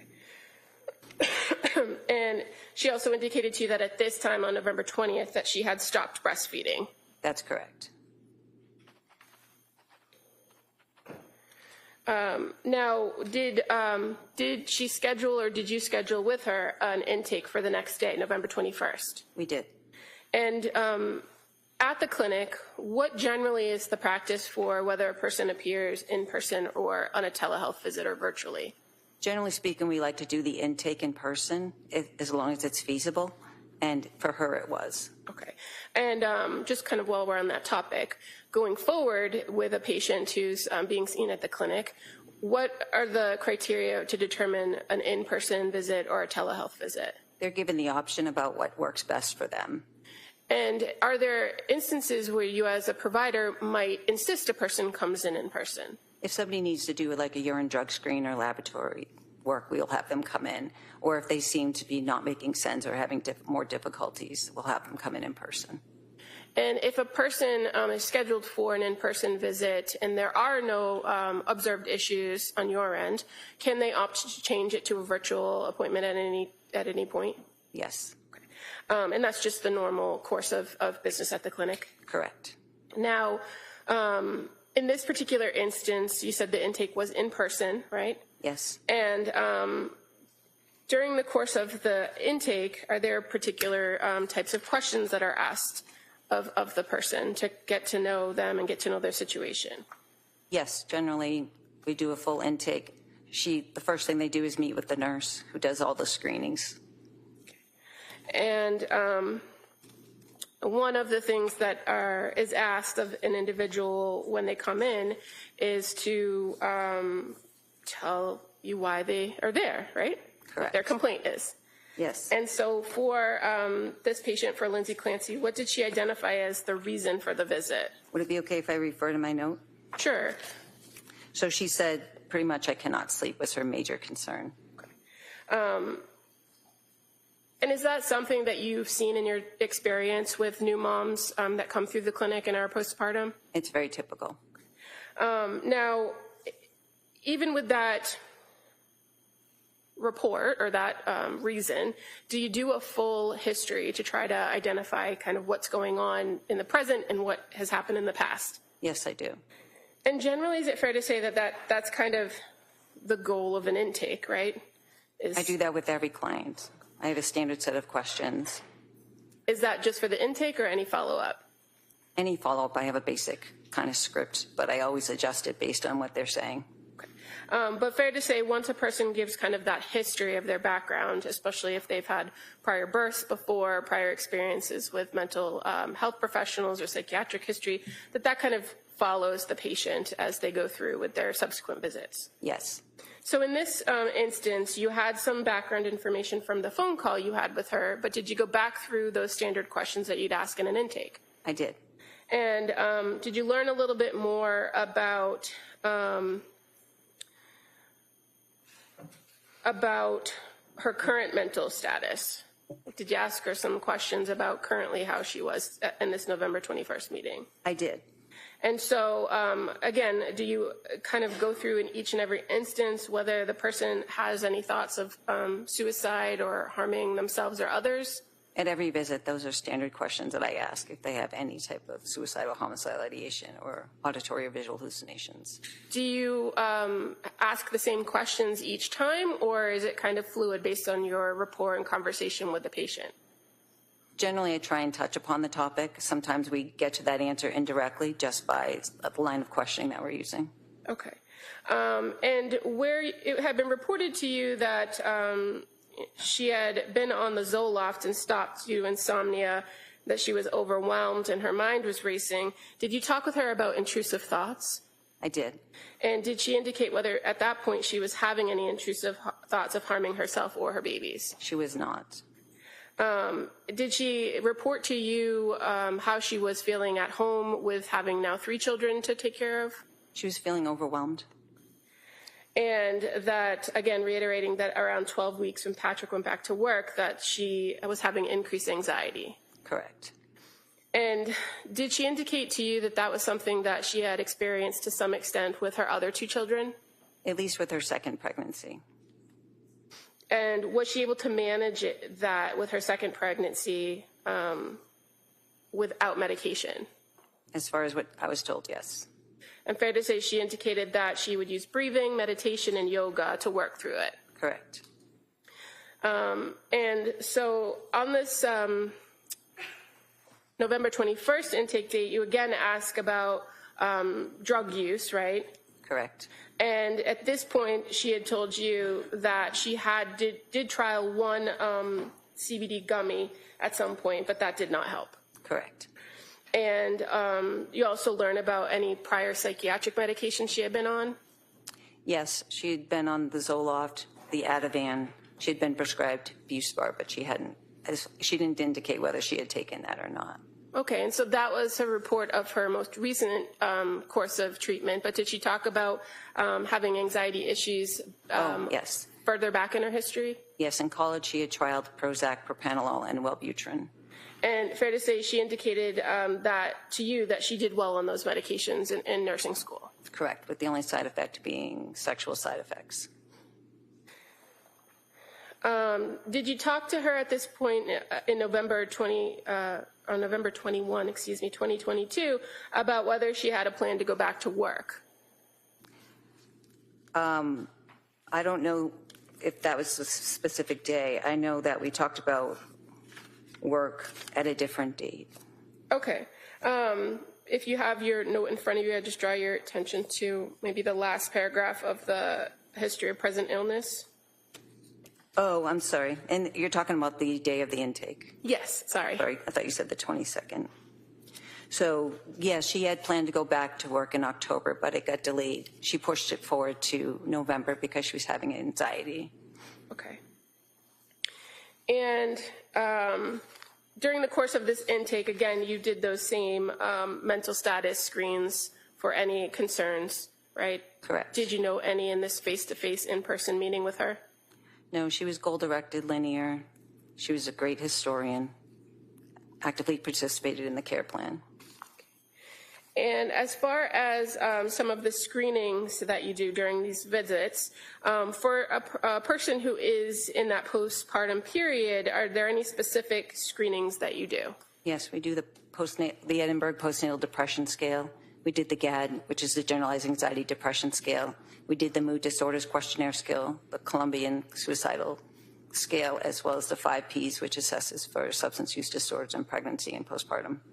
And so as far as in each one of those screens, what did you find as it pertained to this particular patient? She was significantly high in the GAD-7, which is for generalized anxiety. She scored 21 out of 21, which is they're just screening, so it's not diagnostic, but it did indicate that she was experiencing extreme anxiety or so. And then with the Edinburgh postnatal depression scale, she scored a 23 out of 30. But the one that I look for the most in that scale is number 10, and she was negative, and that's for suicidality. Okay. And so why is it that you look at that one in particular, or why do you consider that most? Because that shows significant depression, especially if they have thoughts of harming themselves. Is it fair to say that that Edinburgh scale it also could fluctuate with postpartum mom depending on their situation? Yes. And the other screens that you performed, did you identify whether there was any substance use issues? No, there wasn't. Now, once you were able to kind of gather all this information from her and do these screenings, were you able to come up with an assessment and a plan for how to help her? Yes, And what was going to be the plan with Ms. Clancy? So we had discussed starting Prozac. Okay.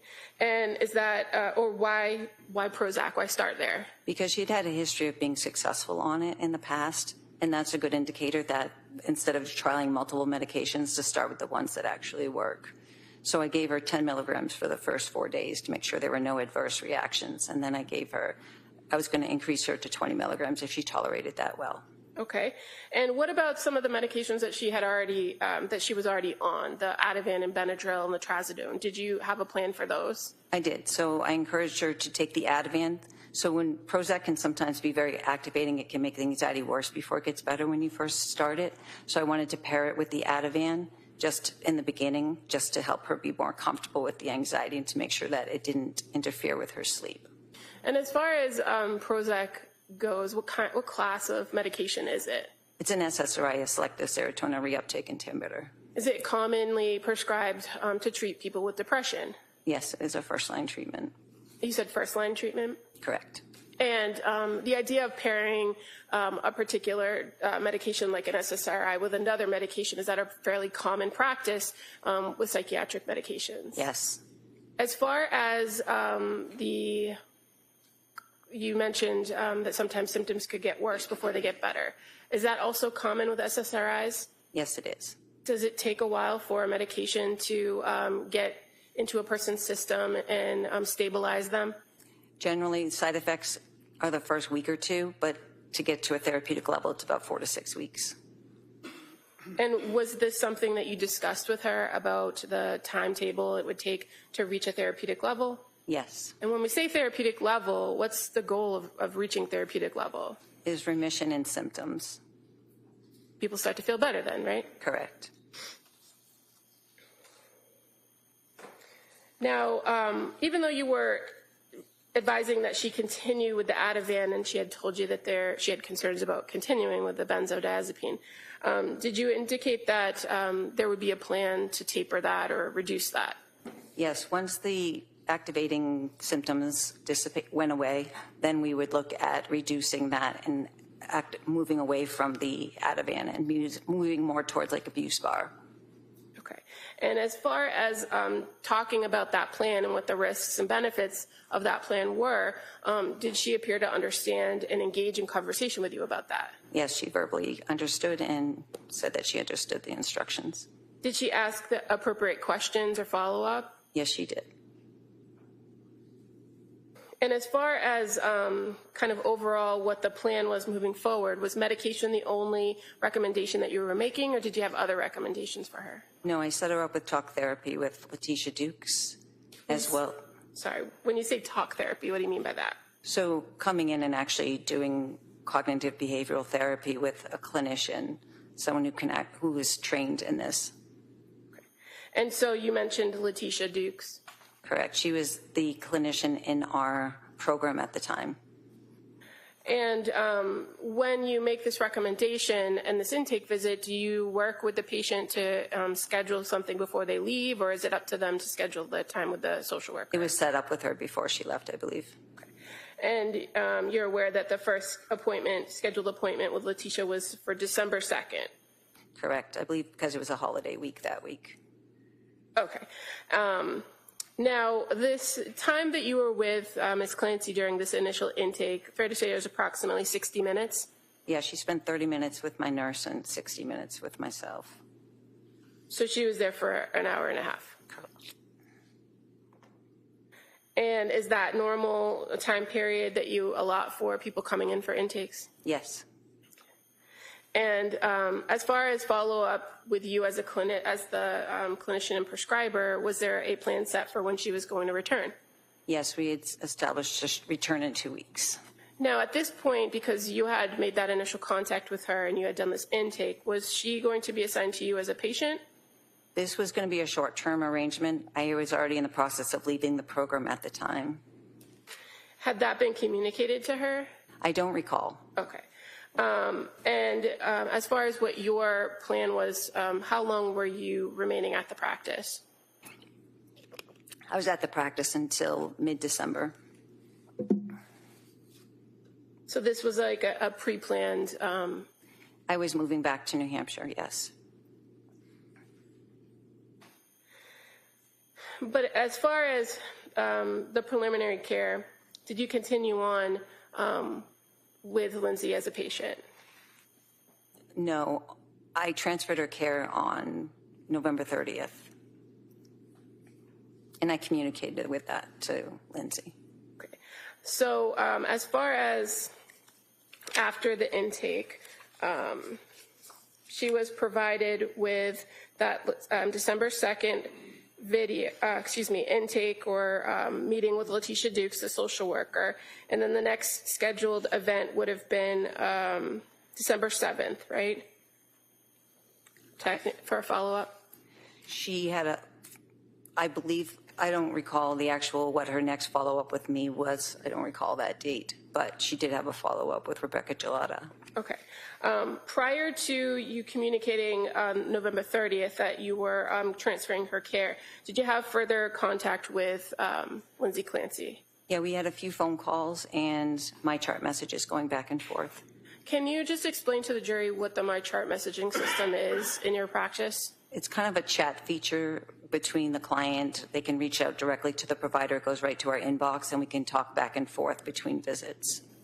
And do you encourage patients when they come in and that first meeting to utilize the MyChart messaging system? I do. Often it's the quickest way to get a hold of me if they're experiencing any major issues. And fair to say it's just an easy way in between visits to communicate particular points of information or concerns or symptoms? Yes. Do you, in your practice, often use MyChart messages if you're not available to meet with the patient to make changes to their treatment plan? Occasionally, yes.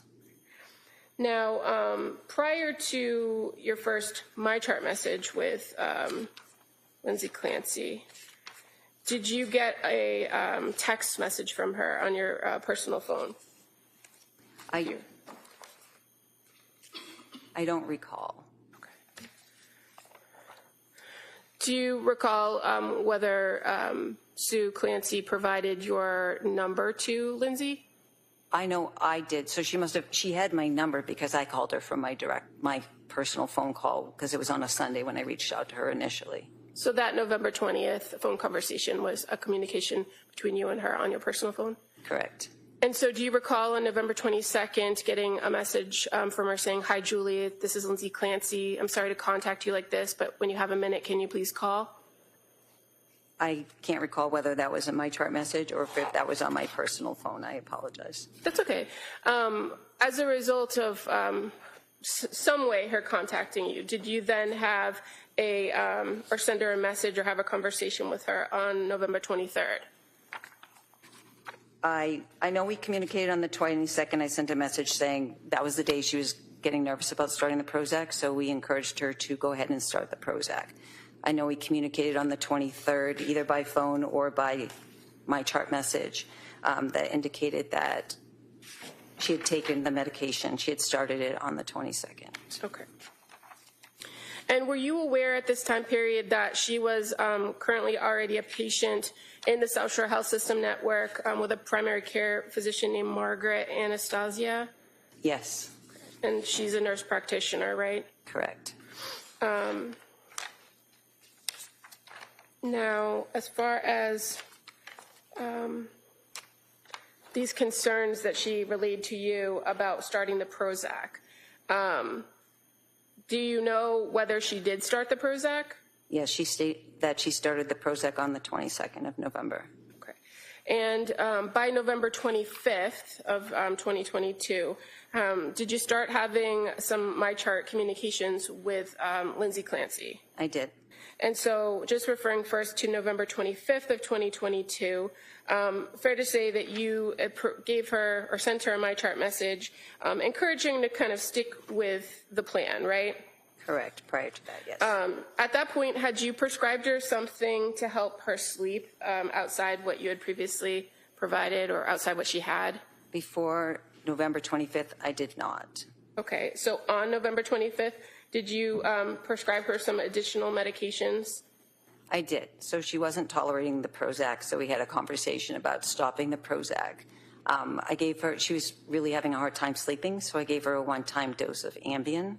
And then I also prescribed mirtazapine, which is another antidepressant, but it works really good for sedation and anxiety. So started that at 7.5 milligrams, told her to stop the Prozac. And I also paired it with Klonopin, but I told her explicitly not to take the Ativan, just to take the Klonopin to help. It's longer acting benzodiazepine to help her with sleep and longer acting anxiety support while we got this new medication up and running. And so in your conversations with her about her concerns about the Prozac, fair to say she reported to you that she was feeling disconnected, out of it, a little bit spacey. Does that sound right? Yes, that's correct. And so you said your recommendation at that point was to discontinue the Prozac. Correct. And as far as the Prozac went, she hadn't taken it for very long, had she? She took it for 3 days. 3 days? Correct. And again, you had that conversation with her about kind of waiting it out for the 4 to 6 weeks. But based on what she was reporting to you, did you have any concerns about her stopping the Prozac after only 3 days? When a client doesn't have buy-in to the medication, it's awful. It doesn't work as well. So I was working with Lindsay to try and find a medication that would make her feel more comfortable. She was feeling very uncomfortable, very anxious, and the Prozac, she just wasn't tolerating the activation from the Prozac. So mirtazapine is a little bit more calming, which I thought she would resonate with better. Okay. And so again, this is not one of those follow-up visits on a telehealth or a face-to-face. So were you relying heavily on what she was reporting to you? Yes. And again, in that MyChart message, you did indicate to stop the Prozac, Benadryl, and Ativan, and don't take while taking Klonopin, right? Correct. And in your practice as a psychiatric nurse practitioner who prescribes medication, is it common that you have to kind of trial different medications to find the right one to work for any given patient? Yes, it's pretty common practice in psychiatry. And fair to say, there's no way to anticipate how a particular patient is going to respond to any particular treatment, medication treatment. Correct. So after prescribing the Klonopin, the mirtazapine, and giving her that single dose of Ambien, did you do anything or set anything up to follow up with her after changing those prescriptions? I just told her to she can MyChart message me over the weekend. It was the holiday weekend. So I made sure she knew I was available to answer her questions. And fair to say she did, in fact, MyChart. You sent you MyChart messages over the course of that weekend, correct? She did, yes. And so starting at 7:51 on November 26th, she reported to you kind of how that night went, didn't she? Yes. Where she said, I did better last night. I took 7.5 mirtazapine and 0.5 Klonopin at bedtime, slept fairly well on and off until 3:45. And then she asked, do you think increasing the mirtazapine will help me stay asleep longer? I can survive like this, but would be helpful to get to sleep until at least 5. Thoughts? Thank you, Lindsay. Yes. Did you respond to that message? I did. And what did you advise her to do when she asked about increasing the mirtazapine and wanting to stay asleep longer? I said she could trial the 15 milligrams. And again, is that something that is common for you to do in prescribing, that maybe you have to adjust the dosage? Yes.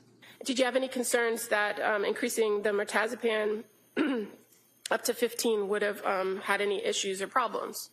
No. And then again, on November 27th, you had a correspondence with her starting at 9:59 a.m., where she again reports to you how she did that night. Is that something you encouraged her to do, to just give you a nightly or like a follow-up the next day, check in to let you know how she was or what she was experiencing by way of symptoms? I do that with a lot of clients that are really anxious. I like to make myself available to them so that they have that reassurance. Okay. So this wasn't kind of unexpected. It wasn't out of the ordinary for me. And so on the 27th, she indicated she slept well, taking the 15 mirtazapine and the 0.5 Klonopin, feel rested but super disconnected with myself and reality, and describes it as a scary feeling, thinking of stopping Klonopin tonight and just taking the mirtazapine. Do you recall that communication? And she acknowledges that I've only taken it 2 nights, so that should be right, okay? Or, sorry, I've only taken it 2 nights, so that should be okay, right? Do you recall her asking that? She's referring to the Klonopin, and yes, she did. She was really anxious about being dependent on benzodiazepines, so I think her goal was to not be on them. And if she was going to, the disorientation might have been because of all the sedation from the mirtazapine, which is a common side effect, which is why we chose that, and she knew that. And adding the Klonopin, maybe removing that, might have helped with some of the sedative factors for it. So did you find there to be any issues with stopping the Klonopin or her deciding not to take it after 2 days? No, I did not. And in fact, you indicated and told her that should help with the disorientation, right? Yes, it might. Okay. And so that was on November 27th. And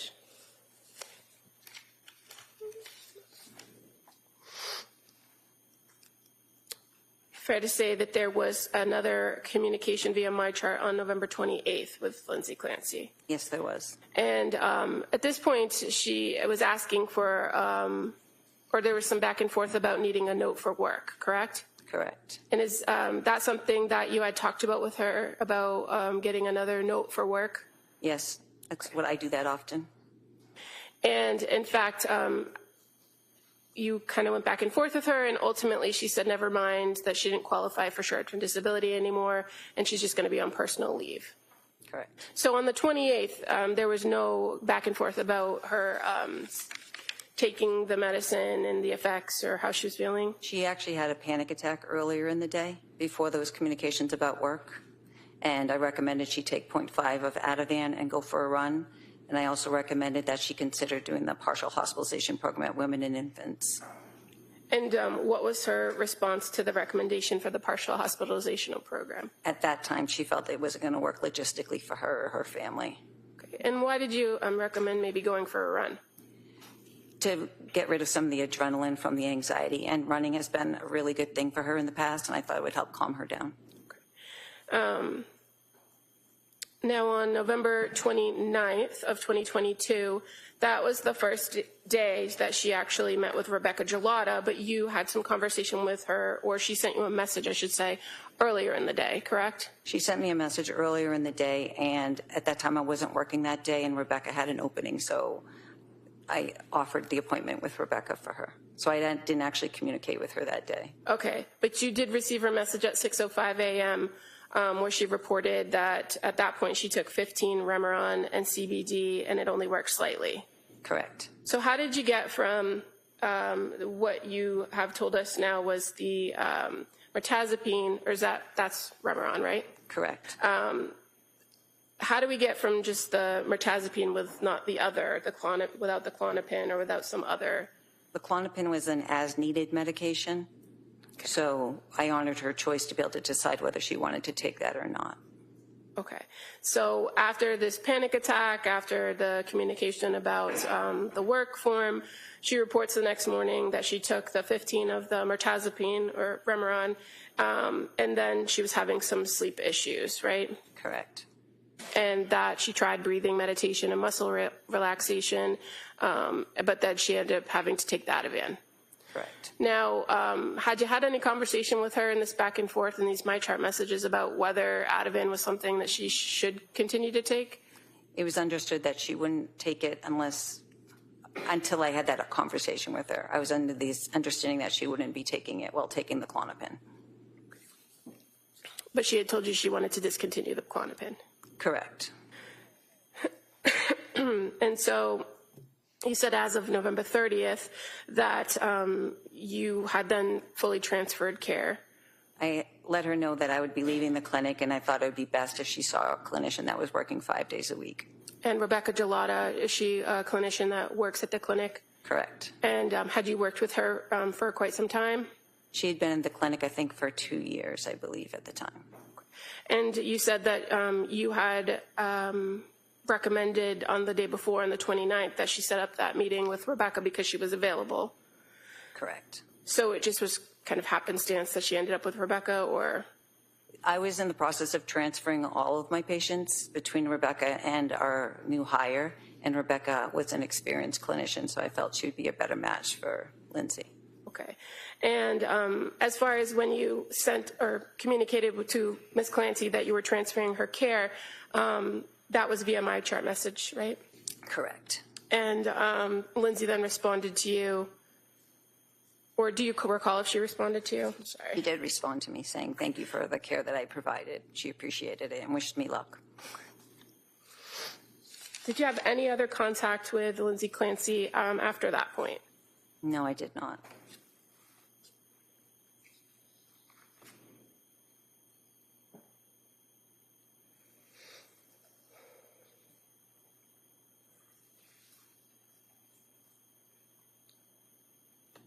And just to be clear, so when we were talking about moving from November 28th to the 29th in time, did you have a phone call with her outside the MyChart messages about that panic attack? Or do you recall having entering a progress note about that? I do remember entering a progress note about that. Okay. And that's when I told her to go for the run. I made the recommendation for the PHP.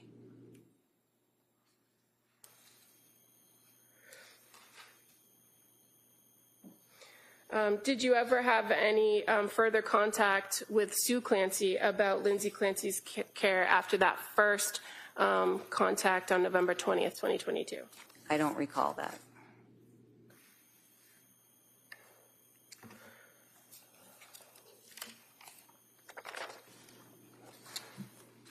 I have no further questions at this time. Council, can I see it? Sidebar.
All right, ma'am, you may step down.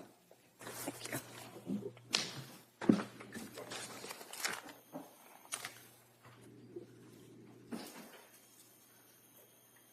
All right, well, members of the jury, just a couple minutes later. So we're going to break. The Commonwealth is finished on their direct. We're going to start with the cross-examination of this witness, but we're going to start that tomorrow. All right, so we're going to break till tomorrow. Remember my instructions. Don't talk about this case. Don't read about this case, or even similar cases in regards to this. Don't read anything. Don't take any field trips. Don't do any research. You kind of know what the instructions are. I'm going to ask you those questions. We'll come in. We might start. I'd ask you to be here ready to go at 9. There may be an issue I have to talk to counsel. It might cause a little bit of a delay, but we'll try and keep that minimized. We'll get you in here tomorrow. Okay? Great. Thank you for all your work, and I hope you have a nice evening. We'll see you tomorrow. All right.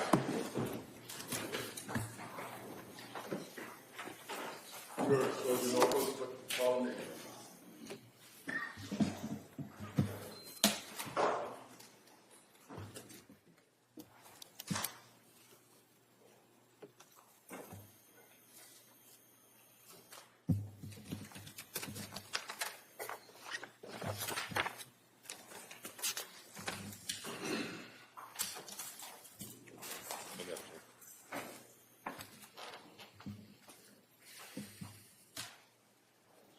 Jurors of excellent decorum, this court's in session. Please be seated. All right.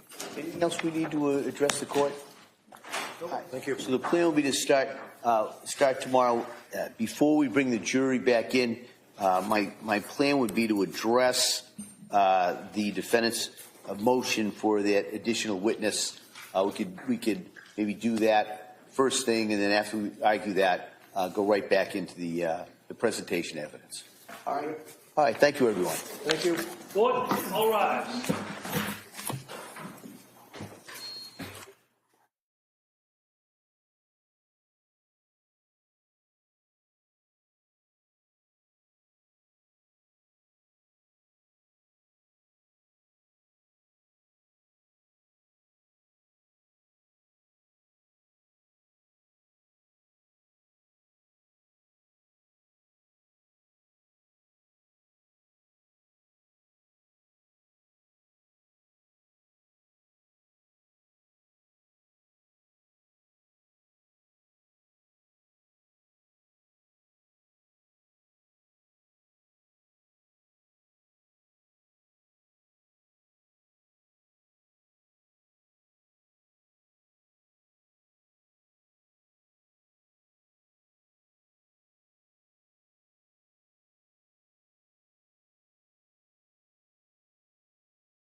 you absolutely need a response of industrial scale proportion. That response requires an industrial scale response from the federal government, which the governor just outlined. What you're seeing behind me is the response, the industrial scale response from the state government. The mayor is here, local officials, tribal officials.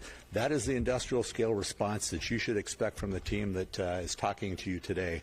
But to the individuals, this is also going to, individuals affected, this is also going to require an industrial scale response from you. As again, someone that has gone through a house fire in my past, there are going to be a lot of bad days ahead. There are going to be some good days. But let me tell you this, you need to absolutely commit yourself to today.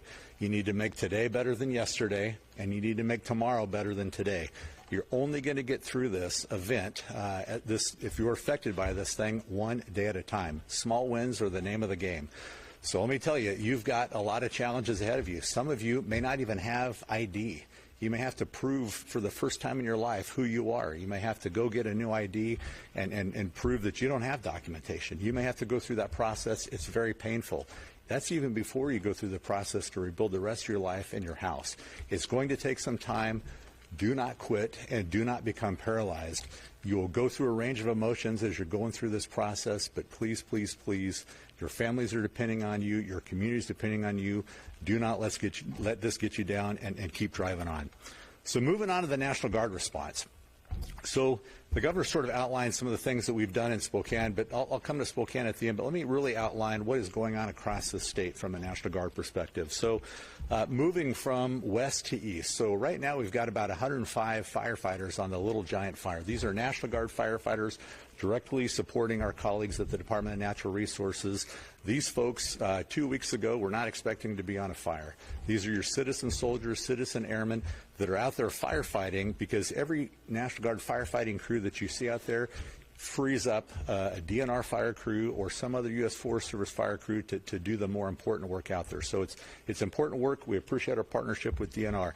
Coming now towards central Washington, we have quite the helibase. That's a helicopter base up in Deer Park. We've got another one in Wenatchee. These are aviators that for 14 days straight get up every morning and do nothing but fly helicopters, slinging buckets of water, putting fire out. I was just up at the Colville Tribal Reservation last week, heard story after story after story of tribal members whose homes were absolutely saved by those big green helicopters with two rotors up there. Those stories happen in Spokane as well. I've seen a number of pictures, but those are aviators that are putting their lives on the line. We just lost a civilian firefighting helicopter in Utah this past weekend, but please keep them in your prayers.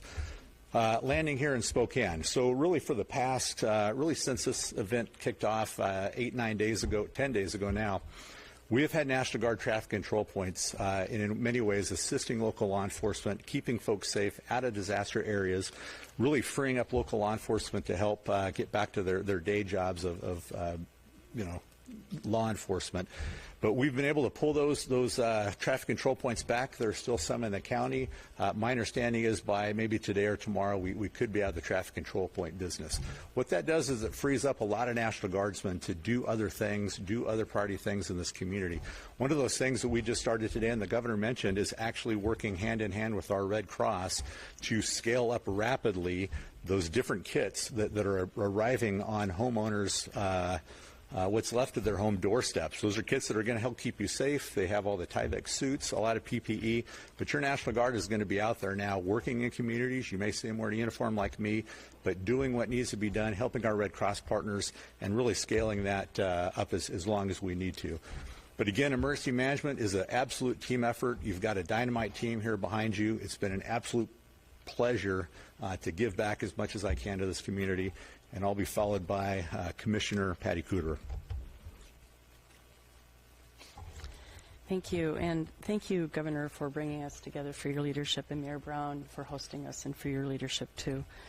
So my role is overseeing the insurance industry in our state and ensuring that Washington consumers are protected. Since the governor declared a state of emergency last weekend, I have issued 2 emergency orders to help protect policyholders impacted by the fires. The first requires insurers to grant premium grace periods for policyholders impacted by the fires and prohibits them from canceling them if they can't pay the premium. The second one orders health insurers to allow people on early prescription refill, grants a grace period for paying premiums, and protects people from being canceled if they can't pay their health insurance premium.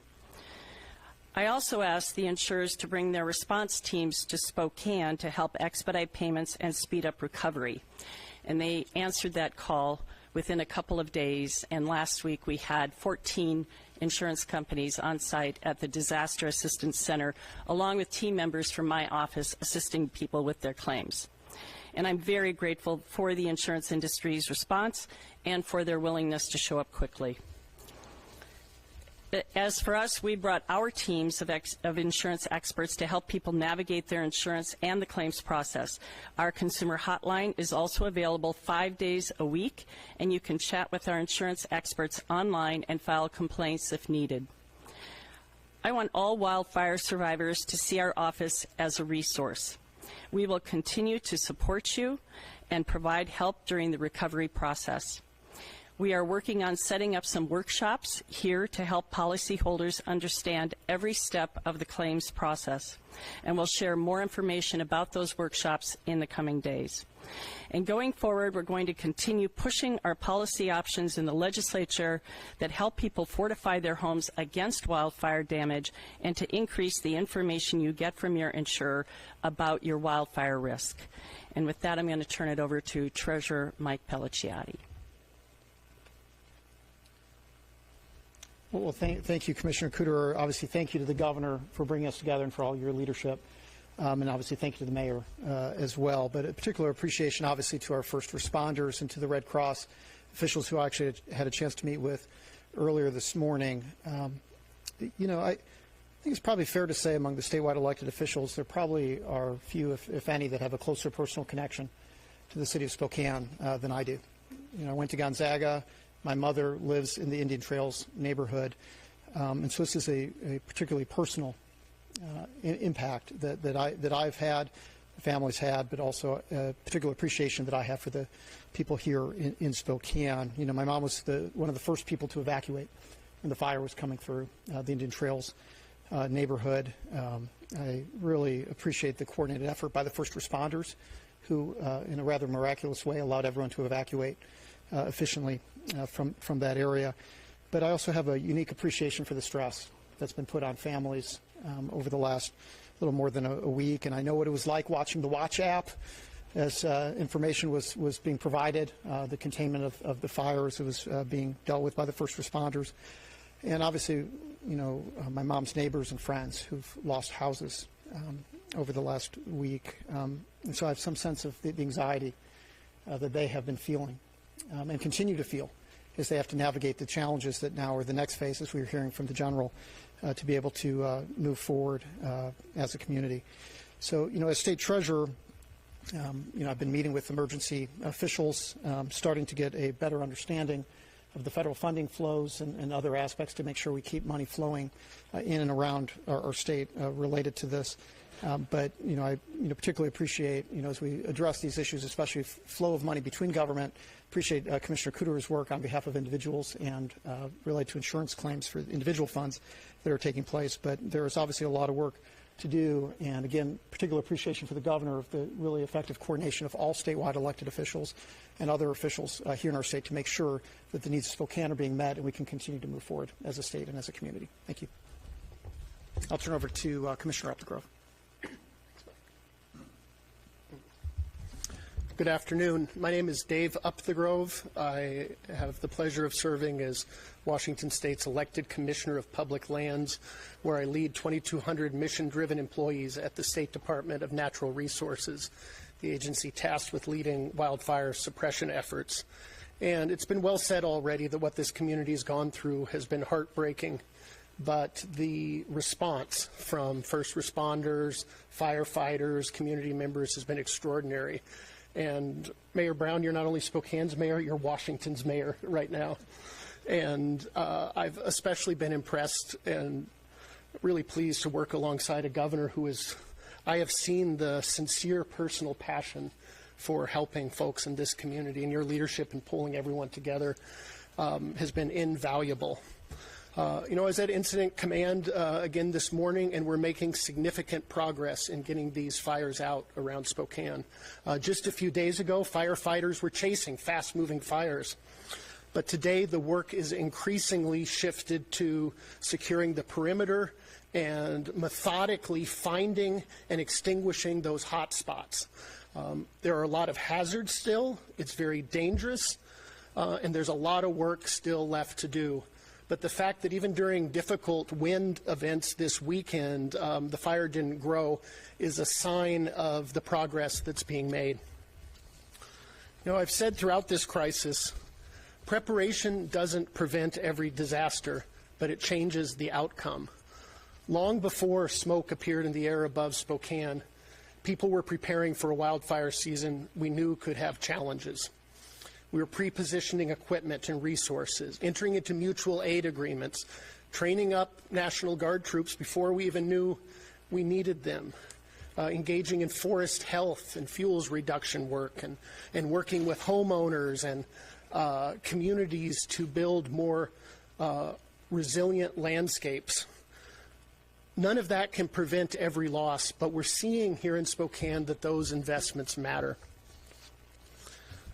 As the immediate fire threat recedes, DNR's role changes, but it doesn't end. The broader work of helping families and communities rebuild increasingly shifts to emergency management, local, state, and federal partners. DNR's focus moves towards rebuilding the lands. That's assessing erosion, flood risks, landslide risks, impacts to watersheds, and determining what the landscape needs to recover. And we will be here for the long haul. Washington is in the middle of an extraordinary fire season. As we stand here this morning, there are 21 large fires burning over 539,000 acres. And we're continuing to see new fires emerge, including a significant fire near Mount Rainier. All told, over 700,000 acres have burned in Washington State, and we're only halfway through this fire season. We have a long way to go. That's why I need your help. Don't be the spark that starts the next fire. Please follow the burn bans. Please be extra careful with anything that could cause a spark.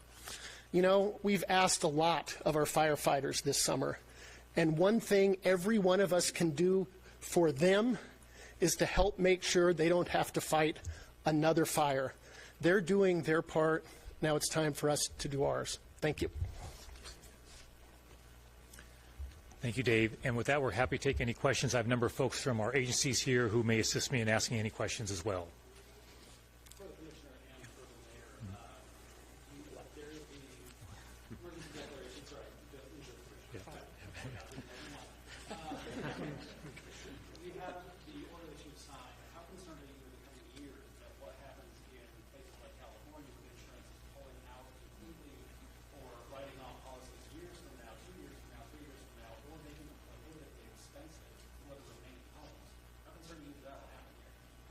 Well, it's always a concern whenever you have a situation like this that the perception of risk goes up. And, of course, we can't force insurance companies to underwrite a risk. But what we can do is work to reduce the perception of the risk, which was the focus of the couple of bills that we had before the legislature last year. And I want to give a shout-out to Senator Riccelli for prime sponsoring one of the most important ones, which was a wildfire grant mitigation program, which would would help people with resources to fortify their homes against wildfire, which would improve insurability. So, we're not in the situation that California is in, and that's both in terms of companies leaving the state and also in terms of our FAIR plan. But I don't want to get there. And I think we need to be much more preventive in our approach, and we have to be much more strategic in our approach. So we're looking at the pockets of non-renewals and cancellations around the state, and we're looking at this pilot program working in those areas first to improve insurability and keep the insurance industry strong and competitive here in Washington. Did you want anything on that? Okay. And I'll just add briefly to that important question. The Commissioner and I have had a chance to chat about this. Really appreciate her leadership on this issue. You know, I know when I had a chance several days ago now to meet with leadership of the Colville tribe, much of our time was spent on this issue of insurance. I don't think it's an exaggeration. It might have been half the time that we had a long conversation. And so I've had that with other Washingtonians as well. So I think it's fair to say in the 5 months we have before this next legislative session, I think, as the Commissioner mentioned, and obviously the Senator's involved, we've got a bipartisan group of legislators who are here, which I appreciate, from different communities who are impacted by the fires. I think you'll see a continued conversation around that specific issue, and so more to come on that. Thanks. Other questions? Housing in Spokane, availability has been an issue even before this tragedy. What's being done to ensure that there's housing availability for people who may need to be relocated into rental units, and making sure that they're priced appropriately for the individuals who may need to move into these areas? Well, I would say the presence of the governor here today and the statewide electeds is part of the response to that. We will definitely be looking to the legislature and to the Department of Commerce with regard to existing funds that assist people with housing.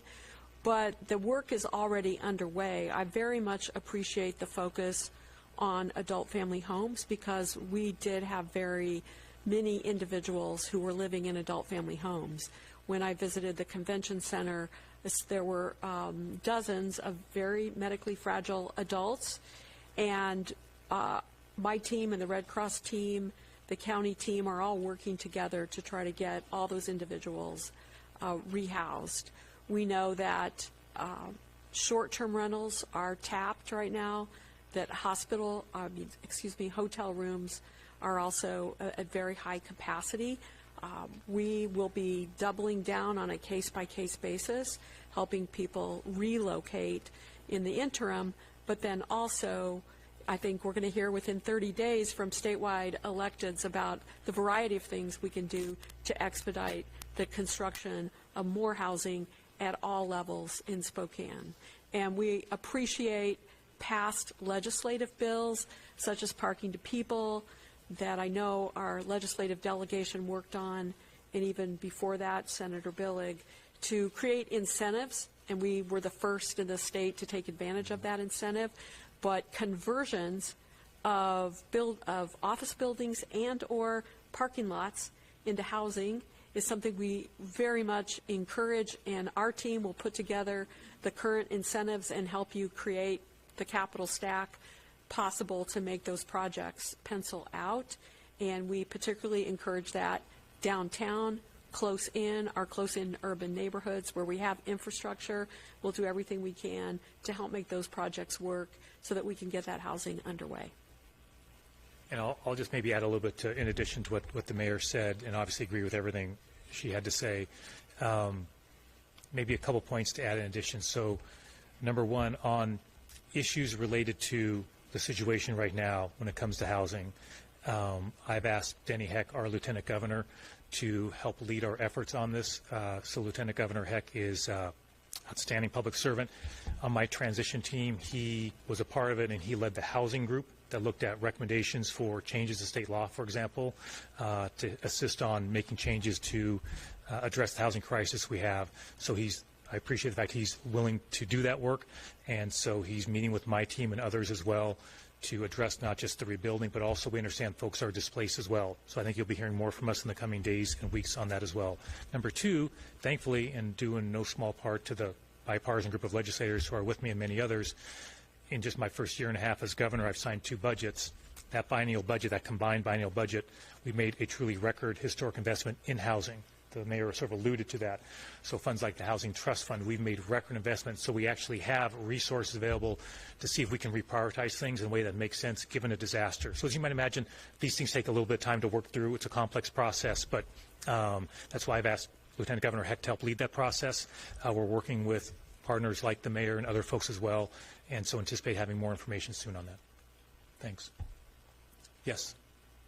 The Major General described this as a gut punch, these fires. Can you just put into historical perspective how destructive these fires have been in the history of Washington I mean, I'll try. What I would say is that, and I'm pretty sure just about anyone standing here would say the same thing, that words feel small, right, in the face of a disaster of this scale.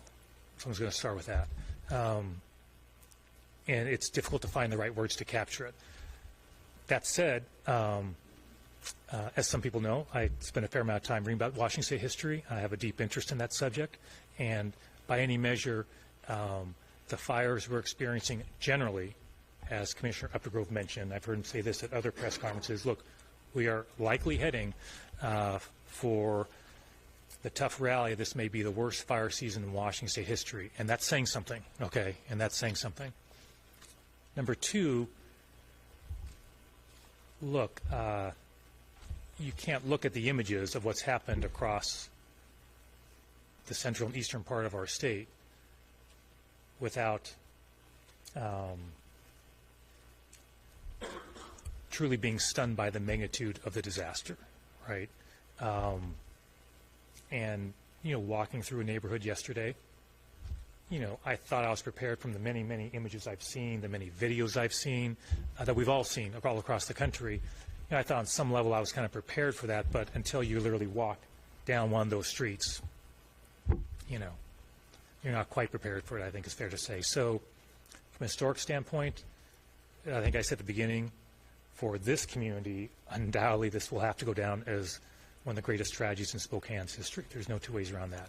And I think for this part of our state, zooming out, it is going to, unfortunately, potentially be,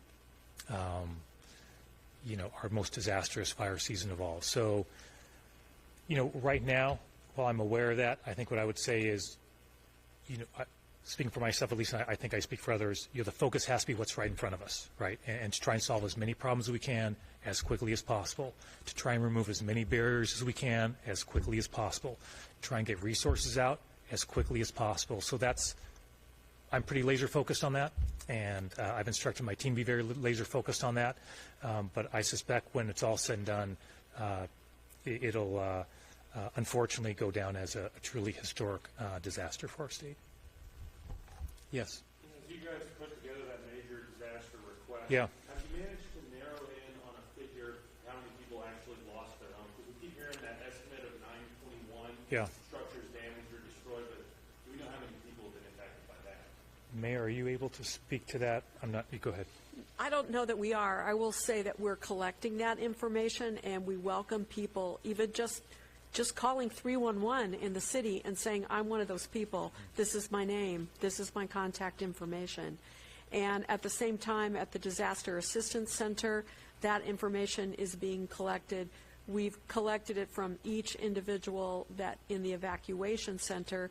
And keep in mind, we know I'm speaking not just on behalf of the city here, but the county emergency operations center and numerous community partners that have stepped forward and are helping people. So we don't have it all tallied yet. It's safe to say it's thousands of people impacted either by loss of their residence or in other significant ways. But we will be doing that type of work over time to pull all that information together and also to help navigate the right resources. I have immense gratitude for all the community partners. That really too many to single anyone out.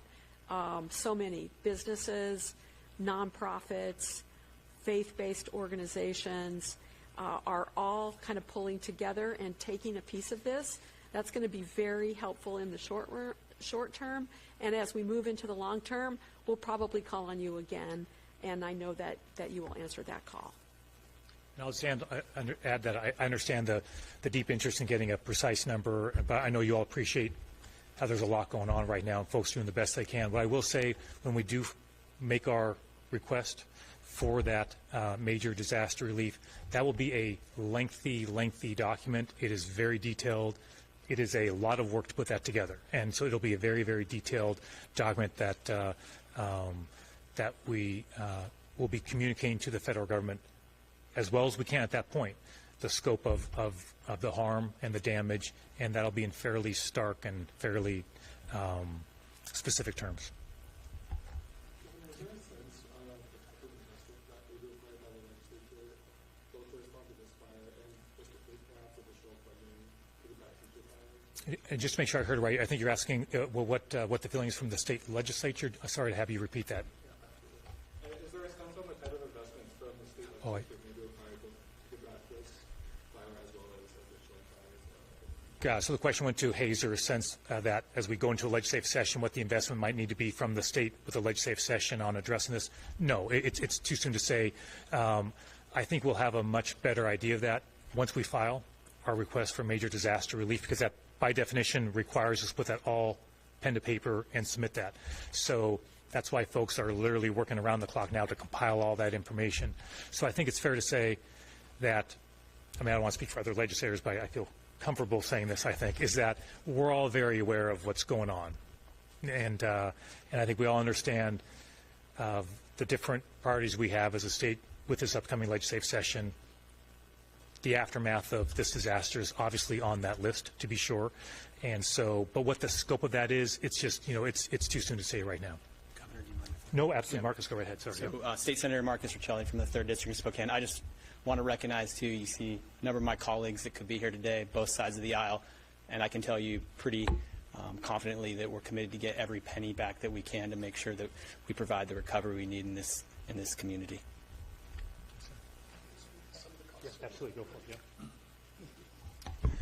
Yeah.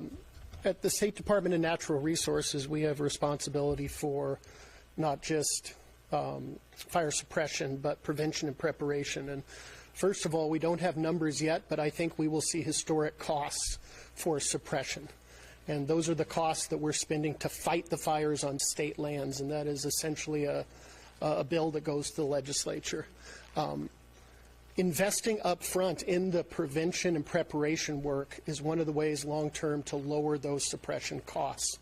As I mentioned earlier, we've seen the benefits of the investments that have been supported by the legislature and the governor.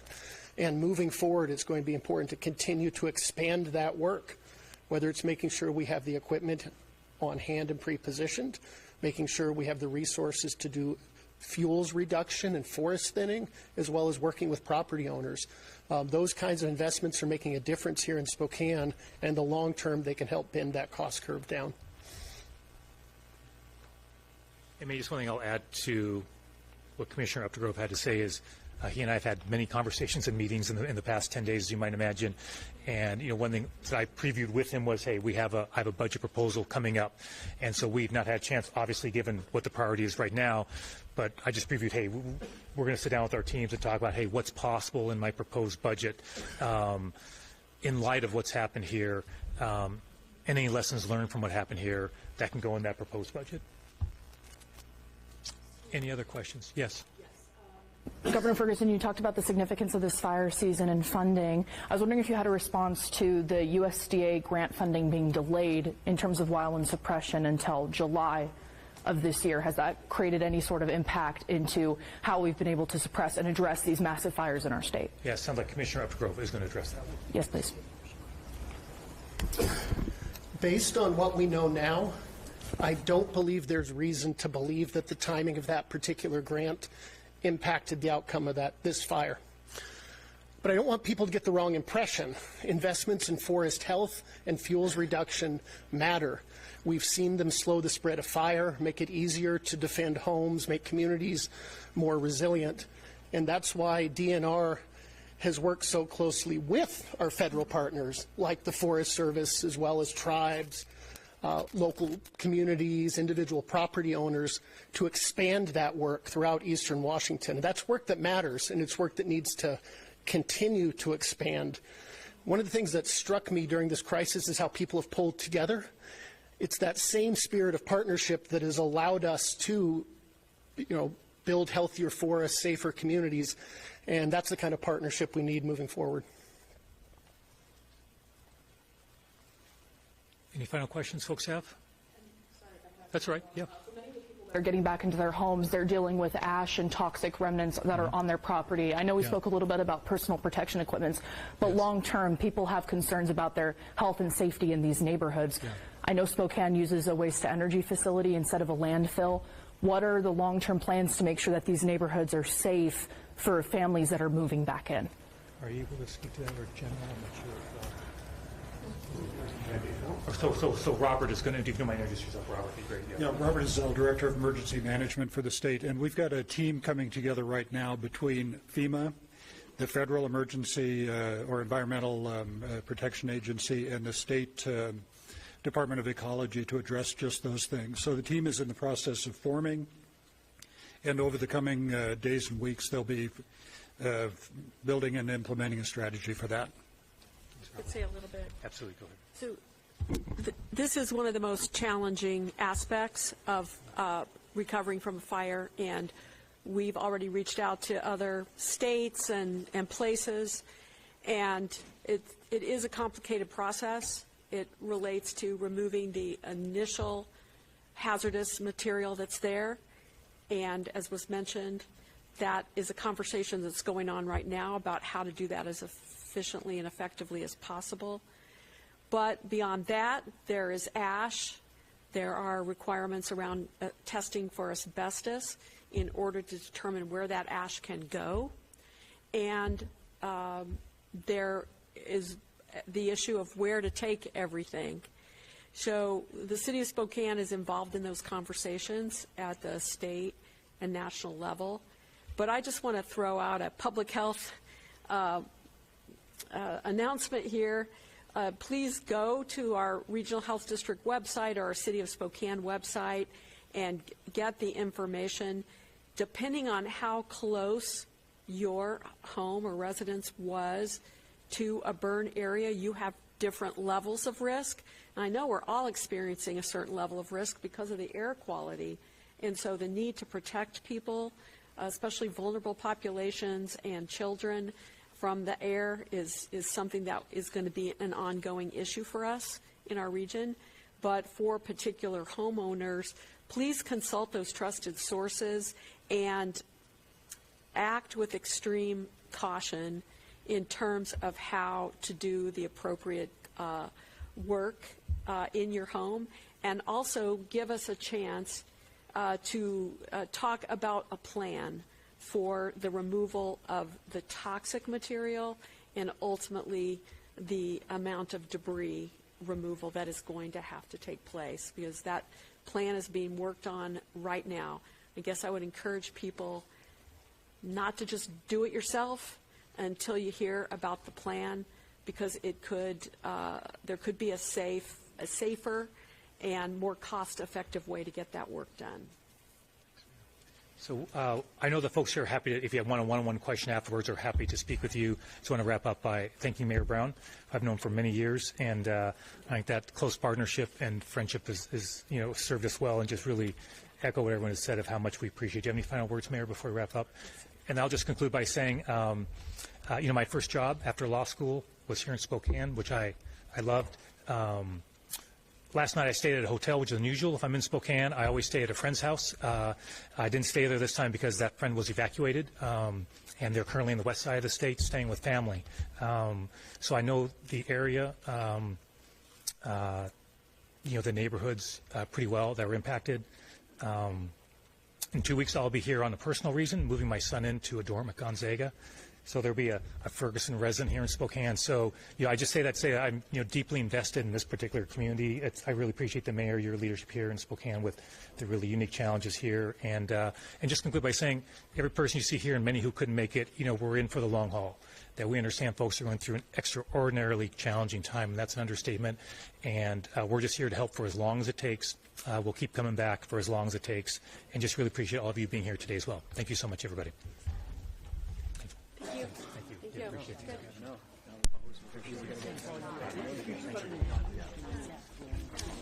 I think that's all right. Yeah. You get the appreciation. All right. It's as small as my I'm excited about it. I was thinking maybe Hunter's and Shelley was the number 2. Maybe Hunter would consider being the house. Yeah. Because we have those folks here. Hunter Abel, I don't know to see you. In fact, I don't think we've met in person before. That's why I apologize.